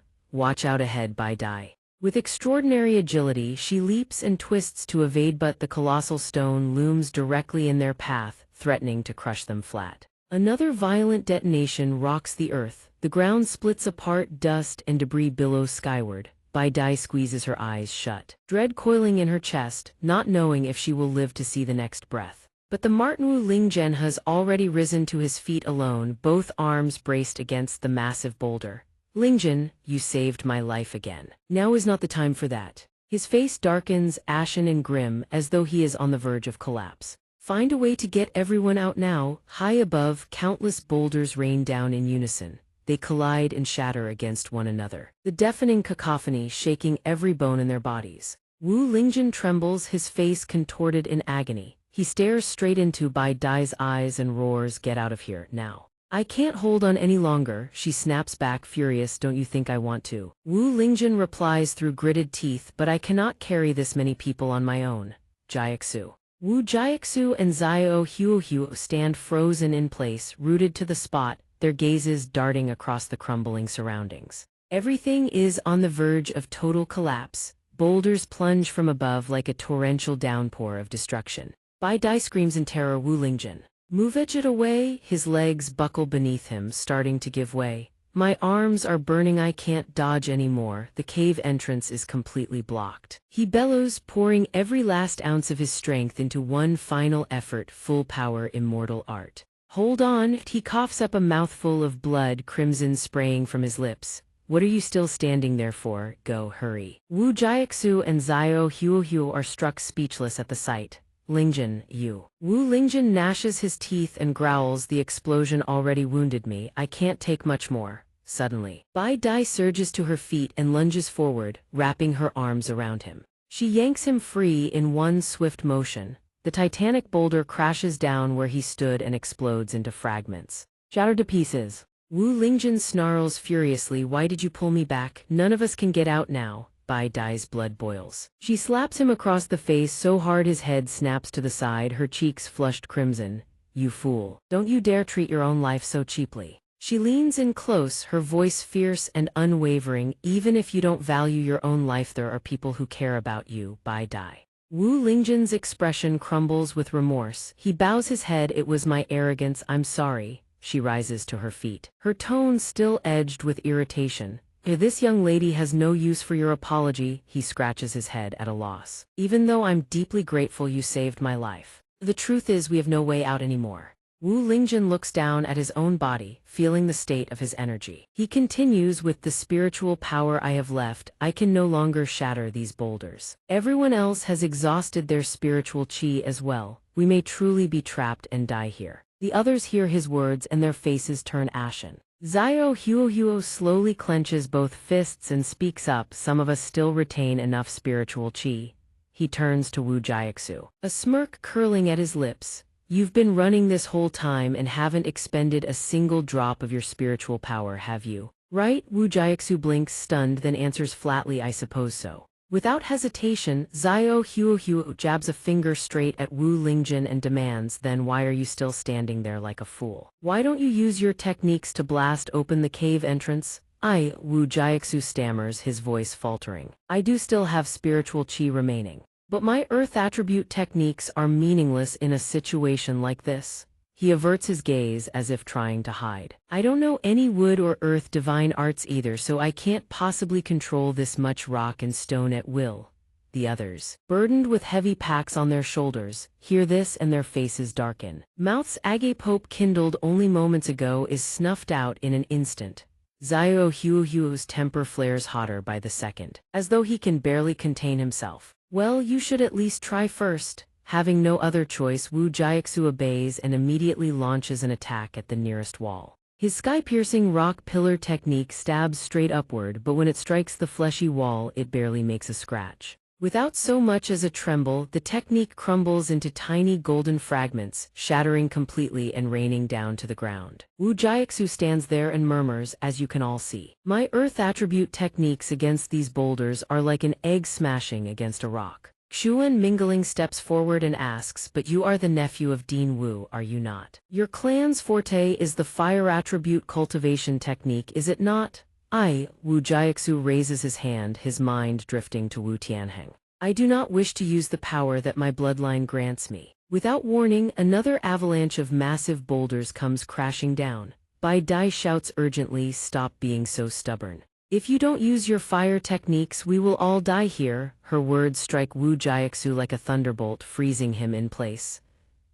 Her words echo the guidance Wu Tianheng once gave him. As a member of the Orthodox Alliance, the Wu clan must also bear its corresponding responsibilities. Strength surges through him. Confidence begins to blaze in his eyes. "In the end, I cannot escape the destiny of my clan." Wu Jiaxu lowers the heavy pack from his shoulder. Around him, blazing flames ignite as though erupting from nothing. "If I cannot avoid it, then I shall wield it with everything I have." He channels every shred of strength, raises his hand, and unleashes a thunderous roar, blazing flame incarnation. Even Wu Lingjun cannot help but marvel at the sheer force of his aura. Indeed, such power can melt solid rock in the blink of an eye. After all, they share the same Wu clan bloodline. Wu Jiaxu crouches and launches himself skyward, hurtling headfirst toward the enormous crimson boulder. With a titanic boom, the boulder explodes into fragments. Smoke and flame reduced to cinders in an instant. Everyone below stares in stunned disbelief. It worked. They look up at him with expressions of awe and pride. Is this kid trying to burn the entire spirit mine to the ground? I suppose you do have a discerning eye after all. Suddenly, something catches Wu Lingjun's attention. Wu Jiaxu still hovers in midair, but something is terribly wrong with his body. Without uttering a single word, he collapses unconscious, plummeting. The people below cry out in panic, "Wu Jiaxu." The others below watch in helpless anguish. A fall from that height will surely kill him. Someone save him. Wu Lingjun does not hesitate. He launches himself forward in a flash. One powerful leap and he soars into the air. Immortal art soaring leap. Wu Lingjun gasps for breath as he catches Wu Jiaxu's body, which is wreathed in scorching flame. The searing heat tears through him on contact. Sweat pours down his face without ceasing. The heat is unbearable. Another shockwave hammers them both. They crash down to the ground. Bai Dai rushes toward them in alarm, Wu Lingjun. But Huo Tu blocks her path, his staff sweeping across to bar her way. Hold! The two stand there, locked in confrontation. What are you doing? We need to save them. Can't you see the flames on their bodies? This flame shows no sign of extinguishing if we touch them. We will be burned as well. Chuan Mingling narrows his eyes, a flicker of unease crossing his face. From what I know, he has awakened the Wu clan's secret bloodline physiqueth burning fate tyrant physique. His brow furrows with gravity. This is also the ultimate technique that every descendant of the Wu clan is bound to master. The user immolates their own body to achieve 100-fold or even 1,000-fold amplification of their power. Chuan Mingling explains to the group, but the flame, once ignited, is exceedingly difficult to extinguish. If the user cannot maintain control, it will consume them entirely, reducing them to ash. Bai Dai cannot accept this. She cries out, "You mean we can only stand here and watch them burn alive?" Chuan Mingling draws 4 golden talismans from his robes.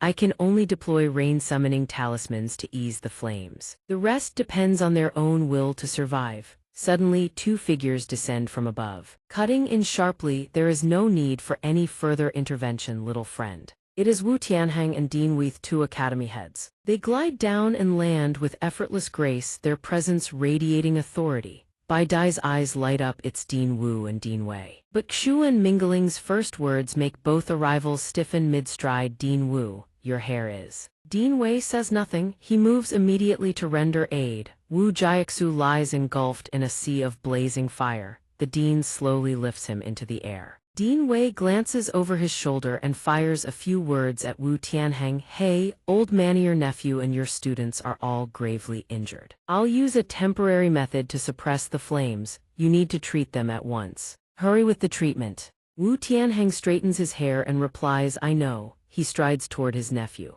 Rolling up his sleeves, he prepares to act. Huo Tu and Pan Hong stand nearby, watching the technique unfold with wide, astonished eyes. The spiritual energy flows so smoothly. Is this truly the Dean of Xianxia Academy? What sort of strange cultivation technique is he about to use? Wu Tianheng lets out a thunderous shout, his eyes blazing with brilliant light. Drink it all in. With that, he throws his mouth wide open and draws a deep, mighty breath. In an instant, every last tongue of flame is sucked straight into his maw. The 2 onlookers gape in utter disbelief. He devoured the flames with his mouth. Chuan Mingling smirks and glances at the group behind him. "You lot only see the surface. By the time you understand, you'll already have been left far behind." He shifts his gaze to the 2 elders. Though Dean Wu's movements appear simple, they represent a complete absorption and control system. The searing flames that no one dared extinguish. His mastery of spiritual energy manipulation within them is extraordinary. It will never be as simple as it looks. Meanwhile, Wu Tianheng continues to devour the flames with reckless abandon. The 2 onlookers nod in dawning comprehension. So that's how it is.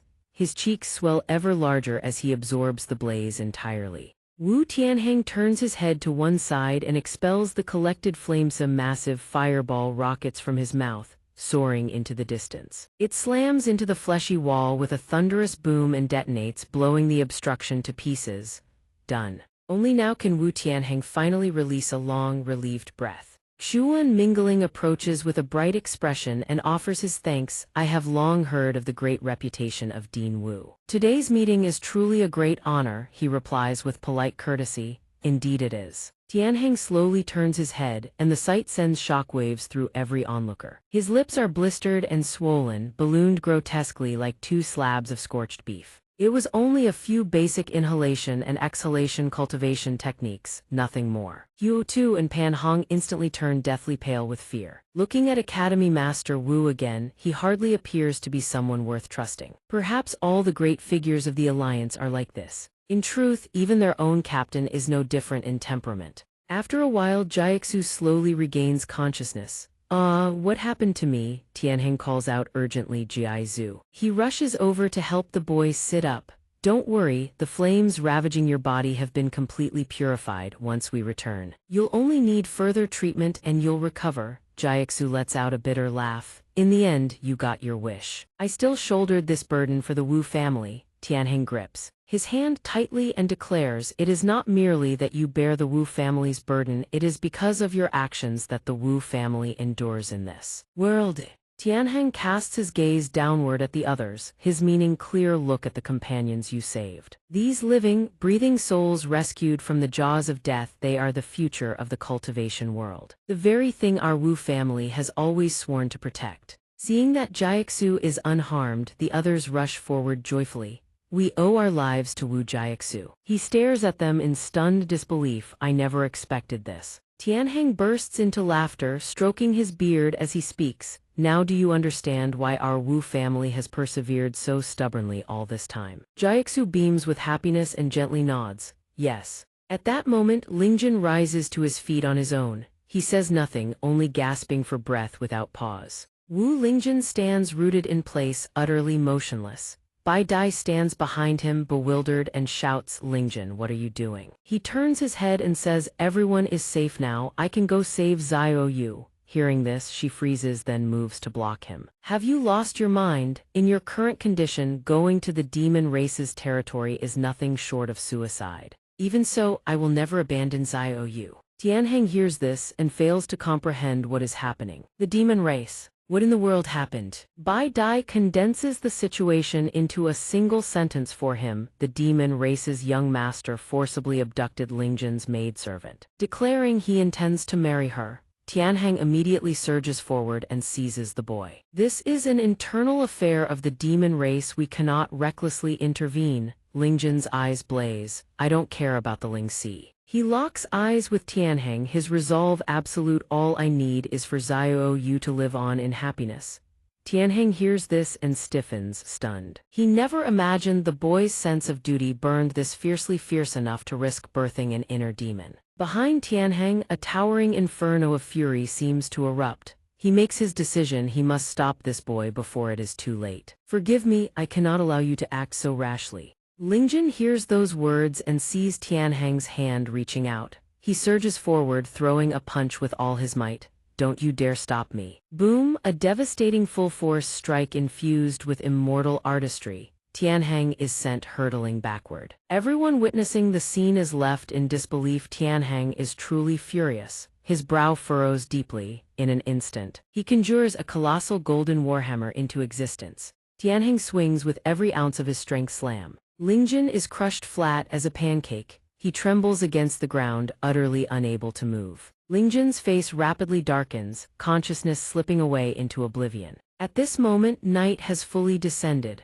Fireflies drift through the darkness, their gentle glow illuminating the scene. Deep within the forest of 10,000 demons, Xiao Yue drags Xiao Yu along behind him. Without a shred of mercy, he hurls her into a cave prison. Until our grand wedding ceremony, you will wait here obediently. Xiao Yu seethes with fury, her eyes blazing like daggers. She looks as though she wants to devour him whole. Don't you dare dream of it. Even if I die, I will never marry the likes of you. Hearing her defiance, Xiao Yue only grows more thrilled. He lets out a laugh. Your sharp tongue will hold out, but only for now. He turns and gestures behind him. She slowly follows his gaze toward the darkness behind, and terror floods into her eyes. Behind her there are many others. Imprisoned here, every last clansman of the Tushan clan has been captured, my brothers. If you brothers want to keep following this story, smash that subscribe button right now and give a gentle tap on the like button if you would. Thank you all for watching until the end. Goodbye, my loves.